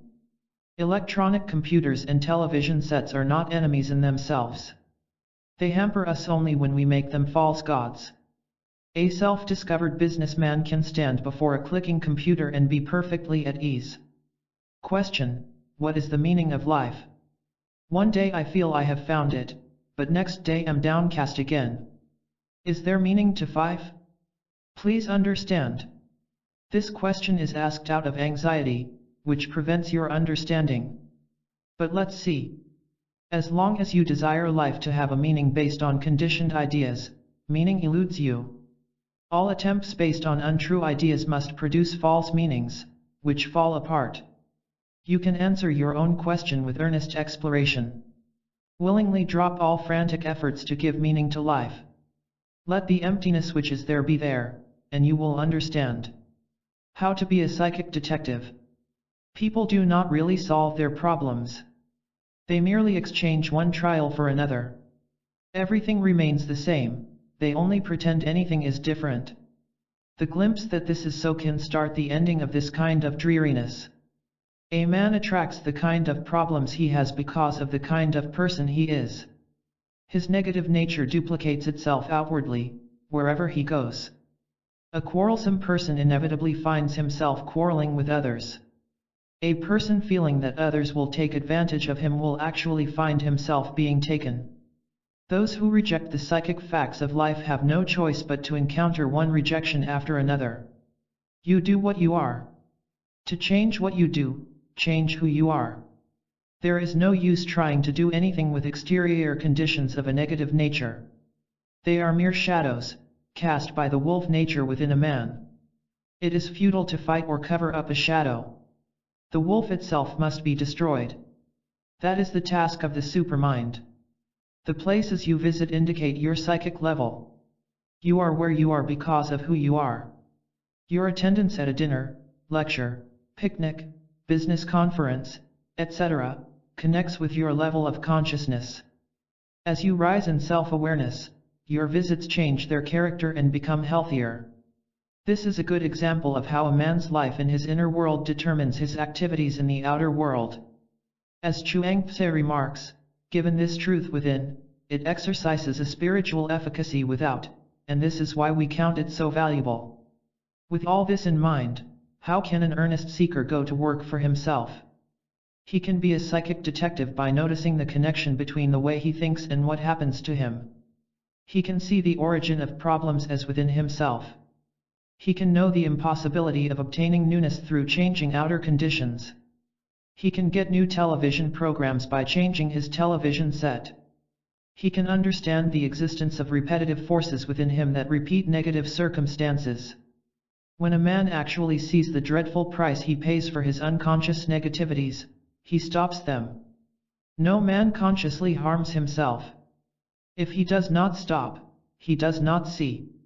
We always feel bad whenever we do something against our true interests. This can be a great clue for self-correction. Problems and pains always accompany a self-harming thought or action. There is something within, trying to awaken us. We can cooperate by trying to open our eyes. There is no use trying to build a clock with a gardener's tools. But there are right tools for creating a clock. Likewise, you can start today to use the right tools of your supermind to create the spacious life. Basic principles of Chapter 1. The way out of confusion lies in an entirely new direction with supermind. 2. The answer to every problem lies in a clear mind based in cosmic truth. 3. Come closer to the secret source of cosmic wisdom within you. 4. Take total self-responsibility for your psychic growth. 5. Whatever you give to yourself with supermind cannot be taken away from you. 6. The supermind cures ills caused by faulty thought. 7. Have no fear of inner emptiness of your soul with supermind. 8. Inner negativity reproduces itself outwardly. 9. To change what you do, change who you are. The exploration of happiness. To grasp the real meaning of happiness, we must think toward it with utmost clarity. Start by seeing that happiness is not the presence of an exciting feeling, but the absence of a painful feeling. When you feel no mental pain, conscious or unconscious, you are happy. In other words, true happiness is not the opposite of pain, but the absence of pain. In other sections we saw that heartache can be abolished and contentment established. But, we also saw that people do not want to give up painful feelings because they provide emotional stimulation. This is counterfeit contentment. Unhappy people wonder how they can possibly survive without their great storehouse of negativity. That is like wondering how to get along without a sinking ship. It is really quite fantastic. Man fears the very quietness he seeks. Already we have some clearness of mind. We see our goal as the elimination of pain, not the pursuit of excitement. All this answers a question which I am frequently asked: shouldn't we concentrate on positive items like peace and love, rather than explore negativities like heartache and human badness? No, there is no use discussing peace as long as the problem is pain. If you stub your toe, do you treat your hand? Peace is the absence of pain, so that is where we must concentrate our attention. This is why esoteric writings, like the Upanishads, point out that the solution to a problem is found in the problem itself, not away from it. You see, we want to know the truth about things. And the truth is the warmest, friendliest, most positive and loving force in the universe. It is quite easy to see the cause of unhappiness. We cannot reject the facts of life and have their happiness, any more than we can refuse a coat on a cold day and feel warm. We miss the most obvious things. For instance, we fail to see that our ideas about happiness are not the same thing as happiness itself. Mere excitement is not happiness. Understanding our sorrow is pure magic. When sorrow is truly understood, it ceases to be sorrow. What must we understand? We can realize that physical and emotional thrills contribute absolutely nothing to the essential self or to inner harmony. As long as we mistakenly identify with them and think they are a part of the secret self, we are caught up in endless craving and frustration. It is difficult at first for the mind to see that fleeting pleasure is not the same thing as abiding contentment. It cannot conceive the idea that above a mere idea about happiness, there is another happiness. Also, happiness is impossible if we think it will come when we achieve this or that future objective. Only the present moment is alive, therefore, only in the here and now can happiness be in motion. We would not try to enjoy a musical composition when it is finished, we appreciate it from note to note. Here is what to do: behave as if you have no ideas at all as to what will make you happy. Know nothing whatsoever about what can bring it about. Do you see what this does? It destroys our illusions that we already know. We don't know, otherwise, we would be happy. But, no one notices this contradiction. See how one person grasped the significance by his asking the following questions. Question: that is such a different idea. Could we discuss it? Reflect upon this strange secret of happiness. If you do not know what will make you happy, do you have a problem? No. Only when you assume that you know are you in conflict, for then you must decide between several possible courses. You must decide whether to marry or not, whether to move to another city, and so on. But suppose your mind was blank, having no possibilities. In that blankness is quietness. Question: then it is the civil war between various false ideas that cause the grief. Yes, I see it. Still, we have to think. You have to think clearly, not from muddled notions. This is quite possible, I assure you. Question: what a very strange secret. Do not be afraid of having a blank mind. And do not think it represents indecision. It is the very key that unlocks the door to higher consciousness. 2 vital steps to contentment. What do you consider to be a major cause of unhappiness? Some will charge it to lack of financial success. Others will say it is an unsatisfactory marriage. More will say it is failure to attain a particular goal. Most people could attribute their sadness to the frustration of their various desires. So let's probe the Supermind solution. Here is the great secret for satisfying every desire you have: desire only what is truly necessary. But there is where we must throw every ounce of insight into the battle. We must distinguish between true and false needs. Otherwise, we condemn ourselves to the butterfly life, forever flittering and never resting. At this moment, millions of people on earth are getting exactly what they subconsciously request, to their sorrow. It is necessary to see the connection between our state of happiness and our supposed needs. For instance, the desperate need to escape a problem is the wrong way. A passion for understanding it is the right way. Self-awareness brings daily relief by showing us the difference between what we think we need and what we really need. False needs spring from human vanity, true needs from the cosmic self. A Sufi story tells of a teacher and his student who were traveling together. The pupil carried several pieces of gold which he thought his teacher knew nothing about. They came to a dark valley where the road split into two choices. Fearful that robbers might steal his gold, the student asked, "Which road should we take?" His teacher replied, "Get rid of the possessions which make you afraid, and either road is good." The possessions which make us afraid consist of our false concepts about ourselves. Nothing else ever has or ever will make a human being afraid. To overcome this, ask yourself how you would feel if you did lose your present concepts. At first you would feel empty, and then you would both feel and be fulfilled. You are not your changeable feelings, you are something which cannot be changed by anything. In summary, do these two things. 1. Let go of the false. 2. Endure to the end the temporary increase in anxiety created by the vacuum. That is all there is to it. That is all you need to do and can do. The miracle then happens of itself. The true, having been made welcome by your conscious acceptance of the vacuum, comes to you with quiet power. Why things happen as they do. People feel unjustly punished by daily events, the boss criticizes their work, expenses exceed income, expected benefits fail to come. People react as if these are some sort of punishments which they don't deserve. There are two major points to understand about punishment. 1. When you learn to think from your supermind, what you formerly thought was punishment ceases to be so. Although the same events can transpire, they are no longer seen as acts against you. They are merely impersonal incidents. Seen as neutral incidents, they cannot cause pain. 2. All punishment is self-punishment. We may not realize it, but we are never punished by the event, but by our faulty response to it. If we correct the reaction, we abolish both self-punishment and our unconscious fears. Men and women are filled with unconscious fears. A man's automobile breaks down and the nervous reflex, "How much will this cost me?" spoils his day. A woman wants a man's assurance that he loves her, but fears he may be incapable of it no matter how much she sacrifices to him.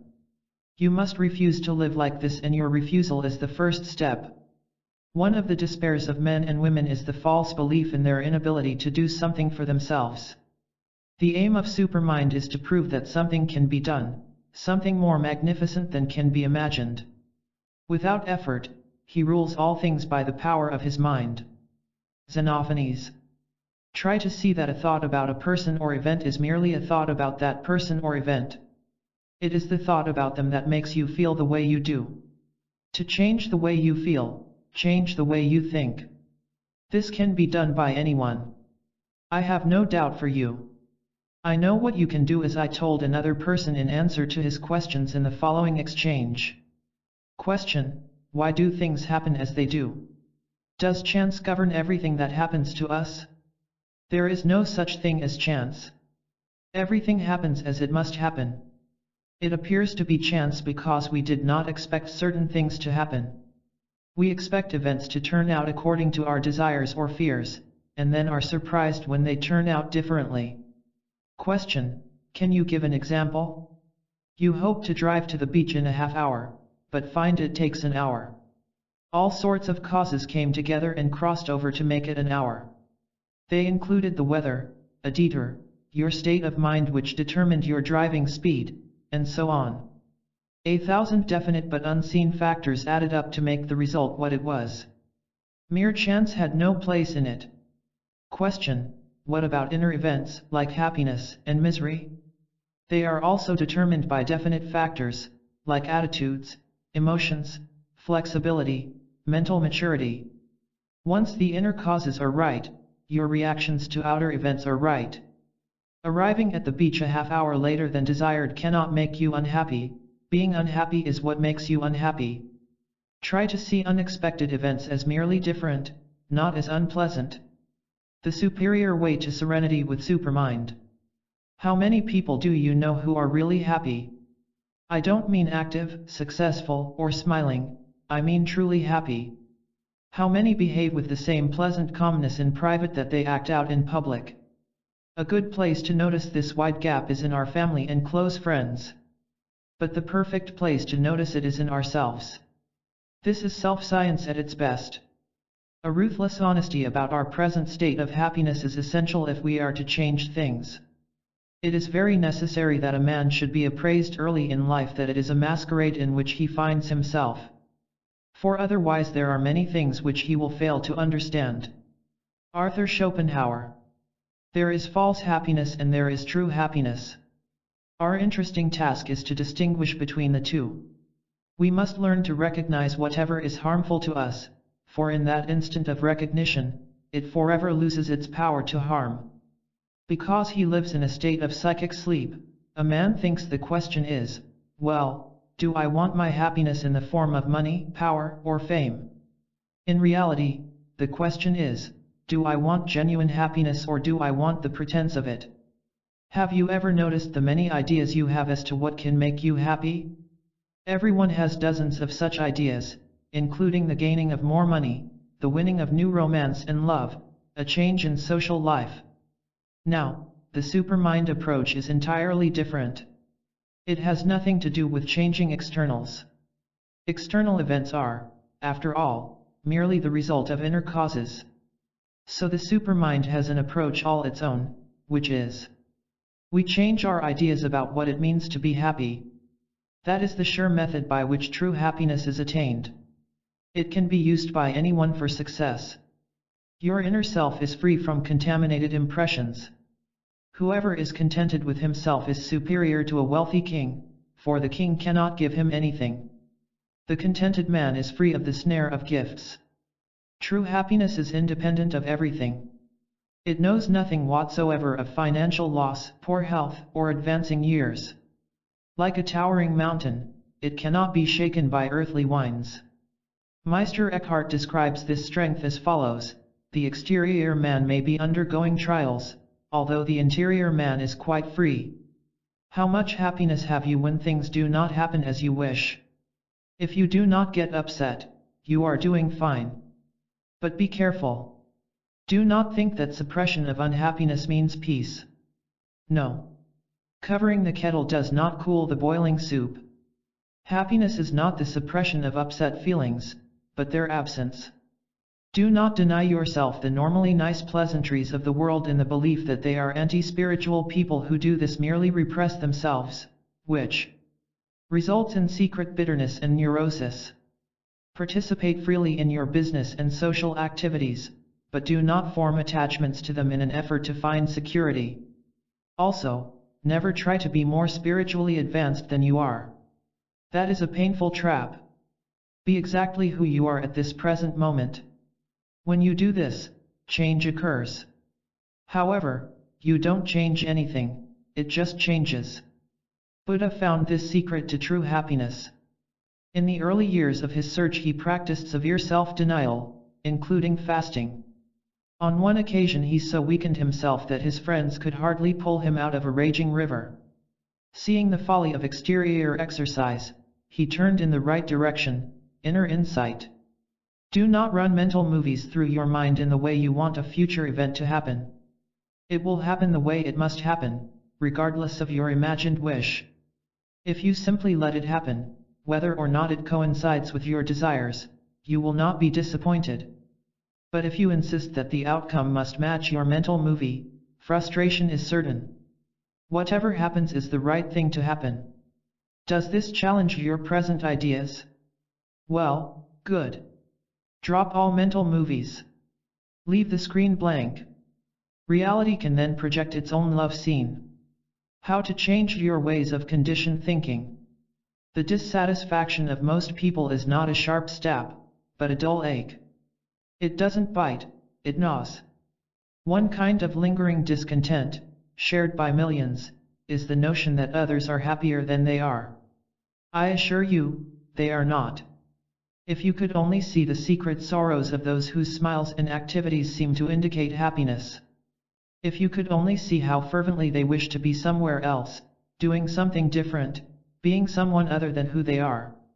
A genuinely happy man is 1 in a million because an authentically free man is 1 in a million. You can, if you wish, be that 1 in a million. However, you must work and be sincere. You must abandon the notion that you already know the answers. You must try. If you will fill the requirements, nothing will be impossible to you. Know that unnatural thinking is the cause of all unnatural conditions. Also know the other side of the gold coin, natural thinking is the cause of natural satisfaction. It was difficult to convince my questioner as follows, but undoubtedly he became enlightened. Question: I don't understand how changing my mind can change my inner condition. For example, how can a new way of thinking make me happier? Let's take one type of thinking, desire. If an outcome harmonizes with your desire, you call it good and feel elated. But if the outcome is contrary to what you want, you call it bad and feel sad. You mistakenly think the outcome itself possesses good or bad, which it does not. Do you see that the reaction is within the person, not within the outcome? Question: Yes, that's right. Do you also see that it is merely a conditioned opinion on your part that the event is either good or bad? For instance, one man is excited over money-making activities, while another is bored. Question: Logical, but it still is not as clear as it should be to me. Now, why do you desire an event to turn out in a certain way? It is because you assume it will add something to your inner self, perhaps security or pleasure. It can give you neither, though it can supply illusions of security and pleasure. Now we come to the heart of things. Suppose you change your thinking so that you no longer automatically label results as either good or bad. Suppose you simply see them as events which can neither add true happiness nor subtract it. In that new way of thinking, you could never be hurt by an event, nor could it provide false elation that later swings over to depression. Question: But if an event happens to me, I must react in some way. Yes, but it will not be the false reaction of the invented self. The new you will react correctly. All this becomes clear as soon as you drop your false sense of identity. By seeing that you are not the kind of person you assumed you were, you lose the difficulties you assumed that you had. Question: I don't want to put up with one particular difficulty any longer. Do I have to? You do not have to put up with it, whatever it is. Not as long as you realize the one essential fact that the problem is always within you, never outside. By working correctly with yourself, the difficulty vanishes. How loss can be your gain? If it takes apparent misfortune to turn us into true philosophers and doers of good to receive good, then apparent misfortune is our greatest fortune. A remarkable man named Boethius proved this by personal experience. Born into a distinguished Roman family about 480, Boethius pursued the double career of statesman and philosopher. His insight into both spiritual and human affairs carried him to this conclusion: only those who first obey cosmic laws are qualified to administer human laws.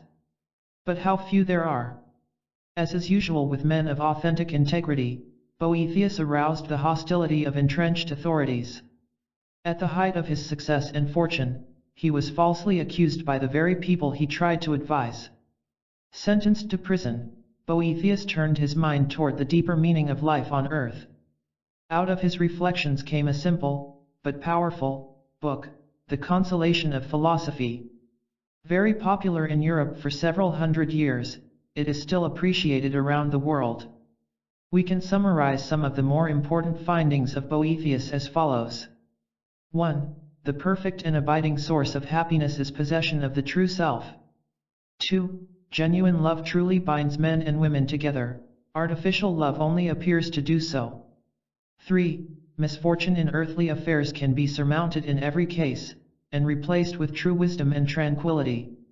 4. While riches and good fortune are not bad in themselves, they must not divert one from the true riches of the inner world. 5. We must understand and break the power of false desires. 6. The help a seeker needs is always available, if only he seeks it sincerely. 7. The genuinely spiritual life and genuine happiness are one and the same. 8. The mind, like a field, must be cleared of weeds, so that natural wealth may grow abundantly. 9.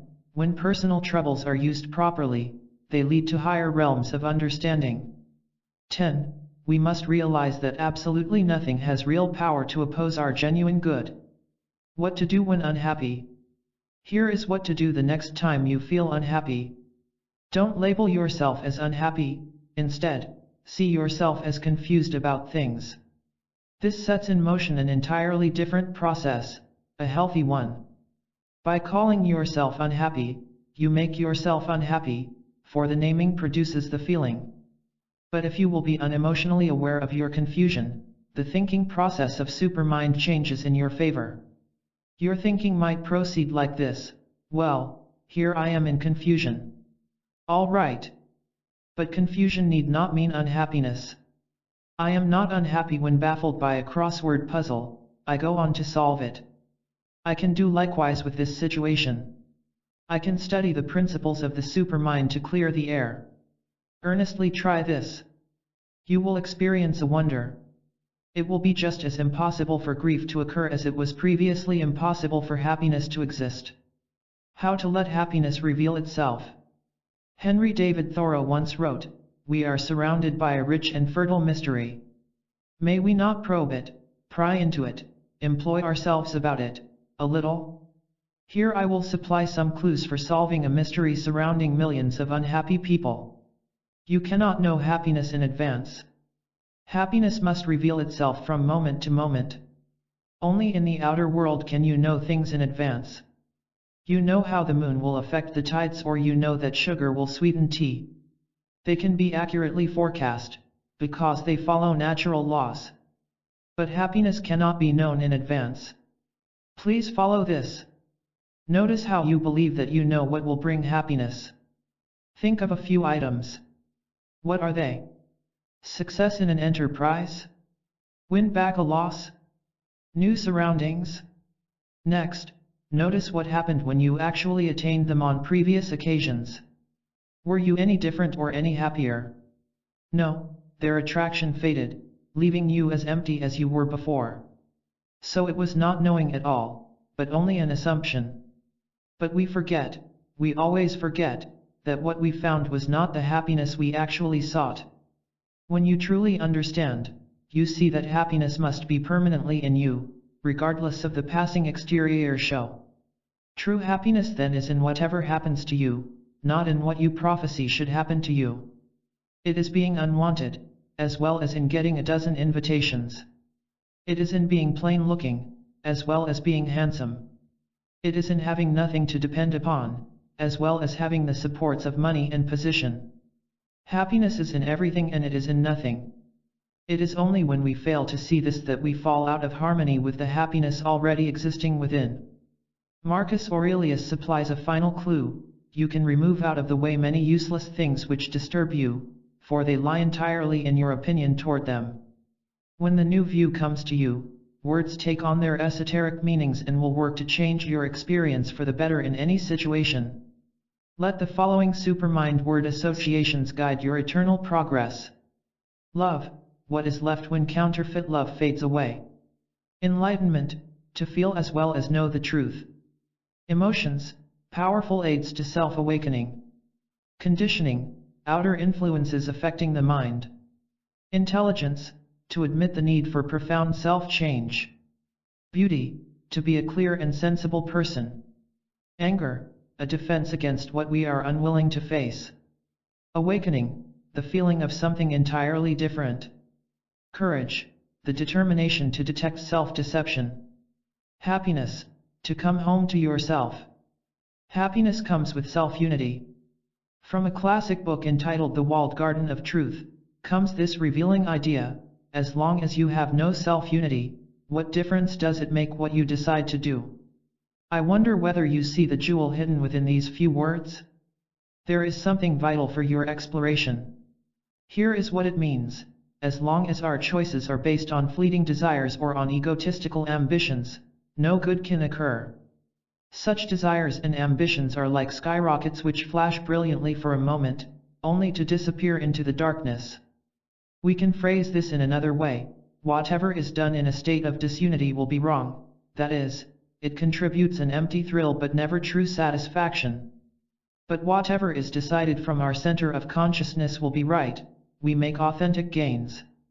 Having absorbed this idea, do you see how it explains many of your activities? Suppose one day you feel unhappy and restless. You decide to relieve the uneasiness, so you do whatever occurs to you. It can be one of 1,000 things. You go shopping, use the telephone, raid the refrigerator, talk to yourself, conduct business, walk someplace, talk to people, and so on. It gets you nowhere because, wherever the self-split man goes, it is the wrong place. The cupboard is always bare. We sense this, but we fear to stop running because we do not see that fullness is always here, never there. So it is utterly useless to decide anything at all while we are still self-divided. So the only sensible task is to work at self-unity. Here is one way. Try to see attacks of heartache as selfish demands upon you. That is what they are. They demand your strength and time, your attention and your quietness, your very life itself. Never consent.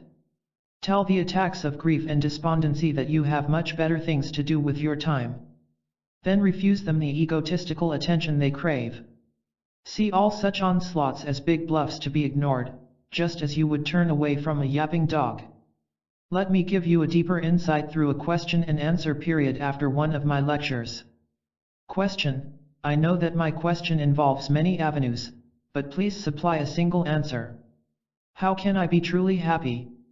Accept defeat of all your fixed ideas as to what constitutes happiness. Let them be totally conquered. Know nothing about happiness. Now, a man rarely realizes his possession of fixed ideas, which he fiercely holds as valid, so he is unable to offer them up for sacrifice. Yet, every time you feel unhappy, you do see their falseness. They force you to see them. Accept the plain fact that you do not know what will make you happy. Now, you are on the way.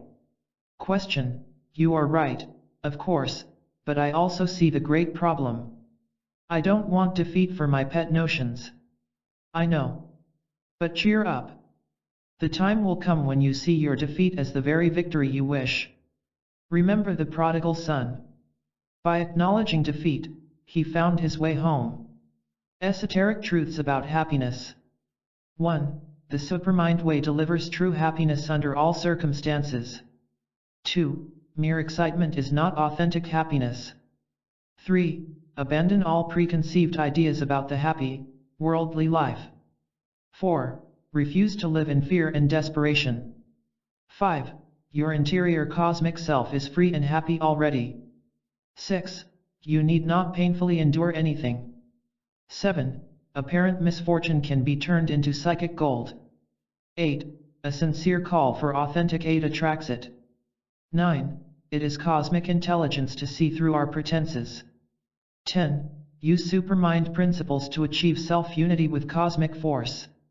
Do not be discouraged in your efforts to use obstacles for spiritual growth. Remember two things. 1. The higher the barrier, the greater the opportunity for advancement. 2. You are never asked to do the impossible, which means, it is possible to use and pass beyond every obstacle. Make your plans for inner advancement and make yourself do them. The facts about self-confidence. Here is how questions on attaining self-confidence can be answered. Question: please explain the coming and going of self-confidence. 1 minute I'm on the mountain top, the next I'm down. What we ordinarily call self-confidence is not confidence at all. It is merely a temporary elation. Question: how does it work in a practical situation? You desire to go into business for yourself. Because the rewards seem great, you feel able to achieve your aim. But later, when problems arise, they promote new desires, like wanting to take it easier or wanting another goal which offers greater rewards. So you no longer feel self-confident toward your original goal. Question: what then, is authentic self-confidence? You will know that when false confidence fades away. When emotions feel blocked along the supermind trail. they transmit misleading messages of discouragement to the mind. The sleepy mind gullibly accepts the falsehoods as facts, and so cannot see how anything can be different. But it can. Let us leave the gullibility to those who wish to remain asleep. The enlightened René Descartes taught, to be possessed of an energetic mind is not enough, the first requirement is to use it correctly. Let's wisely start with something to be remembered always. How new supermind energies overcome obstacles. Obstacles do not exist in bothersome people, nor in domestic or business difficulties, nor in past failures, nor in anything else like these. Every obstacle exists within ourselves. What gain to grasp this? In a flash you have narrowed your search down to the right place. You now know where to direct your energies for practical work. But if obstacles are self-erected, the self can also do things differently. It can refuse to create them through wrong thinking. Take a man and woman with a strained and unnatural relationship. It is strained because their confused thinking goes like this: in order to get what I think I want from you, I must give you what you think you want from me.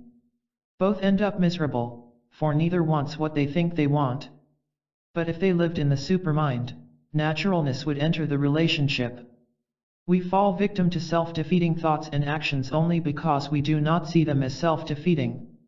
In our confusion we even call them the exact opposite, such as labeling stubbornness as strength of character. You have known those who proudly declare, "No one tells me how to think." That, of course, is fearful defensiveness, indicating weakness.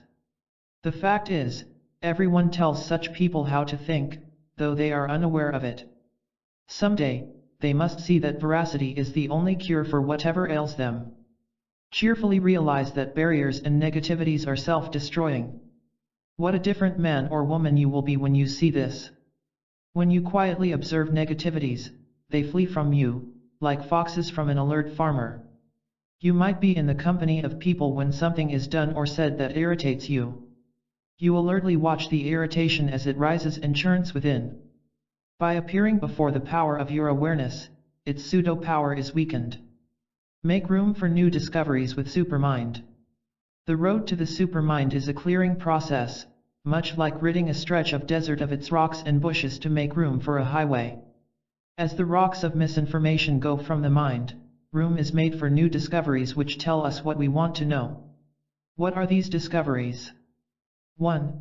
If we are not content without it, we will not be content with it. 2. By permitting a confused society to tell us how to live, we also permit its confusion to punish us. 3. The reason there is so much grief in the world is that neurosis is enormously aggressive, it is compelled to find targets. 4. If we did not think we were unhappy, we would not be. 5. No one can enjoy a truth for which he is unprepared, any more than an ape can appreciate a harp. 6. As we will repeatedly suffer the humiliation of admitting that we really do not know what we are talking about, eventually we will. 7. As stern as it sometimes appears to be, the truth is love and is never anything but love. 8. Supermind thinking alters and improves our outer acts quite naturally, just as a new tree influences and improves a barren yard. 9. Freedom is in invisible guidance, not invisible aid. 10. Genuine self-renewal begins the moment we earnestly inquire into the processes, tricks, illusions, and powers of the mind. In order to change a man, spiritual facts must not be taken as dramatic sentiments. This common mistake is made by those with the urge to dramatize everything, especially themselves.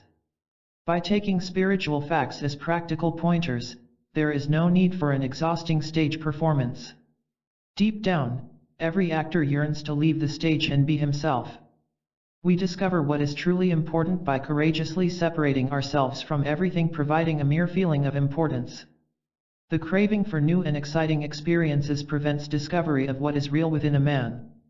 Excitements are temporary, passing and disappointing, but what is real is forever. If we are not alert, the physical body can deceive us into thinking that we have changed, when, in fact, we have merely felt a strong sensation. That sensation will inevitably swing over to its opposite of dullness. There is another kind of excitement having no opposite. It is that of the supermind. There is one true gate and 1,000 false gates. The gate to the kingdom of truth is wide open for anyone to enter, but there are no flashing lights or promising signs. It is perfectly plain, without allurements. It appeals only to what is real in a seeker, not to excitable desires. If the gate glitters with man-made ornaments, do not enter. Relaxation is your natural state. George Gurdjieff observed that the world is not ruled by human beings, but by negative emotions inhabiting human beings. A glance at a newspaper is evidence enough. Untamed emotions and personal frustration are as inseparable as children and noise. Using the emotions to straighten out a problem is like using an electric fan to straighten out papers on a desk. So our quest toward the supermind must include a new kind of victory over reckless feelings. It is a peculiar tragedy of human nature that a man will not give up the very negative emotions that wreck him. A woman once told me of her heavy pressures, attended by painful moods. I asked whether she would like to get rid of them. She angrily shouted, "No." She meant it.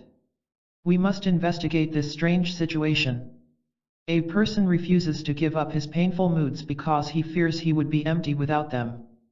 Notice this for yourself. Notice how painful feelings, like a sense of loss, or indignation, provide a peculiar exhilaration. They induce a false sense of aliveness. We must be willing to give up this counterfeit aliveness if we are to have the real thing. Gurdjieff again remarks that the last thing a man will give up is his suffering. When enemy emotions fail to destroy a man, they themselves are destroyed, like an attacking soldier who falls back from a high wall. The history of World War I records the tragic error of the British armoured cruiser, Black Prince. In the darkness and confusion of battle, it fell in with the German fleet, thinking it was British. It discovered its mistake only when the Germans blasted and sank it. That is what happens when we unconsciously associate with enemy emotions, taking them as friends. All forms of negativity are unconscious. Because they operate like thieves in the night, we are unaware of them. This applies to harmful emotions like discouragement and self-pity. We rise above them through conscious awareness of their presence. Consciousness has wings. Let's see how this connects with physical and emotional tension. Awareness is certain to make you feel healthier. Catch yourself at odd moments with a clenched jaw or tense hands. Simply be aware of the tension. Now, you don't really need to do anything. You need only cease doing something. You need only let go. Physical tension, like psychic tension, is nothing more than an unnecessary absence of your natural state of relaxation. You need not add to your already complete true self and cannot add to a non-existent false self. So why not relax? The world offers itself to you. Let's connect natural awareness with chronic feelings of tiredness, a common complaint of physically healthy people. To do this we must frankly glance at a vital teaching of Supermind. Nothing is more tiring than the dreadful human habit of fakery. Schopenhauer expressed it in the following manner. People are like the moon, they show you only one of their sides. Every man has an innate talent for mimicry, for making a mask so that he can always look as if he really were what he pretends to be, and its effect is extremely deceptive. Be authentic and you will be almighty. Only an eagle can perch safely on top of the cliff. We must see the difference between temporary relief from emotional distress and healthy insight into it. A fisherman in a leaky boat would not be content with bailing out the water day after day. He would search out and repair the cause of the trouble. So must we look at causes, not effects. A businessman is hurt and angry over a financial venture that falls through. By shaking his head to the suggestion that it has power to disturb, he retains self-command. A woman worries that life is passing her by. By living from her central self, not her conditioned mind, she is fulfilled every day. Let neither circumstance nor person tell you how to feel. Tell yourself. Don't slap labels on your feelings. Don't mechanically call one feeling good and another bad. Don't name one emotion as happy and another as depressing. The very act of labeling throws your feelings into a whirlpool of confusion, like clothes in a swirling washing machine. Instead, be silently aware of the feeling. Don't call it anything at all. This keeps you out of the whirlpool. It retains quietness in your inner world, regardless of events in the outer world. Feelings function normally when you live from the principles of the supermind. Take the idea of winning good things for yourself as an example. Never assume what your added good will be. Never assume how and when it will come. Assumptions are projections of your own desires, which produce nothing new. Your added good is always different from your preconceived imaginations. It is an item on a higher shelf previously reached. The new cannot be assumed. To assume what it is, means you already know what it is. It is like sending a present to yourself and pretending surprise. Life wants to give you new and good things. But you must chase nothing. You need only be receptive to whatever chases you. Live from the supermind. Then, a new world has no choice but to offer itself to you. Like draws to like, and the goods which belong to you gravitate to you. Emerson. How to realize the priceless present moment. How would you feel if this were the very first day of your life? That's the whole idea. You would enjoy it with freshness. Having no past conditioning to blur your feelings, you would respond perfectly to everything. You would and could not know dread or defensiveness. Live from moment to moment, just as if every new moment is all there is. For that, in truth, is all there is. This brings us to the mystical meaning of time. When you enjoy the present moment, you do not worry about tomorrow's enjoyment. True enjoyment is all-inclusive. It is only when you fail to enjoy the present that you seek escape into yesterday or tomorrow. But there is no escape into either, for neither exists. Because there is only now, enjoyment is now or never. Memorize these 3 words, now is new. Smash the tyranny of the past and future by constantly tugging yourself back to the here and now. Be conscious of yourself at this very moment, even as you hold this book. In that state you are receptive to true inspiration. If your telephone rings, you need to be home to answer it. We rob ourselves of the priceless present moment whenever we absently assume that we will be happier an hour, week, or year from now.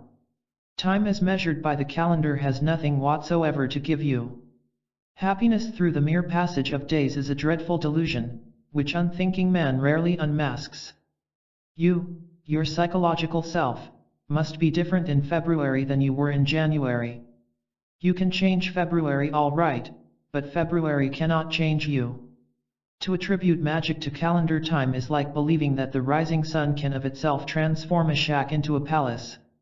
No, something else is required, a builder. You are that builder. Do not be afraid to know absolutely nothing of how you are to behave in the next minute, day, year. The unknown, which appears so frightening, is your very fullness. Jesus stated it as simply as possible, let not your heart be troubled. I will supply a test of inner understanding. Ask, what shall I do with my life? If you hear no answer, if you remain in the dark, yet remain calm and unconcerned, you can join the select circle of awakened men. However, let us proceed further. Question: you seem to say that there is no use in thinking of ways to be happy. It is pointless to pursue customary methods for happiness. When you are actually happy, do you think about it in any way at all? No. It is just there, you simply live it out without thought.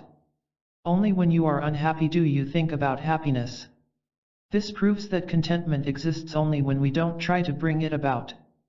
Question: I have a family problem. Why can't I use my usual thinking to solve it? Usual thinking is the very cause of problems, but people don't see it.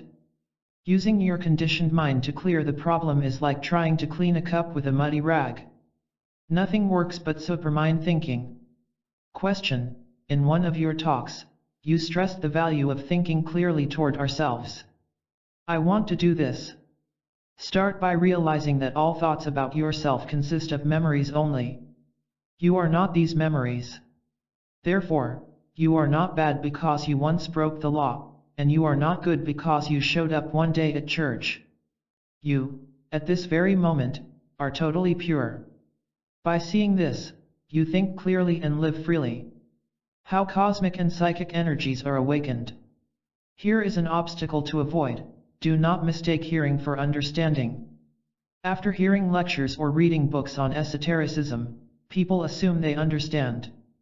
This assumption blocks the penetration of an understanding which is capable of stirring sleeping energies. A motorist would not endlessly study a map of the Grand Canyon. He would let the absorbed information activate him into moving forward to the canyon itself. So does the sincere student first understand, then permit his new knowledge to roll him toward new discoveries. Humility helps. Humility is often mistaken for weakness, but true humility is nothing of the sort. It is a type of receptivity which builds psychic strength. The Tao Te Ching explains that a great river attains greatness by being lower than the dozens of streams flowing into it. Have no doubt, you will receive fresh psychic energies when you have actually and factually made room for them. One way to make room is to want them more than you want anything else. Higher energies will not share the same room with lower desires. It is supremely important that your foremost wishes for strengths of the supermind. Here is why. An insincere call for help attracts insincere helpers, while a genuine call attracts genuine aid. When new energies come, do not hold them in reserve. Never save your intelligence, cheerfulness, or anything else for tomorrow. Enjoy and exhaust them in the present moment. A tree withholding its natural fruit soon loses its fruitfulness, but the benevolent tree develops greater capacities. Advancement comes when we cease to do certain things. For example, don't carry the false burden of another person's bad behavior. Don't allow another to shift his responsibility and guilt onto your back. A weak person always tries to do this. Become aware, and quietly refuse, for your sake and his. Marcus Aurelius makes it clear in the following words: he who does wrong against himself. The ill-behaved person must bear full responsibility, otherwise he cannot learn. A false sense of sentimental sympathy toward him only increases his inner chaos. Every man must race to his own rescue. What about your duties toward others? Some systems make the most of this to exploit the gullible. You can be sure that those who love to preach about giving and sharing expect to be on the receiving end. They reward the unwary with a mere self-picture of being generous and charitable, while picking their pockets. What a gigantically cruel hoax! You have no duty to give anything to another that you have not first given to yourself. In fact, we cannot give virtue unless we first possess it, any more than an empty pitcher can give water. Place first things first. Suspend the idea of giving virtuous things to another, work to reveal your own hidden treasures. Here we have one of those very difficult situations. Men avoid such self-revelation because they assume they already have true goodness. They also avoid self-discovery because it is much easier to dream than work.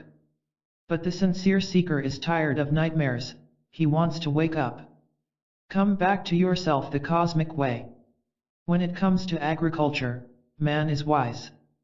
Over the centuries, he has cultivated the fruits of the field, while removing the weeds.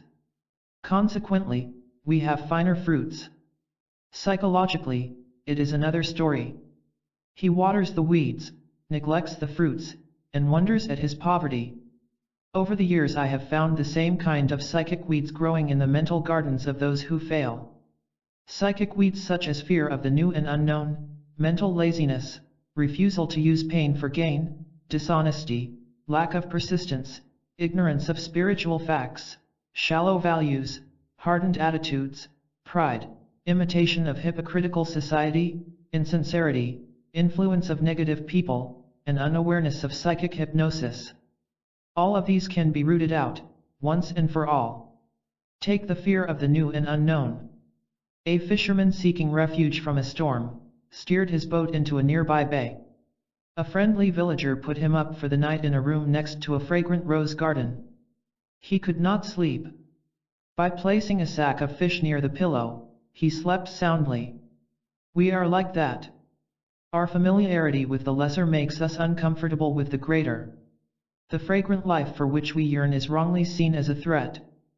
Because of our blurred psychic vision, we mistake friend for enemy, or take unawareness of being in a state of psychic sleep. Here is a good example of this. We are asleep whenever we let the body move ahead while the mind lingers behind. The body crosses a busy street, while the mind remains in place, hypnotized by an event of a moment or a month ago. This leaves the individual unaware of what is happening in the here and now. Such unconsciousness leads to weakness and accidents. Snap the spell. Snap it now. Become aware of what happens as it happens.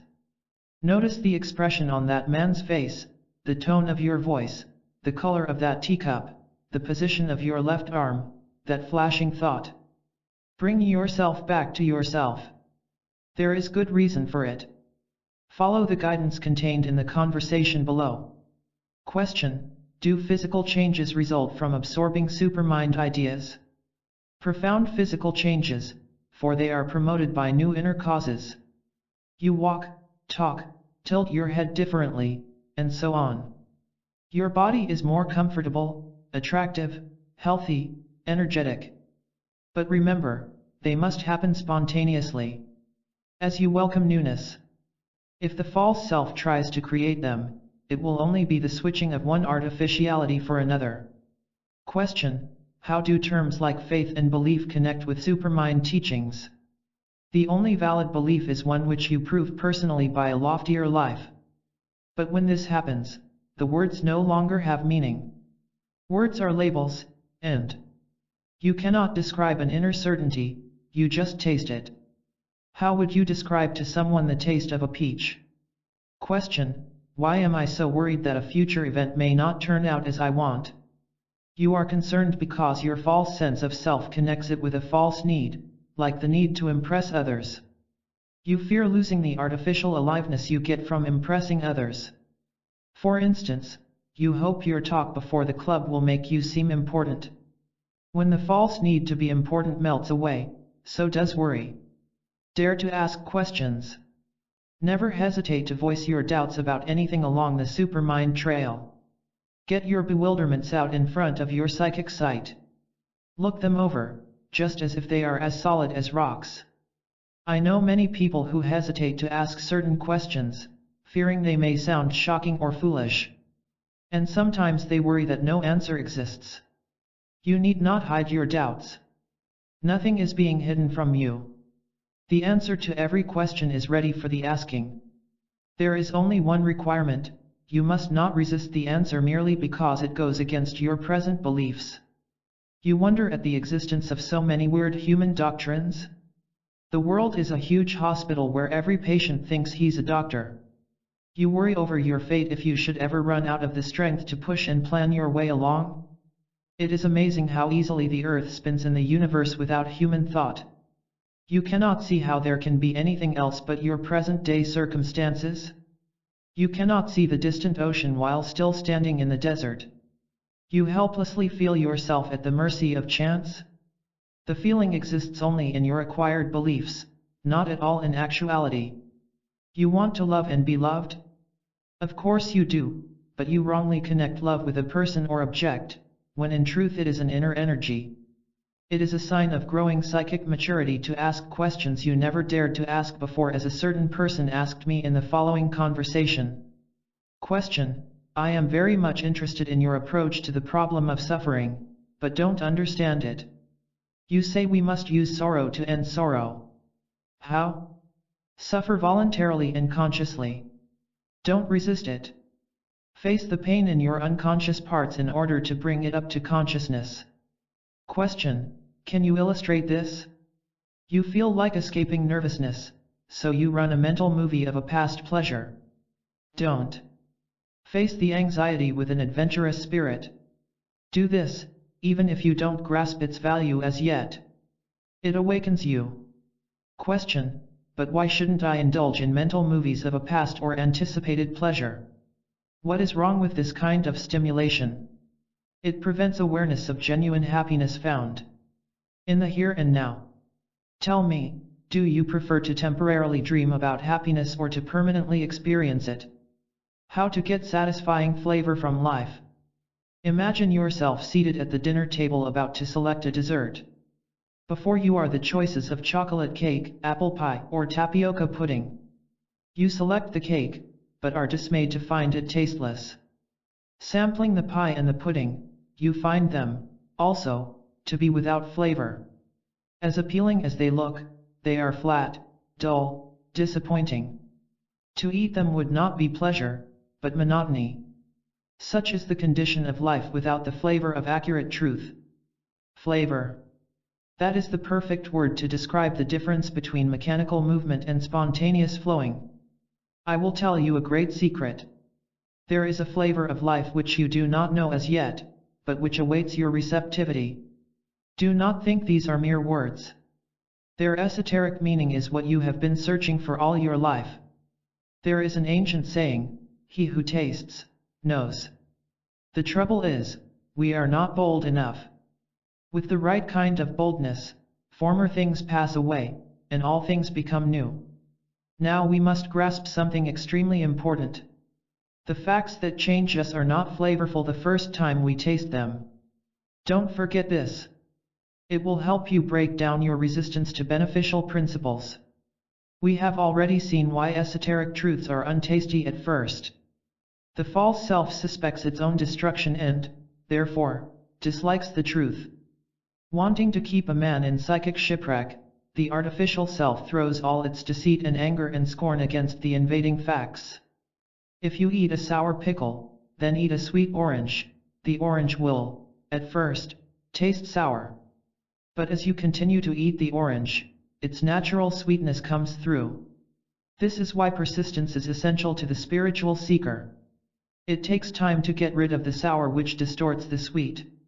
We have seen the limitations of language in explaining the supermind, which must be personally experienced. So to understand the similarity of certain words used in this book will be helpful. To be aware means the same as being awake. Living in liberation is living in love. To be in a state of self-understanding is to be free of chronic grief. Being happy means the same as being a conscious human being. To taste the flavor of truth is the same as tasting authentic peace of mind. In ancient legend, a hero named Predator obtained an extraordinary stone which made him invisible. With his new power, he conquered a monster which was terrorizing a palace. So can we, by uniting with the unique supermind, awaken new energies and overcome obstacles. Outstanding ideas for review. 1. Use obstacles and frustrations in your cosmic path for inner advancement with Supermind.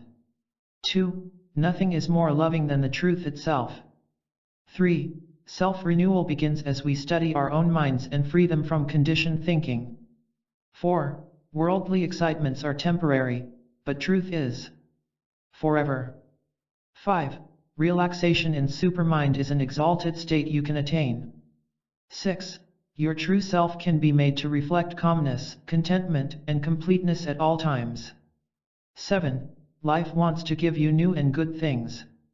8. Live only in the eternal now. 9. New psychic energies will enter you as you make room for them. 10. Overcome the spell of self-hypnosis with Supermind's power. Secret treasures of the Supermind. Observe for yourself how this is so. Notice how this worry or that nervousness distracts you from your quiet psychic home. You need not remain a captive audience of these preposterous performers. You can get up and walk out as soon as you see through them. The secrets of the Supermind enable you to do so. You are wiser than you think. How deeply will you dig in order to expose and destroy a false sense of self?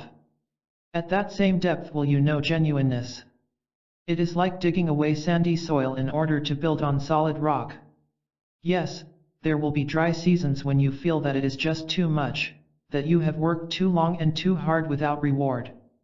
The discouragement is intensified by the desire to go back to your former lower level, but you know you can never go back.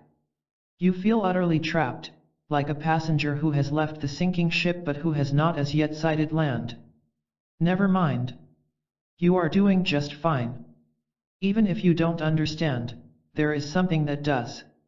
Here is the esoteric secret for clarifying a confused mind: live with the confusion. without resistance, until it destroys itself. You are not only wiser than you think, but you know that you are wiser. That is the reason why a man in trouble fights against the very cosmic facts that could save him. His insight is the very reason he argues. His false self tries to protect its false position, like a thief tries to prevent the police from taking his stolen goods. Let your supermind think for you. There is a curious feature about gaining the insight of supermind. Before gaining it, we were certain we already understood. But when winning true insight, we see that we knew nothing. It can be compared with the great wisdom we thought we had as teenagers.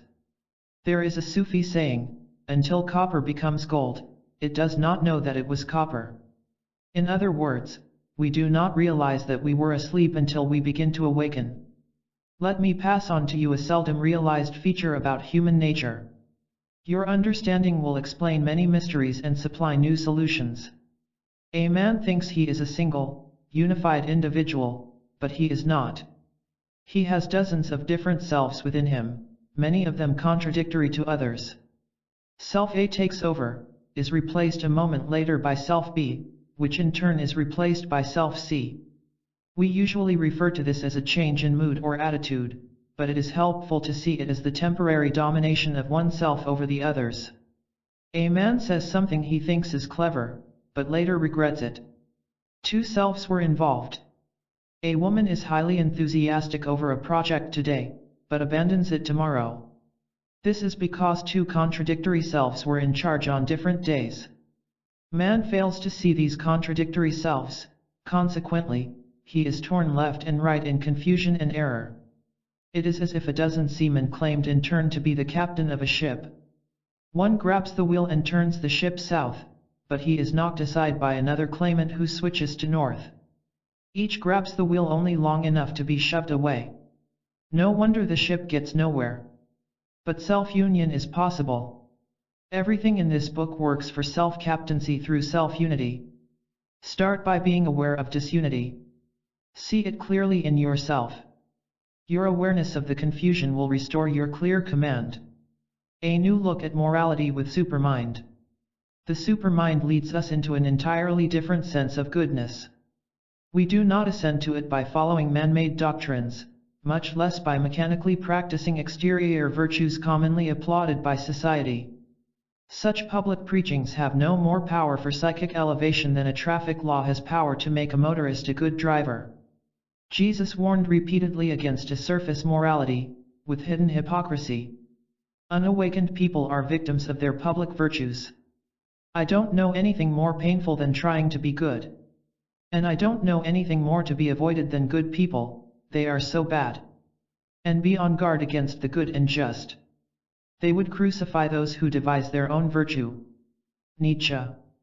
Man-made moralities can only keep human perversity in check, and when relaxed, as in warfare, we quickly see the difference between commanded goodness and true virtue arising from cosmic conscience.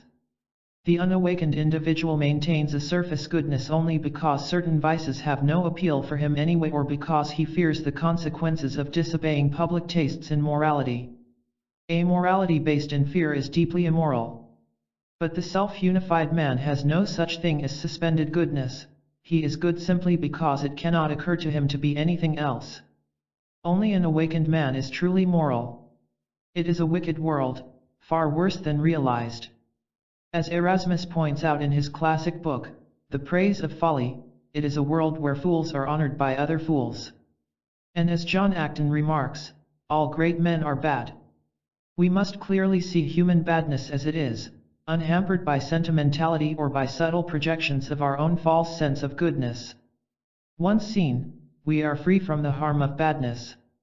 To really see it means we are no longer part of it. We do not see the depth of badness in others because we do not first see it in ourselves. We live in dream pictures of being pleasant, noble, and loving, while underneath we conceal some dreadful dragons. But awareness of our own badness sets us free, thus freeing us from others. Once free, we do not condemn the world's evil, but clearly understand it. We forgive others because we have first forgiven ourselves. Human wickedness results from man's psychic hypnosis and from his ignorance of his true nature. The only solution is for each individual to shake himself awake. How falseness disappears with Supermind. Let us conduct a short question and answer period as to how Supermind hobbles sin and evils as follows. Question: how, then, does Supermind define sin and evil? Sin is anything false and unreal. To state differently, it is any self-defeating action performed under psychic hypnosis. By living from the false self, instead of Supermind, we do foolish things. As the inner light dawns and as we live from our true nature, falseness and wickedness disappear. Then, a man becomes good in every sense of the word. He becomes sane, decent, pleasant. Question: but does evil really exist? It does and it doesn't. Don't let this seeming contradiction bother you. You may think you see a wicked cobra, about to strike, but where is the wickedness when you see it was only a piece of rope? Upon awakening, evil vanishes from man. Question: how can we awaken from our own badness? It changes before your very eyes by quietly observing it without moralization.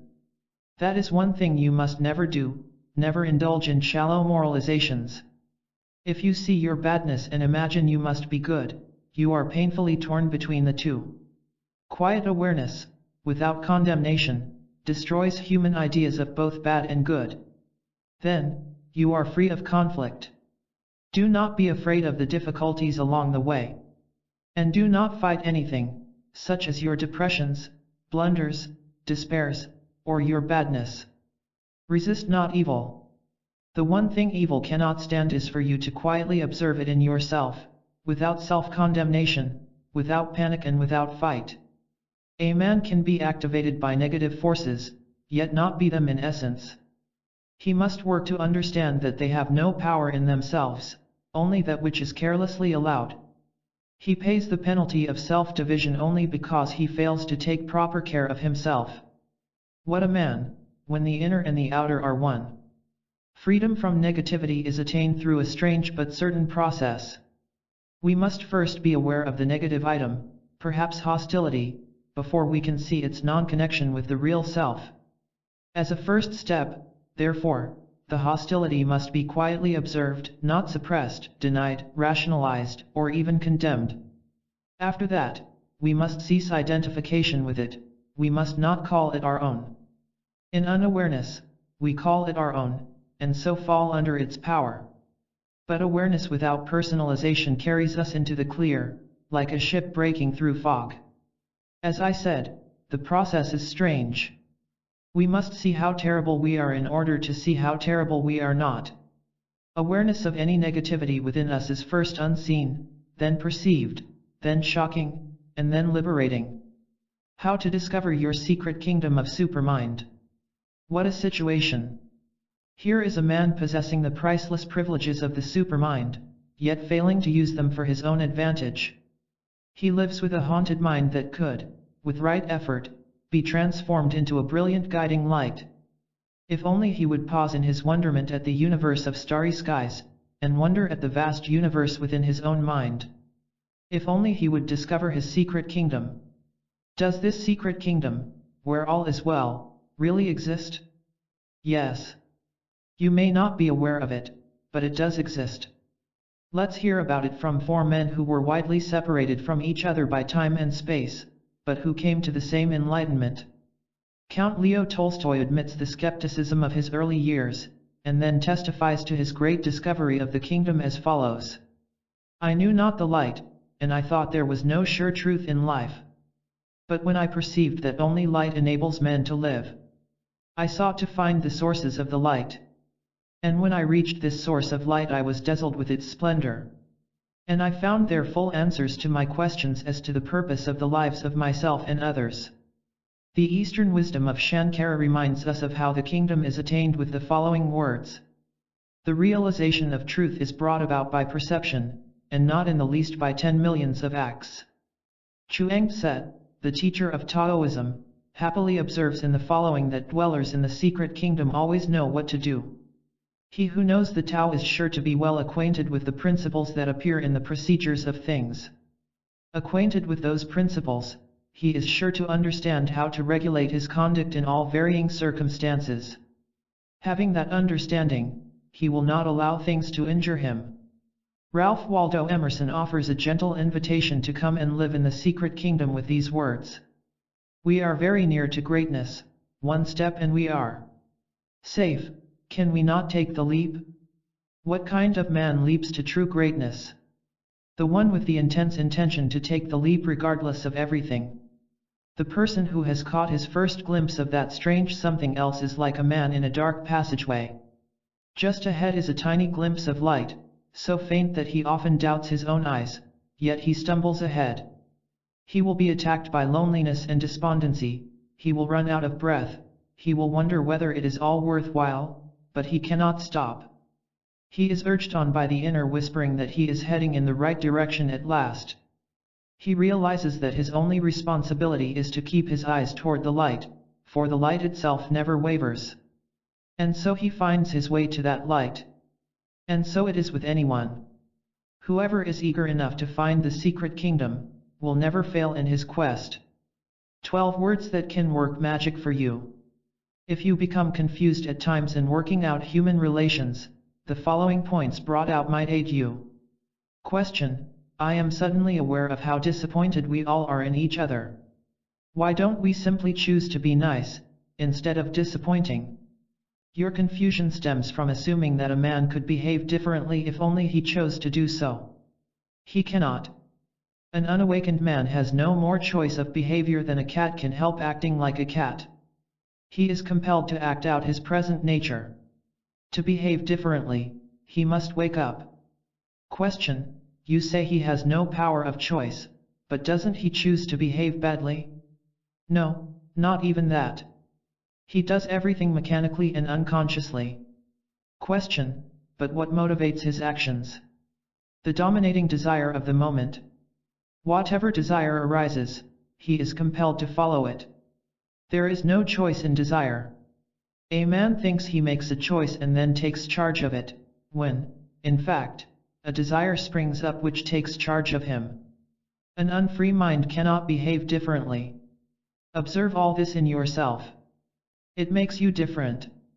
A painting by the English mystical artist William Blake is called Vain Desire.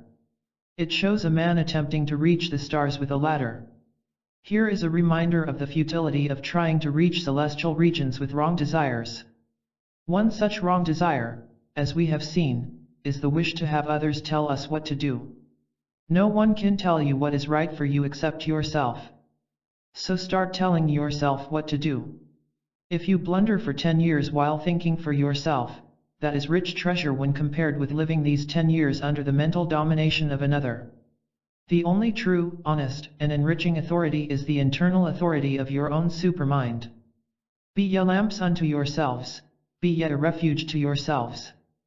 Betake yourselves to no external refuge. Buddha.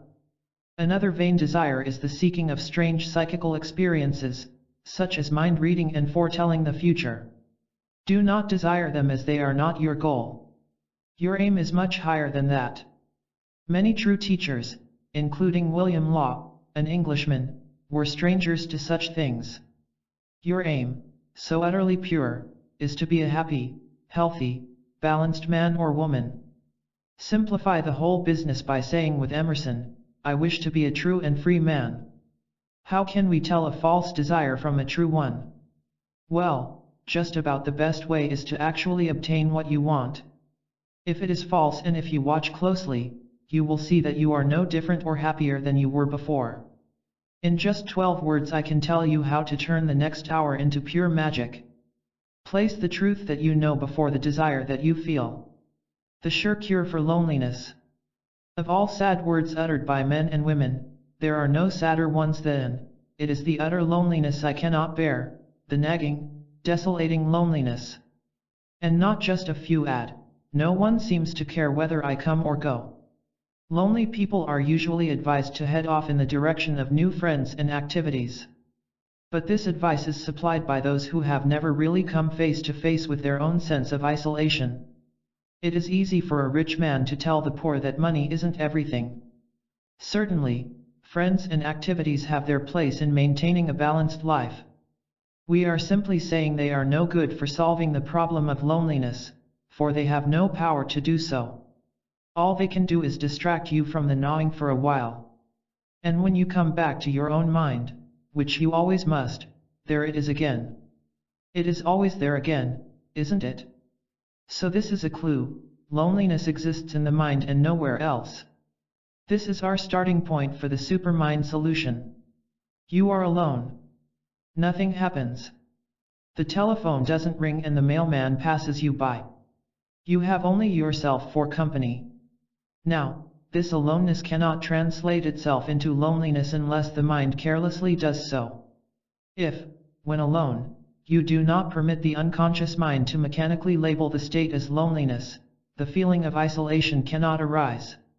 It is the unconscious labeling or naming that causes the trouble by activating the feelings. It is the non-labeling of the state that keeps it pure and prevents its defilement. The way to prove it is to test it every time you feel lonely. You will finally see that Supermind thinking makes loneliness absolutely impossible.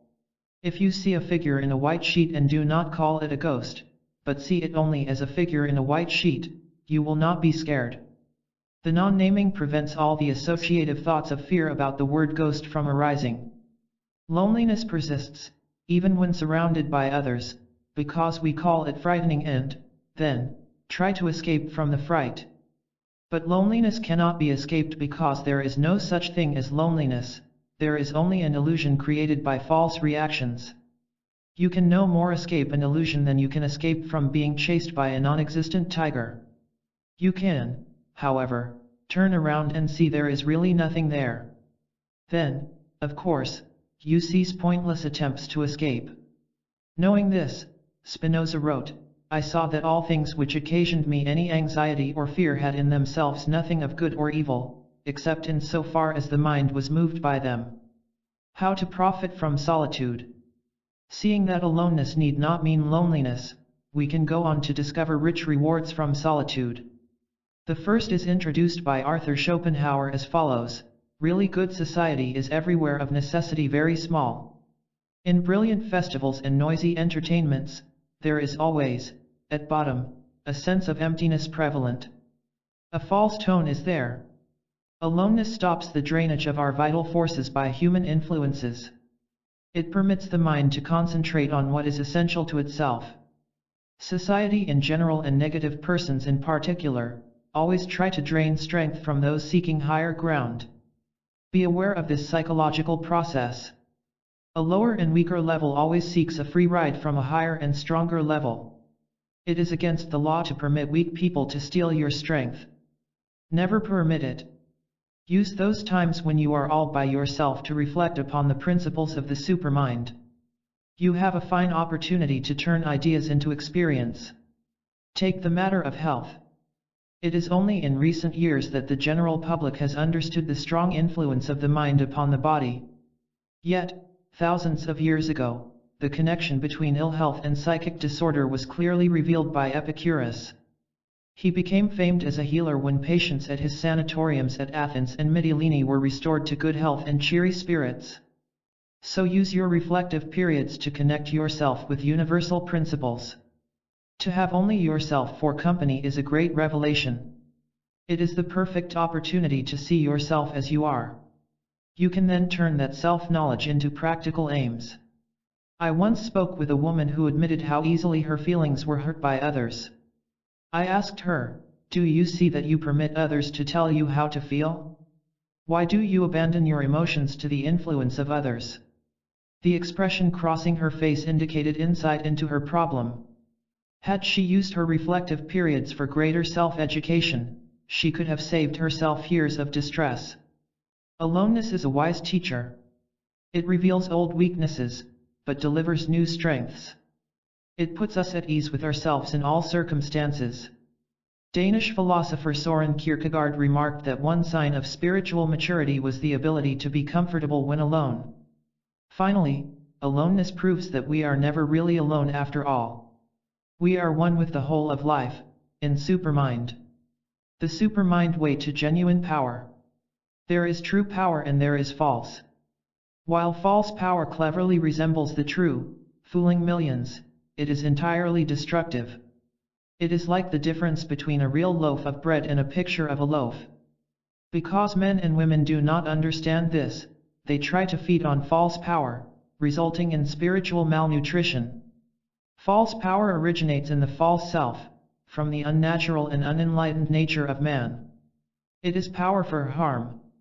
True power has its source in the supermind, from the non-human forces in the universe. It is power for good. We can briefly review the nature of weakness, false power, in human beings. Weakness has an endless need to attack and defend. That is its entire operation. Attack and defend, attack and defend. A weak person often gives the surface appearance of strength, but crumbles beneath the slightest challenge. He is like a rider tossed wildly about by a bucking bronco, while indignantly insisting that he is in charge. The false self has no power whatsoever to clear up a life. But people do not realize this and, consequently, fail without knowing why. An illusory self cannot do real work. It takes real bread to satisfy hunger. Incidentally, attacking and defending accounts for much of the emotional exhaustion we see in people.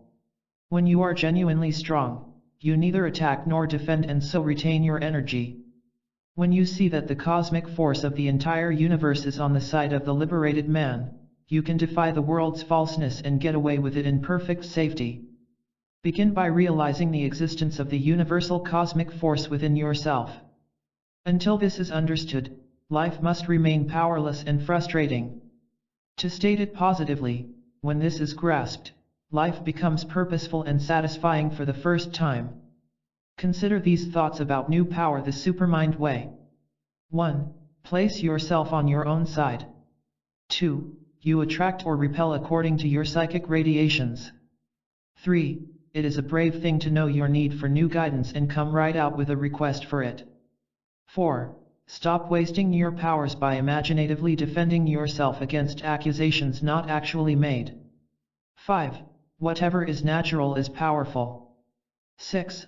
A state of weakness is perfect for you, providing you let it be filled with something other than your usual strengths. 7. The truth alone can say, I will never leave you.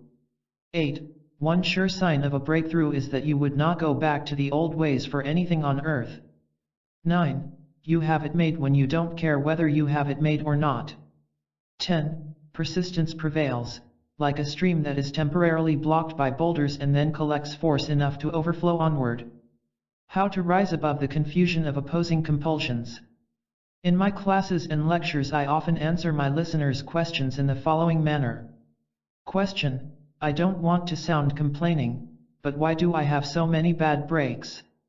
What you call your bad breaks are not at all what you assume they are. Your thinking must change. Having a negative response to an event, you assume the negativity is in the event when it is only in your negative response. But you don't see this. By breaking your habitual negativity, the same events could happen, but would not be seen as bad breaks. Question: You mean they would appear as good fortune? No. If you call one thing good, you must call its opposite bad.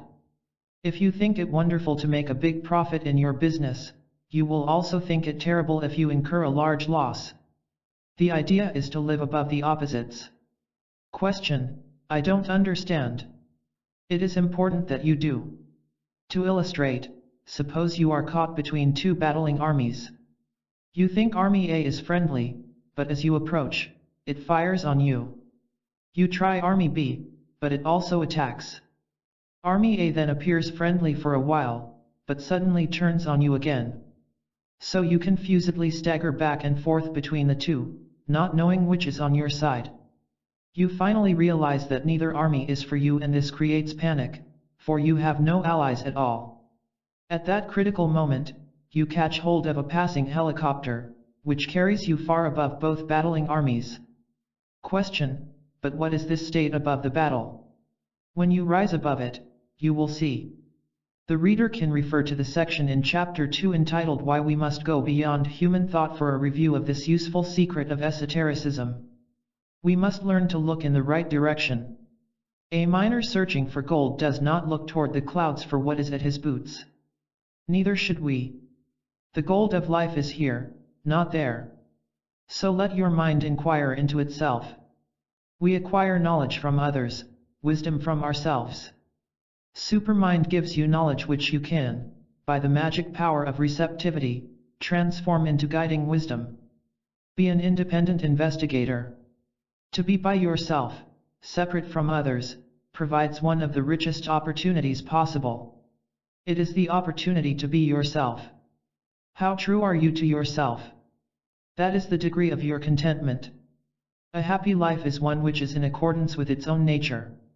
Seneca. And with self-harmony comes a quiet beauty. We enjoy beauty only when we don't chatter about it, either mentally or orally. Bursting out in rapture over a pink sunset distracts us from appreciation, for our words are walls. Beauty is within a silent oneness with the beautiful. Summary of valuable secrets. 1. You need not be a captive of useless and random thoughts. 2. The grand cosmic secret is to abandon a false sense of self. 3. You are much wiser than you think. 4. Simple awareness of badness brings about goodness. 5. You are very near to greatness, so take the leap. 6. Set the truth you know before the desire you feel. 7.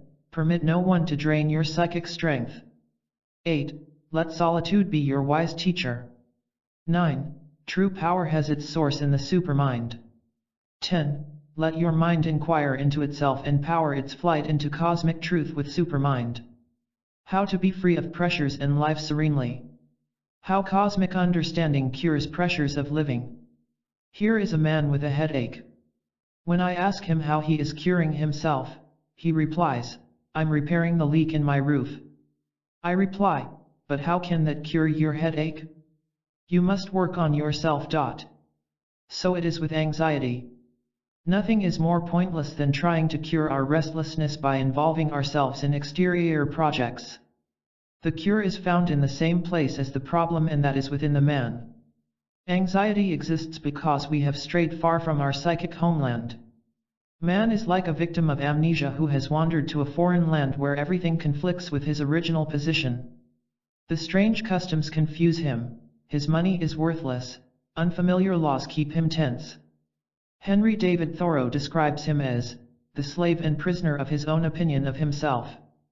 But as he awakens to his true identity, he returns to his homeland in harmony. The Danish thinker, Søren Kierkegaard, made a profound point about anxiety. He said that it always precedes foolish and self-defeating actions. Therefore, if we can nip apprehension, we can also nip self-defeat. So pressure springs from false ideas about ourselves and the nature of life on earth. It is profitable to explore false viewpoints. One false idea is that anyone or anything can hurt you.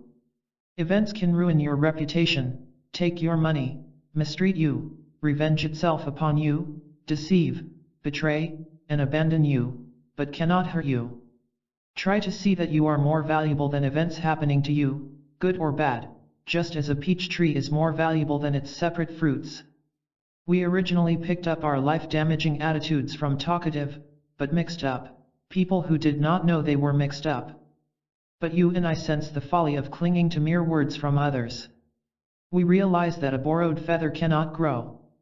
We see the need for working with what is real within us. And so we ask with Epictetus, who in the world, then, is this man who has any authority to make any declaration about you? We answer, there is no authority outside the truth itself. A major cause of anxiety lies in false ideas about goodness. People nervously feel they should be good, but have no idea whatsoever about the nature of true goodness. The way to contentment with supermind. As damaging as false notions are, you must never fear them. You must never fear anything at all. You see, false ideas thrive on anxiety. That is how they maintain their tricky hold on the mind. They try to scare you into submission. Refuse. Bravely fight your way out of the net, step by step. Declare with the Sufi mystic, I will go 1,000 leagues in falsehood, that one step of the journey may be true.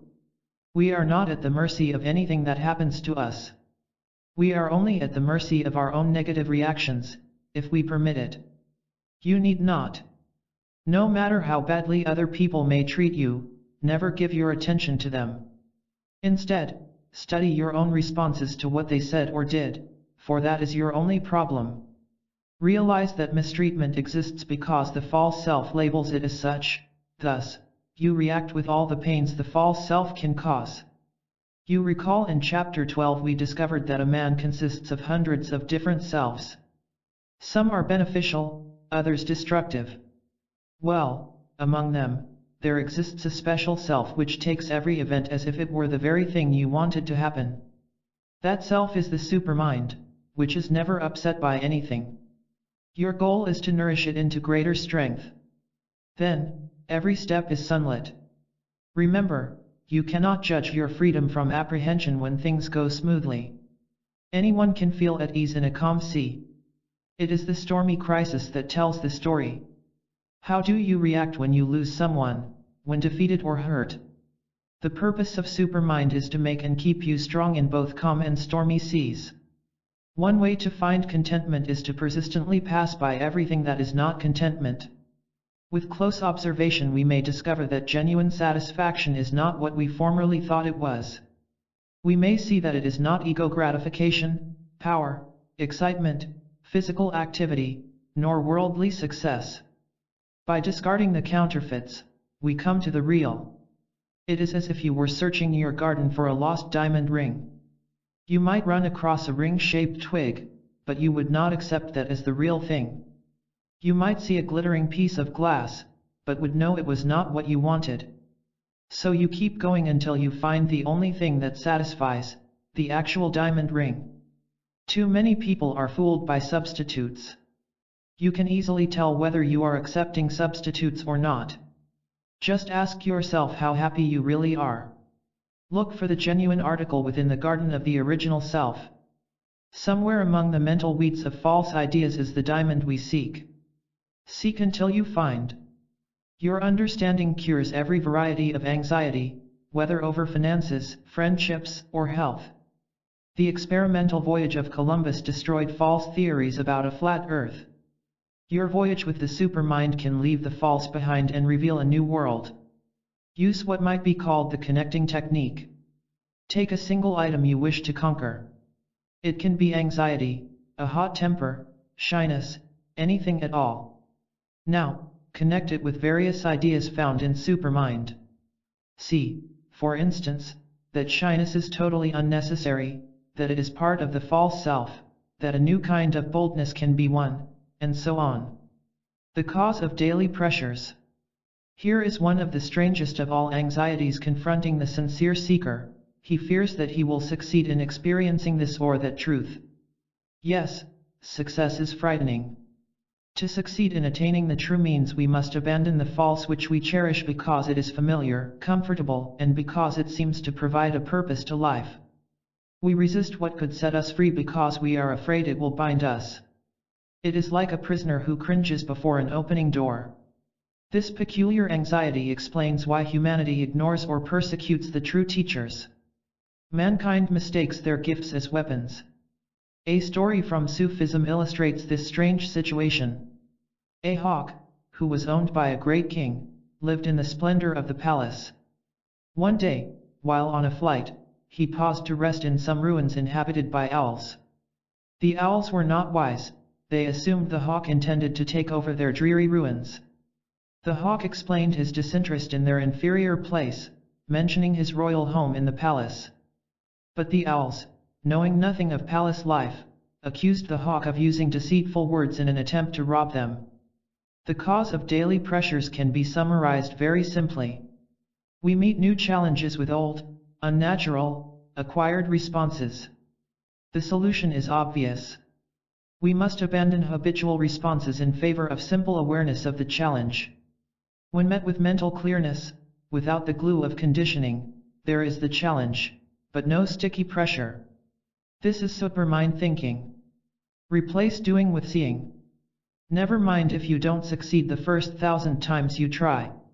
Even when you fail, you succeed. for you are going against the old, useless, mechanical responses. The supermind is nothing more nor less than a state of total mental health. In this new state, the mind has gone beyond its usual boundaries of obsessions, superstitions, and perplexities. When living from this freshness and wholeness, we live for the first time. Man's life begins only with the appearance of rational consciousness. Leo Tolstoy. The natural life is true cosmic life.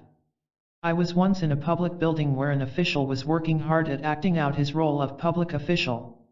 He went through all the mechanical motions and facial expressions expected of him. Some children appeared, with all their gaiety and spontaneity. Instantly, the official relaxed and became real, almost a different man than before. He spoke easily and naturally to the children. The children's spontaneity transferred itself to him for just a moment, plainly to his delight and relief. In this book we have referred to man's original self, his true self, his inner being, all meaning the same.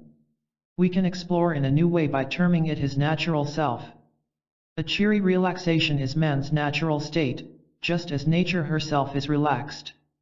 A waterfall is concerned only with being itself, not with doing something. It considers waterfall-like. It does not force us to think about it. It does not demand our attention and energy. It does not lean on us for gifts. It asks nothing of us. It simply gives what it is, and lets it go at that. And that is why we enjoy its magnificence. The usual phrase is, be yourself. We are not following this counsel if we are strained and unsure. These are the sour fruits of the carelessly adopted synthetic self. Anything we usually classify as mistakes, badness, or foolishness can be much more accurately defined as unnaturalness. That is all human error really is, living unnaturally, going against the normal flow of our true nature as demonstrated in the following answers to searching questions. Question: is there an order in which negativities fall away as we think from the natural supermind? I mean, will some drop off more easily than others? The order varies with each individual, but there is a general rule: the stronger a negativity connects with unnatural ideas one has about himself, the more desperately it clings. This is why pride and vanity stick like glue. Question: which ones fall away first? Early victories are often over petty resentments at being told the truth or over depression when hearing gloomy remarks. Just watch the healthy process in yourself. You can see your loss of unnaturalness as clearly as leaves falling from a tree. Though there seems to be 10,000 enemies along the path, you have one sure friend, the natural supermind. It is always trying to break through the wall of artificiality we carelessly build around it. Help this imprisoned splendor, as Robert Browning called it, to break out. The mystical teacher J.P. de Calzada states, all we have to do is to receive what we are given. We are given the naturalness to love someone, to be calm in crisis, to ignore self-defeating suggestions, to be pleasant, forgiving, tender, helpful, unworried, brave, energetic. It helps to realize that you need not create any of these natural virtues. You need only reveal to yourself what is already created and ready within the supermind. In the esoteric sense, revelation is creation. Grasp this idea and you will feel like a man in the Garden of Eden whose blindfold falls off. How to handle anxieties. Anxiety arises from a feeling of emptiness. If you will be fully aware of the emptiness, without resistance and without wishing to escape it, it turns into something new. But have no desire to experience the newness, simply be aware of the emptiness. The magic then happens by itself.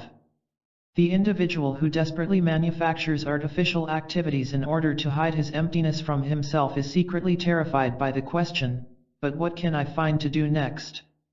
Again, an alert awareness of this condition is a fine start toward destroying both the painful throb and the artificial activities. It is good news to hear that consciousness has power to destroy pressures of which we are unaware.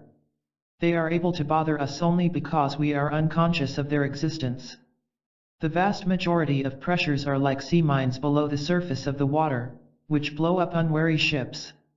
One unseen anxiety is the idea of being cheated out of the good fortune enjoyed by others. We look enviously at the man with a higher salary or longer vacation, and feel cheated. Awareness frees us from that form of self-torture. Let me give you a surprising and quite revealing experiment. The next time someone tells you how anxious or worried he is, reply, "The situation may be exactly as you describe it, but tell me, why should you be anxious over it?" I guarantee that if he really hears your question, it will startle him.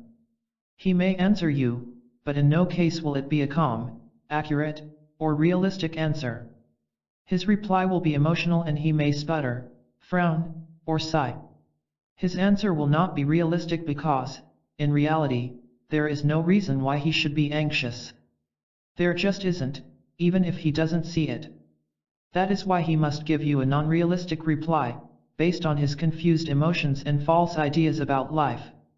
This is the exact lesson taught by Jesus, Lao Tse, Socrates, and every other advanced teacher: be anxious over nothing. Take this as if it means exactly what it says: be anxious over nothing. The cure for fear. So many people have asked help in curing their fears that I am going to set out their questions and my answers for your guidance. Question: your books have helped me realize something for the very first time. I am aware of how frightened I actually am. Could we please discuss the cause and cure of fear? I will explain the entire problem in as simple a way as possible. You can then make a persistent effort to penetrate its full meaning. A man lives in a sand castle made up of imaginary ideas about himself, false moralities and neurotic demands. He has false notions about everything, including human relations, worldly success, religion. Now, he is afraid that someone or something will come along and destroy this false structure. So he resists whatever threatens him, thus making him not only fearful, but also suspicious and hostile. Question: you mean he fears the destruction of his own falseness? Yes. He mistakenly takes this false identity as himself.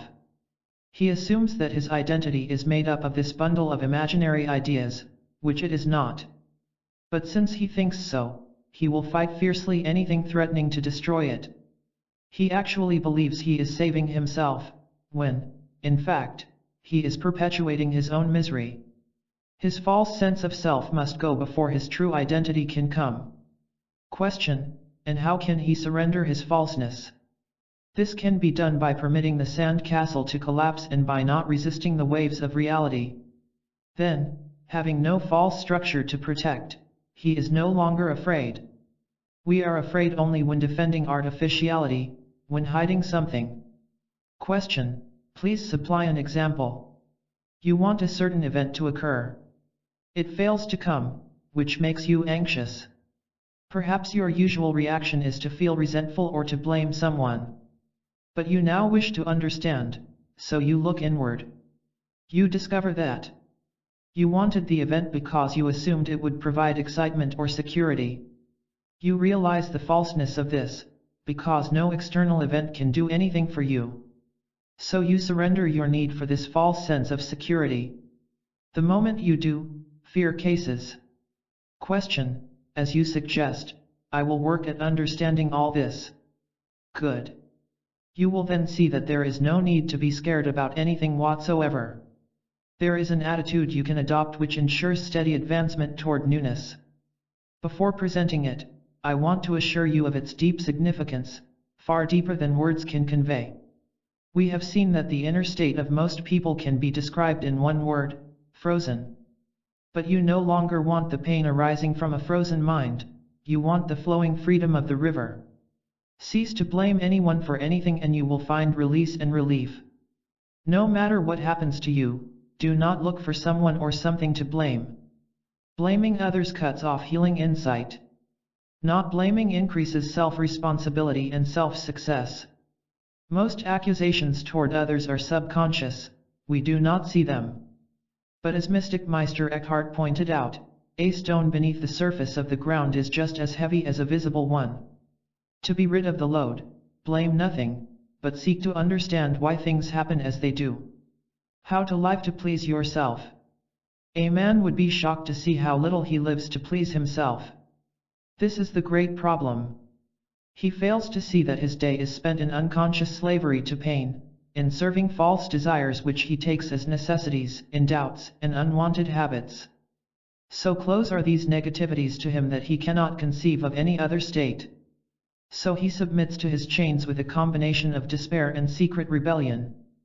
But the shock of seeing this can also be a happy revelation. Awareness of the way we are can change the way we are. The man who lives from his supermind truly lives to please himself. Depending upon nothing but his own kingdom of heaven within, you have nothing to give him, nor can you take anything away. He is indifferent to both praise and criticism. He lives to please himself, but it is not, as some might think, a selfish state. It is the exact opposite. It is the only genuine generosity. The self-pleasing man, the liberated man, offers a supreme gift to others, an invitation to experience new life. You don't need to think of yourself as a spiritual seeker. It is a backbending burden to go around with a self-picture of being a spiritual or religious person. A man is genuinely spiritual when he has no conditioned ideas of what it means to be spiritual. To be real is to be spiritual. A cat is normal because no one has fixed him with the neurotic notion that he should be a tiger. A man loses neurosis when he is what he is. India's advanced teacher, Sri Ramakrishna, told the story of some men who wandered around a mango grove, examining the branches and leaves. But another man was much wiser. He ate the mangoes. That is what we must do. We must not waste ourselves with pointless theologies or by endlessly talking about esoteric matters. We must consume the very fruit. Remember this encouraging psychic law: to the same degree that a cosmic truth frightens us, to that same degree can it heal. If we bravely face the fact, without evading or resisting it, that very fact can make us whole. For instance, suppose our self-observation reveals jealousy within us. This may be so unpleasant that we want to turn away and deny it. But if we simply face the jealousy and see it as an acquired habit, not as part of the essential self, we weaken its hold on us.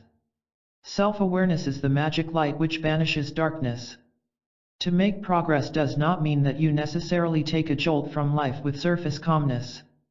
In almost every case, those people who appear to be calm in a crisis are severely shocked within and have only an appearance of quietness.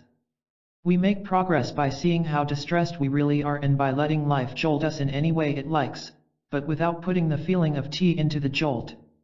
You cannot be jolted, only the conditioned eye is hurt. To live rightly, you must first live fully. You must courageously expose yourself to every event and person without knowing or caring what happens to your present beliefs. Defensiveness prevents full experiencing, which could free you. An individual who thinks his defensiveness is a castle, is really in prison. His castle is found at last when he dares to venture forth to meet and slay the dragons. If you timidly avoid a friend with whom you quarreled, you remain afraid. If you permit a meeting with that friend, with no preconceived ideas of what to say or do, you destroy fear. How your new life of pleasing yourself begins. Living to please ourselves does not mean to gratify every desire that comes along. This is a challenging idea to grasp at first, because we fear doing without the gratification. We wrongly think it benefits us. So powerful is this illusion that we persist in harmful desires, even while they destroy us. Let's take the common desire to have others behave in a way that gratifies. For example, we want them to respect us. When they don't, we get upset. Why? It is not because of their disrespect, but because of our desire demand that they appreciate us. If we let them behave any way they like, we are free. We are no longer slaves to our own desire. As long as you are all right, what does it matter how others treat you? It matters not at all. Is the flight of a bird through the woods disturbed by shadows? Let's re-examine the enemy of the free life, a false sense of self. A man does not live from his authentic nature. He lives from dozens of dream pictures about himself. The dream pictures, which he takes as real, dominate his feelings and command his behavior, all to his deterioration. A businessman has the idea of being important to his community. When not asked to play a role in a community project, he feels mistreated, only because he thinks he needs to be important. If he didn't care whether he was important or not, he would shrug his shoulders over the supposed mistreatment. This small example represents the great illusion responsible for every problem and anguish on earth. It is an ego-centered illusion that man has a separate identity, that he is something apart from the cosmic whole. It breeds pressure, resentment, treachery against others. Man's false belief in a separate identity resembles an island which is apparently cut off from the mainland, though they are actually one and the same beneath the surface. Suppose you visited a motion picture studio. You walk down the set made up of a row of homes. So far so good. But what happens if you enter a front door and try to make yourself comfortable? Discomfort. Ease is impossible because the scene is make-believe. That is exactly what happens to us. Not realizing that we live in false fronts, we try to settle down and are shocked. We must begin to suspect that we are not who we think we are. We must wake up. As long as a man fears to extinguish his false sense of self, he must pay its price of hounding pressures. But with his willingness to let go of everything false about himself, he begins the new life of comfort. You need not frantically battle the false self, like you might battle against a locked door. It is to be seen through, for the door is glass. The art of practical selfishness with Supermind. You will be amazed at how the daily pressures of life fade away when you learn to think from your supermind. Maybe you presently find yourself making promises to others which you later regret. This is a constant source of irritation to you, probably unconscious. You are torn between two choices. Should you keep your promise, while resenting it, or should you cancel out while feeling guilty? But now you are becoming a psychic artist. You are doing things differently. You no longer make promises to others because you want them to like you or because it seems the easy way out of an awkward situation. No. You no longer place their approval before your inner sense of what is right for you. You dare to call your time and energy your own. And so, self-division and self-pressure fade. Every day you must decide which you want most, your integrity or the approval of others. Then, you must place your integrity first. It calls for courage. Why? Because when you stop pleasing people in order to live your own life, they will resent not being able to use you anymore. They may even accuse you of selfishness. Never mind. As they angrily depart, give a cheer for what you have done for yourself. For a life of natural ease. 1. We can learn to work rightly for ourselves with Supermind. 2. Pressure springs from false and conditioned ideas about life. 3. You are not at the mercy of anything that merely happens. 4. Permit your Supermind to reveal its full power for your serenity. 5. Do not resist the very cosmic force that can free you from distresses. 6. The Supermind is a state of total mental health. 7. You need not create goodness, only reveal it and it will take over for you. 8. There is no reason whatsoever for your fear and anxiety. 9. You can learn to live to please yourself properly. Then dawns the invisible, the unseen. Its truth reveals. My outward sense is gone, my inward essence feels, its wings are almost free, its home, its harbor found. Measuring the gulf, it stoops, and dares the final bound. What freedom should mean to you? Except for the word love, I doubt if any word is more loosely used and less understood than freedom. Spiritually speaking, there is no such thing as financial, political, or geographical freedom. You can be a millionaire, live in a land of liberty, have your home in a quiet countryside, and still be imprisoned by your own negativities. There is only one freedom, self-freedom. All else is masquerade. I have seen much of this. I have given talks in luxurious homes occupied by people living in mental dungeons. A vital point must be made. It is not enough to give lip service to this. Everyone quickly agrees that inner wealth is all that counts. But spoken agreement means nothing if it is contradicted by unconscious desire for wealth.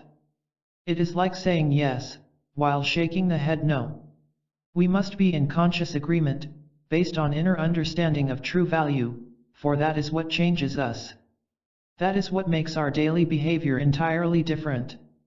It has been said, the man who can find pearls will not stop to collect shells. Just as a cloud blocks our view of the sun, so does wrong thinking cut us off from reality.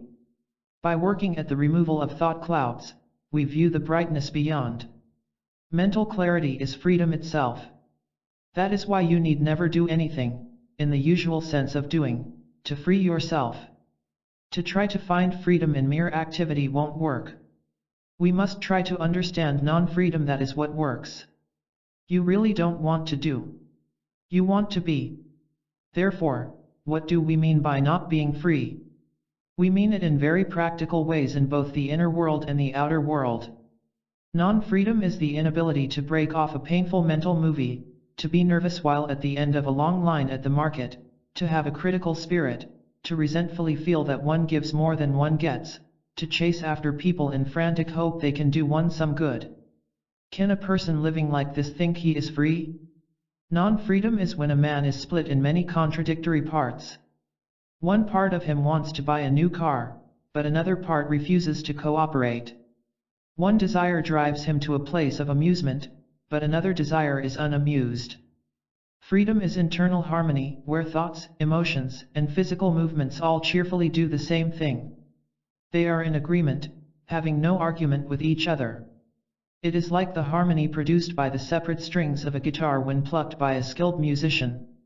Everything within you reacts harmoniously when you learn the principles of psychic music with Supermind.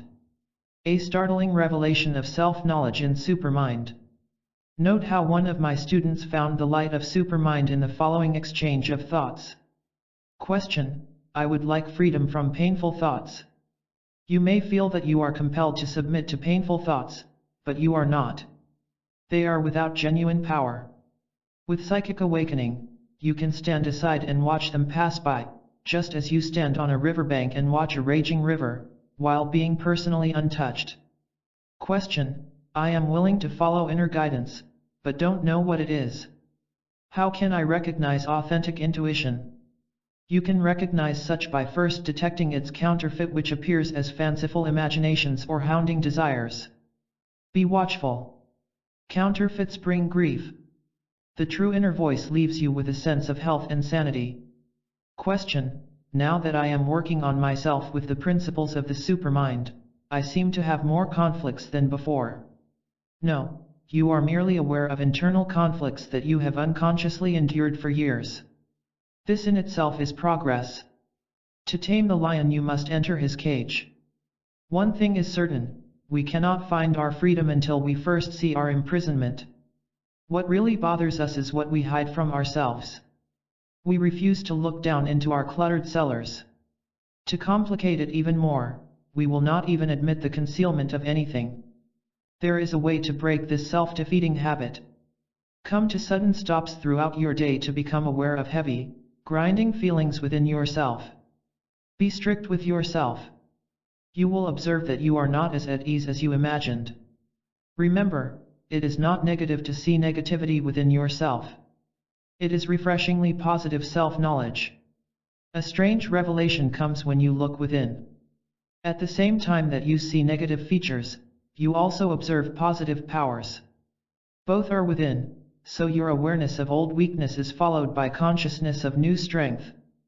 But weakness must be noticed first.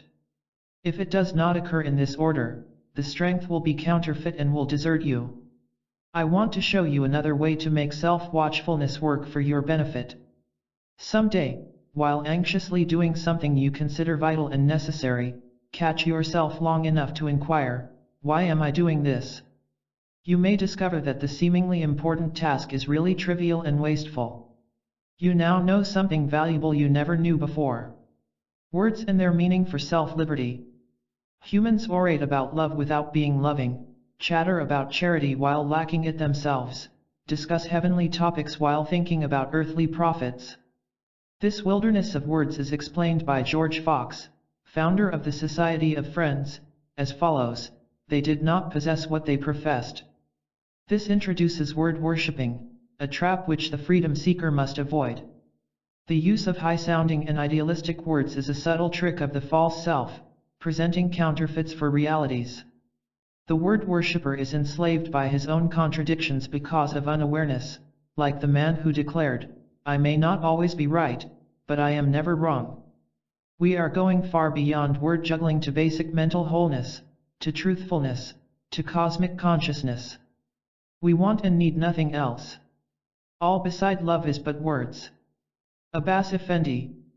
First we must realize the inadequacy of language when trying to explain inner activities. How would we define the terms consciousness and awareness, used often in this book? Well, we can say they are mental states where we see things as they really are. But that, in turn, requires explanation. The fact is that mental states must be experienced to be individually known. Words have limited, though definite, use as bridges on the road to understanding. The best is not to be explained by words. Leo Tolstoy. Watch your own reactions to words. Certain words arouse strong emotional feelings, such as sex, money, God, love, hatred. Try to see that you are responding to mere labels, to your acquired ideas about things and not to the things themselves. In order to act clearly, we must drop our associative thinking built up from the past. Suppose some hikers come to a road sign pointing them in the direction they want to go. But instead of hiking ahead, they argue over the sign itself. One says it should be a foot taller, another wished it had some pretty ornaments. We cannot advance toward the supermind if we pause to chatter about the road signs. Words are words and cannot be anything else. For a man to talk frequently about God does not make him godly, any more than talking about the sun makes him a sunbeam. This is what Meister Eckhart had in mind with his famous line, "If you would be perfect, don't chatter about God. Do not try to define life. If you call it absurd, you are saying it should be sensible according to your exclusive viewpoints. If you insist it is meaningful, you will soon change your mind when unexpected events upset your comfortable position. Stop philosophizing. Leave life alone. It neither needs nor heeds our wordy definitions. Live according to cosmic truth of supermind. That is all you need to do. Why look for anything else to do? In that free state, your day is neither absurd nor meaningful, it is simply what it is. This is an entirely new kind of inspiration, unfettered with fears, frustrations, and all the other negatives humans are prone to cling to. Achieving freedom from fear. Suppose you see a stage hypnotist make a man think he is being chased by a wolf. The man races around fearfully. To help that man, you would not tell him to run faster or to strike at the wolf with a club. You would try to wake him up. That is what we must do, wake up to things as they are. Fear must be entirely banished. The purified soul will fear nothing. Plotinus. Don't try to be unafraid. That is impossible. Rather, go ahead while being afraid. That is the entire secret for abolishing fear. The supermind teaches us to have no self-concern at all. Whatever happens to you, act as though it happened to someone else. A person once asked me, "You say that the present moment is free from fear, that peace exists right now. If this is so, how come I'm anxious right now?" I answered, "Because you do not realize the freedom of right now. Quite unconsciously you think with memories of past pains, thus covering the present with a veil of remembrances. Try to see that nothing exists except right now. Start by noticing the connection between your fear and the memory of a frightening event of the past. Perhaps a man fears confusion. Watch how he reacts to it. Notice how eagerly he seeks to relieve his pressure. Watch how quickly he speaks up or argues when the confusion involves disagreement with another person. He cannot find an answer like this. It merely calls into play the conditioned mind with all its defensive opinions. It is like calling up an army of aggressive soldiers to establish a peace group, they know nothing of the subject. A new self-awareness is needed. It appears when the man is quiet, not fighting the confusion. Answers to life's perplexities cannot be found with a fixed mind. They come effortlessly when the conditioned mind is still. I will tell you of a terror that tyrannizes millions of people. Since it is always an unconscious terror, people do not see what it does to them. As you study this idea, try to see whether it applies to you. It is the fear of nothing happening. Look at it. Have you noticed the arising of a vague uneasiness when there is nothing to occupy the mind, when nothing happens and nothing seems likely to occur? Upon feeling this emptiness, a man does something, anything, to escape its pain. But that is only a distraction. Sooner or later, the party is over and the same dread re-enters the front door. Seeking escape is not the answer. Not escaping is the answer. How to cease all anxious effort? Can you sit quietly and examine the fright of nothing happening? Can you try to not run away from it? As a matter of fact, you cannot run away any more than you can escape your body by running with your legs. No, you cannot escape, but you can understand, which is quite another thing. Throw your so-called securities to the winds. Do you dare to do it? Expose yourself to losing everything upon which you depend, including exterior happenings. Drop the whole anxious mess. Do nothing, have nothing, be nothing. Stop planning to keep yourself safe. Can you even give up caring whether you are safe or not? If so, you are getting close. To a mind that is still, the whole universe surrenders. Chuang Tse. With new resolution declare, I do not know the answer to this. I simply realize that I do not know and am willing to let it go at that. I do not seek an answer through my habitual thinking. I choose to be without an answer. I stop. I just stop. That's all there is to it. When you seek no answer, it will be there, with Supermind. You have no responsibility for making your life roll forward. You have every responsibility for letting it roll. Cease all effort to make your life move. See that life moves all by itself. I demonstrated this freedom in answering questions below after one of my lectures. Question: you seem to imply that everything we do is an escape from facing ourselves. What about taking a vacation? Is that an escape? It can be an escape or it can be fun. If you unconsciously use it as an escape, you won't have nearly the fun than if you didn't. If you don't care whether you take a vacation or not, you are on vacation every day of the year. Question: I am a slave to rush and tension. How can I slow down? You are enslaved because you falsely think you have somewhere to go, psychologically speaking. Have you noticed that you cannot define your destination, you just rush around? You have no place to go. You are already there, but don't see it. It is as if you walk the Paris streets while yearning to be in France. Try to see that you are already where you want to be, then, rush falls away. Question: please let me speak frankly. I fear my lust and greed. Do not be afraid of yourself. There is nothing in you that psychic awakening cannot cure. You have merely identified yourself with lust and greed.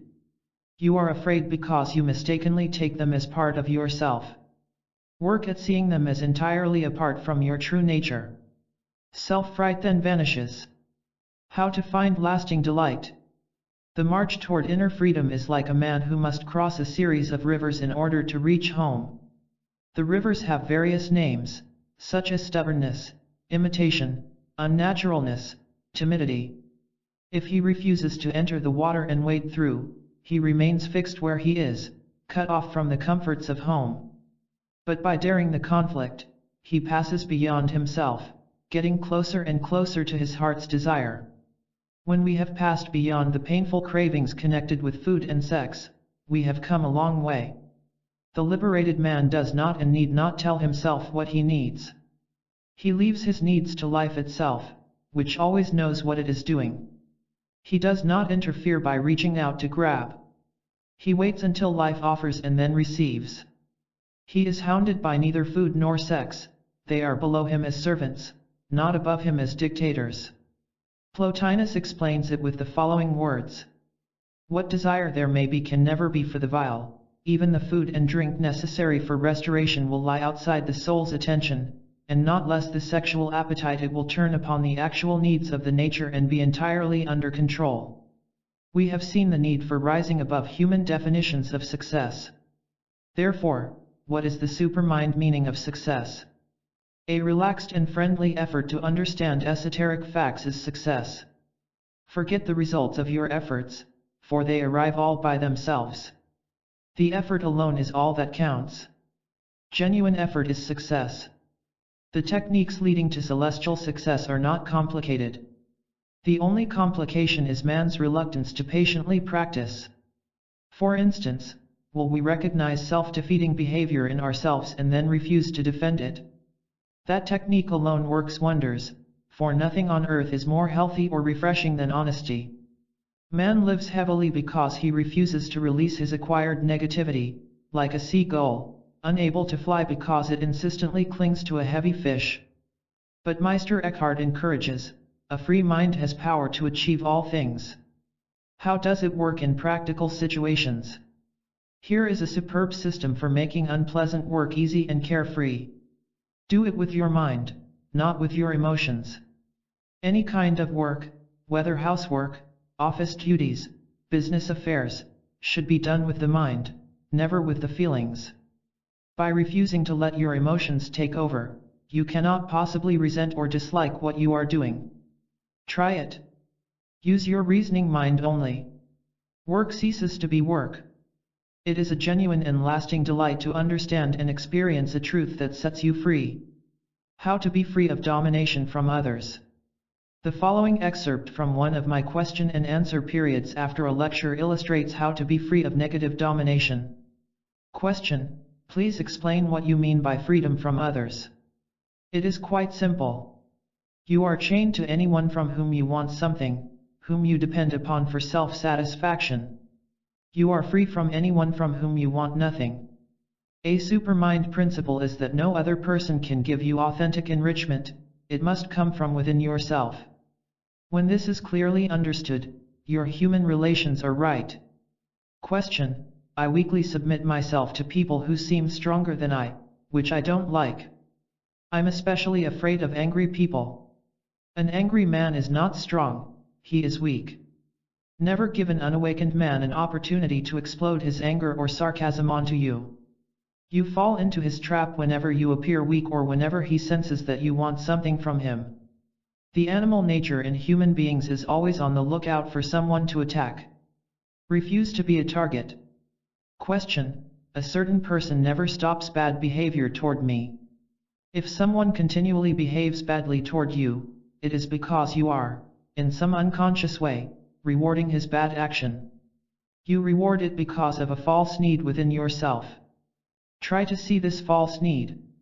When it falls away, you will withdraw your reward, which produces a crisis. The other person will criticize and perhaps leave you. This means you must have courage to stand alone.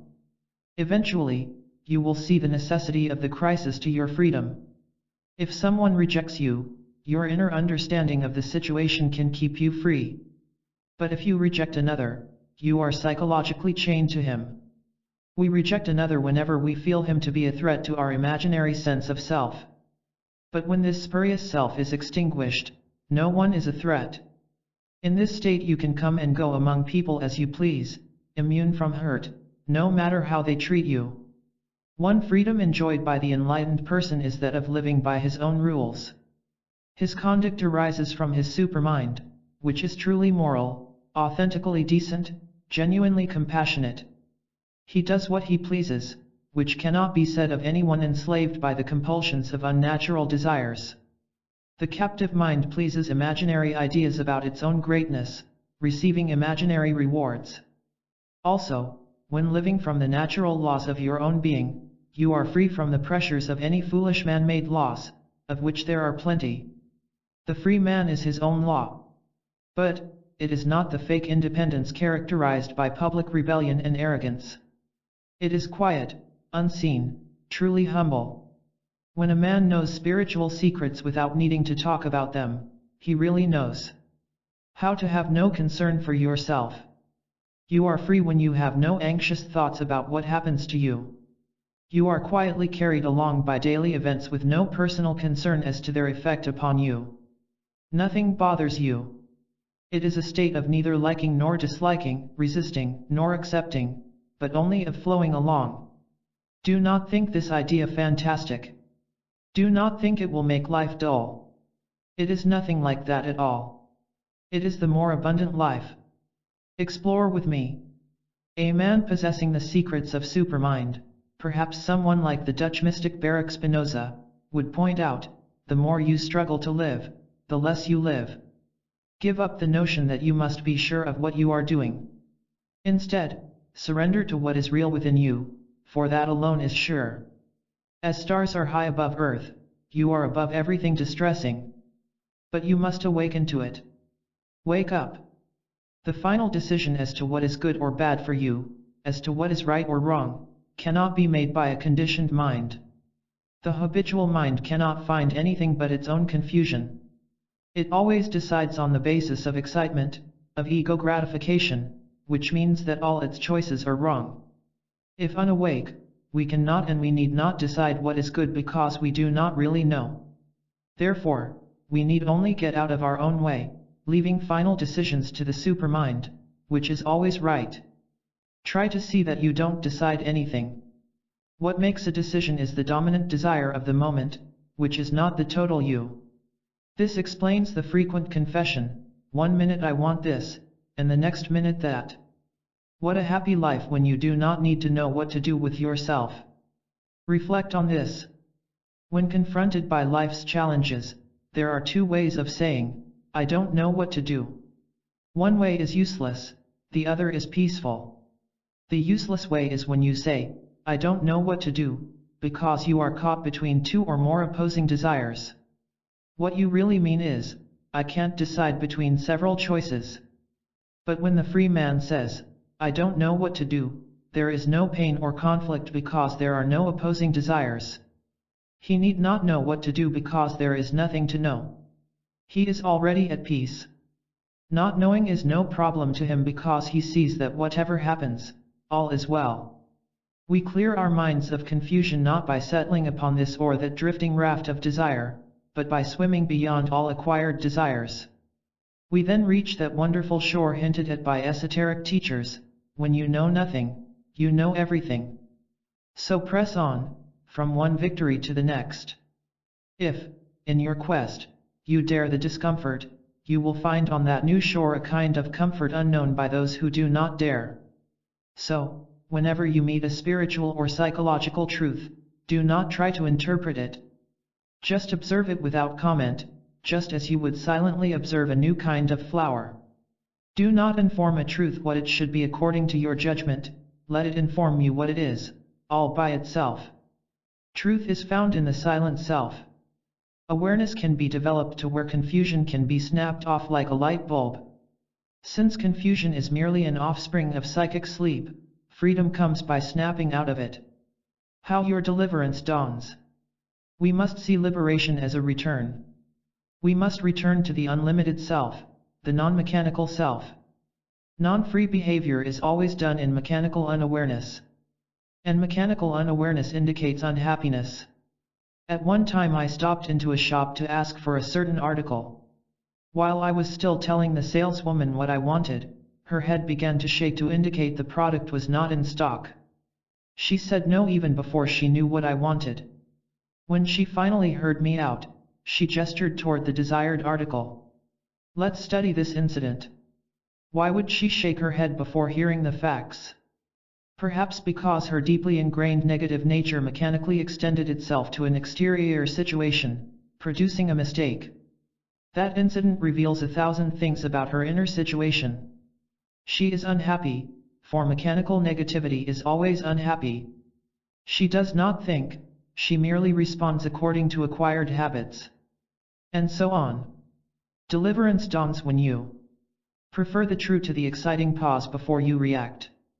Shed the influence of the last person you met. Permit the self to teach the self. Practice self-honesty to where it hurts. Shun sentimental dramatics posing as reality. No longer look for relief outside yourself.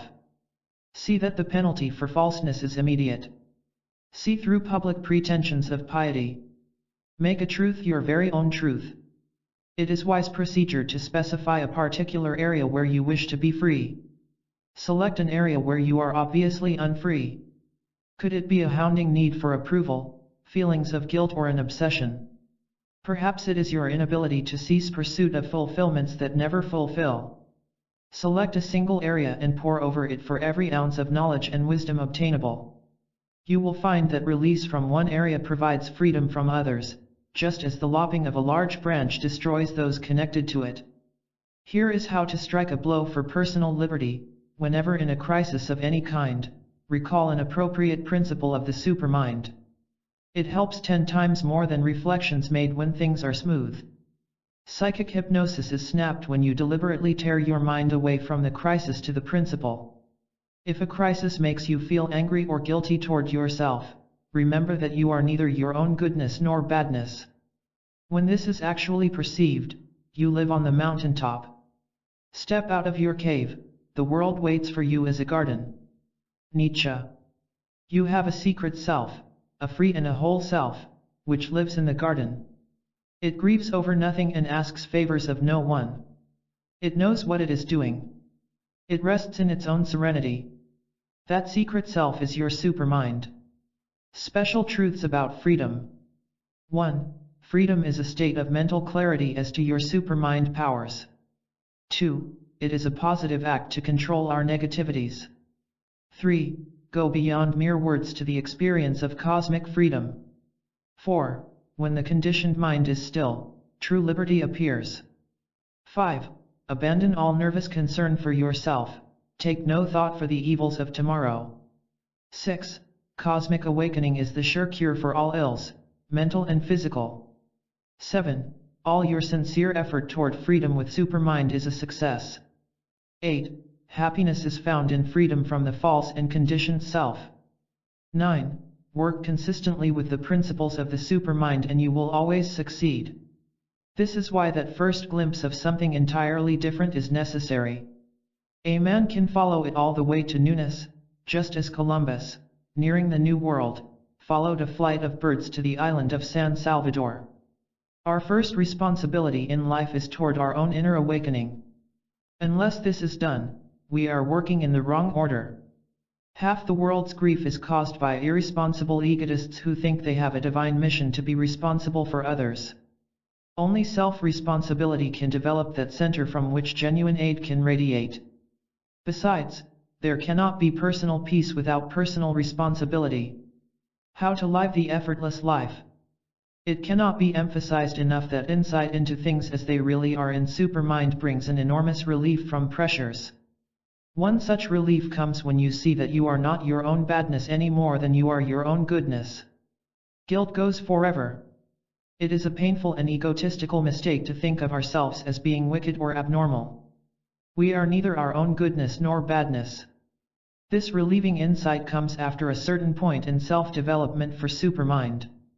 Here is how to be relaxed and effortless in your relations with people. Never contrive to make a relationship either a close or a distant one. Do not permit your desires or ambitions to interfere with the natural flow of events. Let the relationship fall into its own place, spontaneously, for in that is enjoyment. It is not your duty to determine the closeness of a relationship. Your only duty is to be a real person in it. François Fenelon summarizes the effortless life: be free, gay, uncomplicated, a child. But be a strong child, fearing nothing. The discovery of wrong procedure must come before the revelation of right procedure. The right is an absence of the wrong, just as a clear sky is the absence of clouds. Our encounter with the wrong way is quite obvious: it hurts. In one way or another, we don't like it. The wrong way is like a stupid enemy who insists upon telling you how to defeat him. If we suffer, that very suffering is telling us that we are wrong about something. Acting intelligently upon that information, we can work toward tightness. Take the lesson from Taoism about rolling with life. You can easily tell when you are pushing life, rather than rolling with it, by the resulting strain and anxiety. Strain stops when pushing stops. You want to accomplish something in the outer world. You push hard. The project fails and you feel bad. The project failed because you picked out a certain rock, called it yours, and tried to push it downhill. But you can't push this or that rock. It either rolls downhill by itself or not at all. You cannot push a rock that attracts you, but you can follow downhill whatever rock happens to roll. There is no strain or anxiety in this. If it should stop anywhere along the way, do not try to push it further and do not be upset or angry. It is not up to you whether it rolls in the first place or whether it stops or not along the way. Look around. There are other rocks you can follow if you wish. Enjoy their easy roll, but do not call them your own. No person can take them from you, but reality can, but that is always for good, not harm. Push no rock. Follow the rolling rock. You are wisely harmonizing with life the Supermind way. Welcome new experiences with Supermind. We have covered many things that a man in his heart of hearts does not really want, like pointless activities and noisy involvements. What, then, does he truly aspire to win? Self-knowledge, self-unity, self-delight, self-command, self-awareness, self-confidence, self-peace. They come with ease as we welcome the great transformation brought about by the Supermind. Try this welcoming exercise. Go through a single day without trying to force things to happen the way you wish. Just go about your business, while letting everything happen the way it wants to happen. Refrain from trying to influence anyone or anything to turn in the direction you desire. Desire nothing. Be content. Do not be a doer, but a quiet follower of all that happens. Try the above experimentally for a single day. Something entirely different will stir within you. You will suspect something. That something is a higher force, a reality of cosmic truth. By making your desiring self passive, you give it an opportunity to operate to enrich you. We must learn to say yes to life, with no concern as to what the affirmation brings our way. We need neither know nor care, for it is good, even when we do not know it. The secret of secrets. Suppose you are in the home of friends, where their young daughter gives her first piano recital. She plays well, but because she is still a student, she strikes a wrong note or two and her timing is imperfect. As she concludes, you applaud in appreciation. There is not the slightest criticism of her mistakes.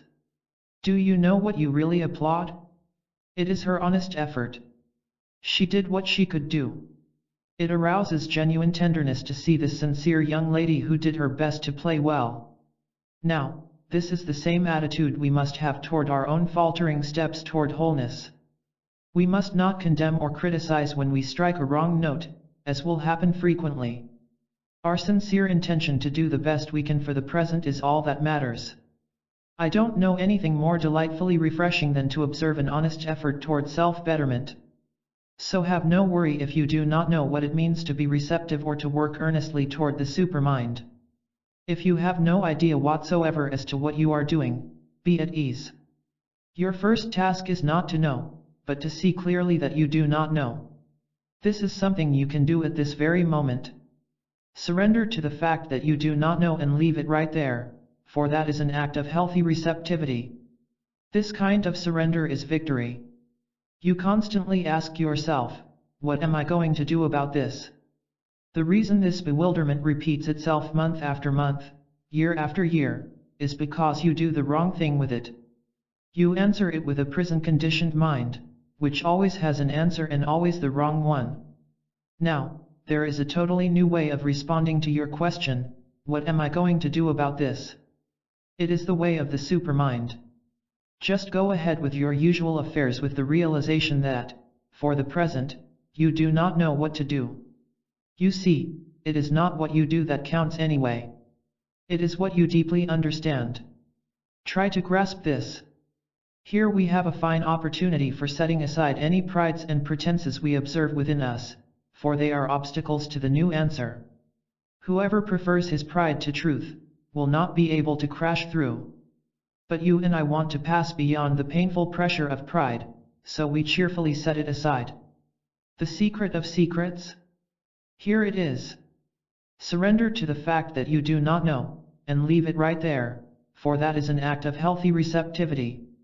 How to build your new world. A happy life consists in a mind which is free, upright, undaunted, and steadfast, beyond the influence of fear or desire. Seneca. Take this as if it means exactly what it says. Do not dilute it by a present inability to grasp it totally. Stand on it solidly. The meaning behind these words are perfectly capable of supporting you at this very moment. The following answers to my students' questions illustrate the meaning. Question: of all the teachings about the supermind, the most baffling is when you say we should not live in hope. Why, if I had no hope for something better, I couldn't bear it. There is true hope and false hope. Suppose you plan to meet someone whom you desperately hope can do you some good. You meet him or her with high hope, only to have it dashed. You are now hurt because you hoped this person would fulfill you. Question: yet this is the way everyone lives. How awful! But what is the alternative?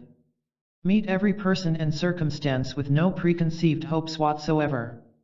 You see, it is the shattered hope that hurts, not the outcome itself.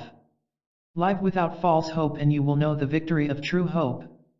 Question: true hope? It arises with your intuitive insight that you are making everything right at last.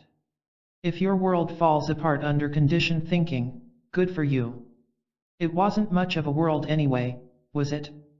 Now, by using your basic intelligence with Supermind, you can build a new world.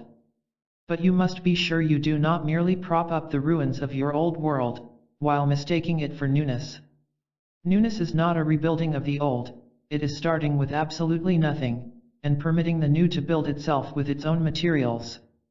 You can be sure that the fresh materials are ready for you, even if you have no notion as to what they are. Our aim is new knowing with Supermind. With it, doubts disappear forever. This new knowing comes by voluntarily entering into our doubts, then passing beyond the very false ideas that caused them. The grand summary of psychic success. At the beginning, do not assume that you can always separate true ideas from false ones. You cannot. Do not feel badly about it, but try to understand. If you assume that you already know the difference, you fall into the trap of the conditioned mind. You will accept or reject ideas according to old, fixed standards. You may accept a false idea merely because it is novel or popular. And you may reject a true idea because it seems strange or uncomfortable. It is to your best interests to not look for the noisy and the spectacular on the road to the supermind. The truth works silently, but surely. If the idea comes from a spectacular person, remember that few oysters contain pearls. He is going at it all wrong and he will incorrectly lead you. In psychic matters no authority exists outside your essential self. See the difference between acting from borrowed ideas and from the inner sense of tightness. Abandon pseudo-authority life from yourself. You can and must earn your own rewards. Attempts to gain unearned rewards cause damage to both the giver and the receiver. No one, absolutely no one, has the right to judge you. You must be your own judge, but you must judge justly, thus allowing the expansion of wholeness. If we choose the easy way, by letting another think for us, we must eventually tread the hard way. If we select the hard way, by insisting upon our own mental integrity, we eventually come to the easy way. The path to the supermind is plainly marked. Live with your thoughts, your feelings, your reactions, your pleasures. We can now meet a grand summary of every true teaching ever given to man. It combines ancient wisdom with modern psychology, the technique of the East with the knowledge of the West. If you studied nothing else in this book but these principles, you would have the key to the celestial kingdom. 1. From a false sense of self arises false desires. 2. From false desires arise false activities. 3. From false activities arise false problems. 4. From false problems arise false sufferings. That this is the actual state of man cannot be doubted. No question about it, man is lost. But that is only half the story. Let's look at the bright side by reversing the process. 1. Lose a false sense of self and lose false desires. 2. Lose false desires and lose false activities. 3. Lose false activities and lose false problems. 4. Lose false problems and lose false sufferings. In this manner man can save himself. General thoughts for specific aid. 1. It is not rough at all, once you truly understand. 2. Our frantic attempts to bring life to our doorstep are the very things that keep it away. 3. Can you imagine what a real world it would be if no one assumed behaviors he thought he was required to have? 4. It is quite possible to observe the madness of the world without having anything to do with it. 5. No matter what your exterior activity may be, if you do it consciously, you live fully for that moment. 6. Do not lie in bed, permitting negative mental movies to run across your mind. 7. Only when you no longer know what you think is right, will you be able to effortlessly follow what is truly right. 8. Stay away from people who say they want to do things for you. 9. If we dilute the intensity of our suffering by distracting ourselves from it, we lose a rich opportunity for preventing future suffering. 10. When you know what to do with yourself when there is nothing at all to do, you have entered the golden archway. 11. Everything depends upon how far you are willing to go. 12. Whoever will go through the frightening process of abandoning his acquired human wisdom, will be carried effortlessly by cosmic wisdom. 13. To exchange one acquired or conditioned opinion for another is as useless as exchanging a wax apple for a plastic banana in the hope of satisfying hunger. 14. Whatever bites you is inside. 15. Offer no complaint to things that don't happen to you and you will know a peaceful secret unknown by millions.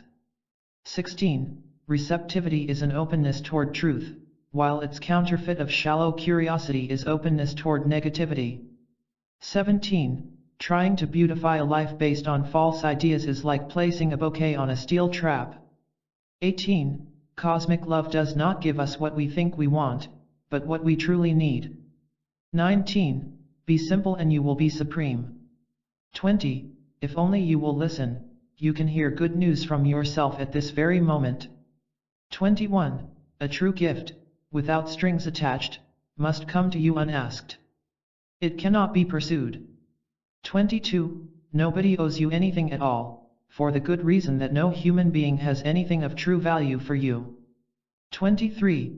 Get over that secret belief of yours that you need to depend upon others for your well-being.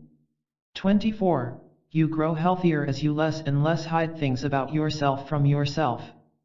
25. Your final goal is to cease to frantically think your way through life and let life think itself through you. Your first 3 weeks with Supermind. The whole human problem is lack of mental light. And so we race around in panic, like a soldier caught at night behind enemy lines. We fail to see the most obvious of facts, for example, that a man with $1 million is not a success, he is only a man with $1 million. Lack of light is stubborn and self-willed refusal of light, which creates self-contradiction. A man will fiercely cling to and even praise the beliefs by which he lives, while living miserably. How in the world can such a man be called intelligent? Of course, his self-defeating behavior proves a familiar rule: we can't see what we won't see. And we won't see because we fear the temporary anxiety caused by seeing ourselves as we really are. It is good news to see the origin of our distress in the wrong use of the mind. It means that correct use can correct us. To build a glowing fire in your fireplace, you take certain actions. A match is struck to paper. You let the flickers of flame spread to wood shavings, then to the logs. You add more wood from time to time. You do not abandon effort if you fail to start the fire with your first match, nor if things move too slowly for you. You proceed with patience and persistence. Finally, the fire glows all by itself. Likewise, you must constantly feed your inner light with esoteric ideas of the supermind. This includes diligent reading, discussing things with like-minded people, observing yourself every day, After reaching a certain point, the fire glows all by itself. But this does not mean a slackening of effort, it means effort of a higher and more rewarding quality.